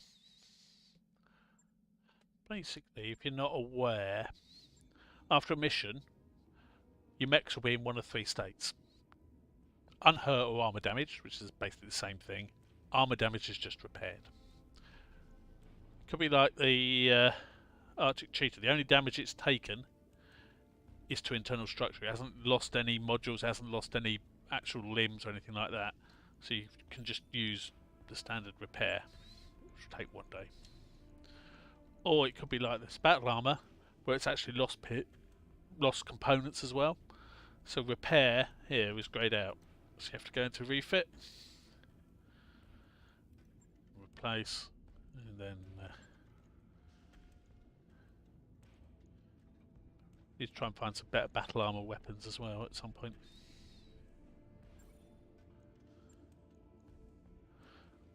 Right. And that's done. So we should now, yep, we can build ourselves an urban mech. That mech you asked for is cleared for fighting. So we have an urban mech. We have, well, we could build a Thorn MB, but basically if you don't have all the parts of a mech, it will actually cost you money to sort of bodge them together effectively. So we could build a Thorn MB using those 3 parts plus one of these 2 bits, but I think I'll leave that. Likewise, I could build the Oscout. And given what it's got the Beagle Active Probe, the Guardian ECM, the head-mounted tag, and C-Cubed Eye. It's very good. The trouble is that Guardian ECM and C-Cubed actually now, basically ECM will cancel C-Cubed, I believe. Actually, C-Cubed Eye may not, but because what C-Cube does, if you've got other mechs equipped with it as well, it gives them bonuses and what have you. But all we're going to do with this is, having put it together, we're going to actually, what I'll do is I'll quickly give you a brief rundown over mechs and modifying them. This here is a bug you sometimes get with the battle armor. If you've been into battle armor and go into look at a mech, it will end up funnily sized, but let's give that another try. There we go. Right.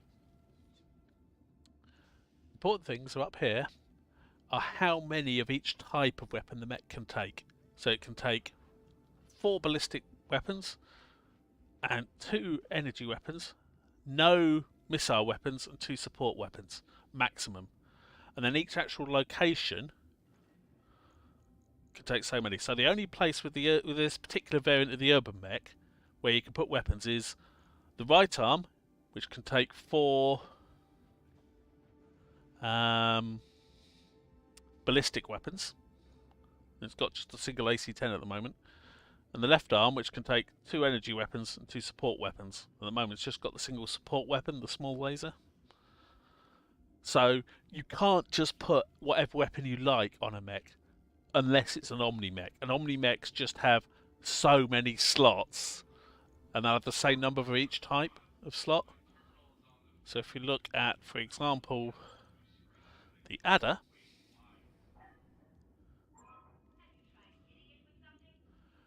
it has 6 ballistics, 6 energy, 6 missile, and 6+1 support. The reason why it's got the +1 is the flamer on the Adder is built in. It can't be taken out. So you see the rest of the slots are just sort of spread across, and you can put things in different places and what have you if you want to. But the thing I do want to have a look at is, can you put this? Oh no, it does have a tonnage. Ah, yes, I know why. When we got this, it said tonnage 0. And I thought, ooh, that's a no-brainer. Basically, the tonnage it takes, I think, is dependent on the actual tonnage of the mech it's going in. That'll be why. But yeah, that's the basics on the old sort of what you could do in terms of refitting. It's very similar to what MechWarrior. The big differences between what you can do in MechWarrior is you've got the general bit here where you can change the armor and the heatsink kit. Also, you can change the core. So the armor lets you put in things like clan ferrofibrous, for example. If you put that in, suddenly you've got a bit more extra weight because it's lighter. And likewise, you've got double heatsink kits or single heatsink kits. So you've got to have one of those in before you can start using the other type of heatsinks. And if you put that in, you've then got to take out the wrong type of heatsinks. You can't have a mixture, in other words, of single heatsinks and double heatsinks. But that's sort of the differences between Battletech and MechWarrior in terms of what you can do. Anyway, let's quickly head to the barracks. So Bullet Trap is injured. Like I say, we're not going to wait for him to be healed up.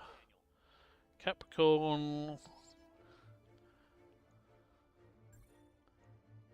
Let's give him sensor lock so that he can potentially start doing that as he moves up. Should be useful. Flatline can't do anything. Max.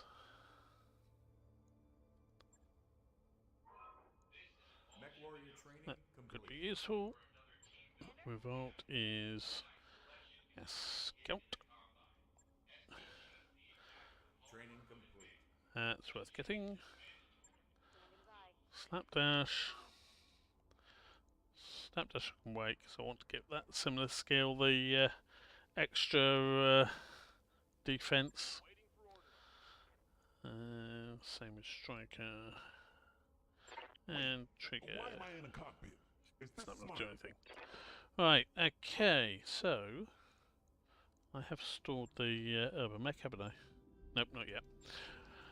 Right, this is an example of what I was meaning. If we wanted to, for example, make the Oscout, I couldn't at the moment because I don't have a free slot for it. So if we were to actually have 6 mechs which we were fielding, we wouldn't be able to effectively bring out any extra mechs without a lot of work.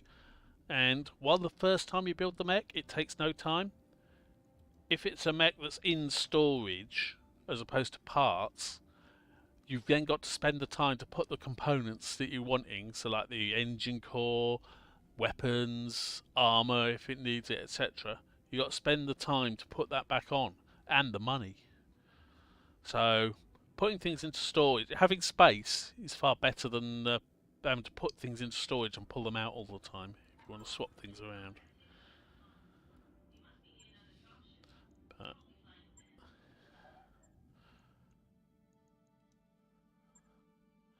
190,000 for that urban mech, that'll do.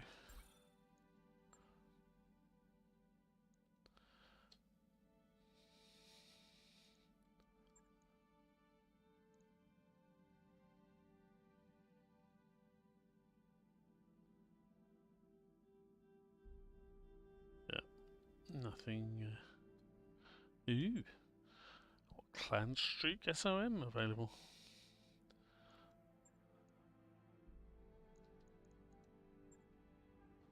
You've.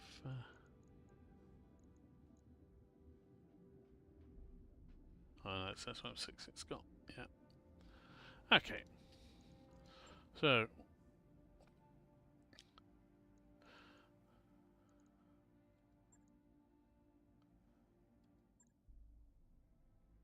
Terrorist convoy is going to be fun.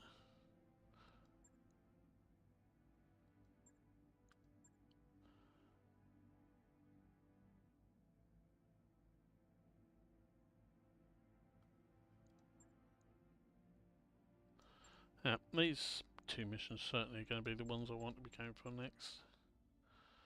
But looking at the time, I think I'm going to leave that fun for the weekend, when I will be doing the next stream on Saturday. So, hope you enjoyed it, and hope to see you back then. In the meantime, got a little bit of work. Actually, I'll quickly advance it a day. so we're ready to go. Because that I don't want to wait for bullet trap to be healed, because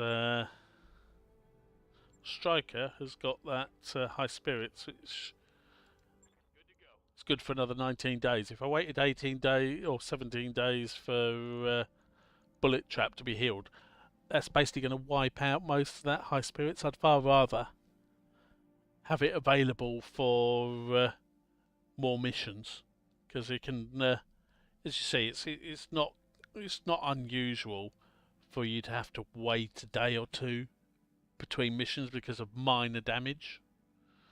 So if you've got 17 days or 18 days till it runs out, it's far better to have have that bonus available, because the battle armor which bullet trap we're bringing isn't really doing much. He's not even got the sensor lock skill that our other battle armor pilot has. So anyway, let's save this,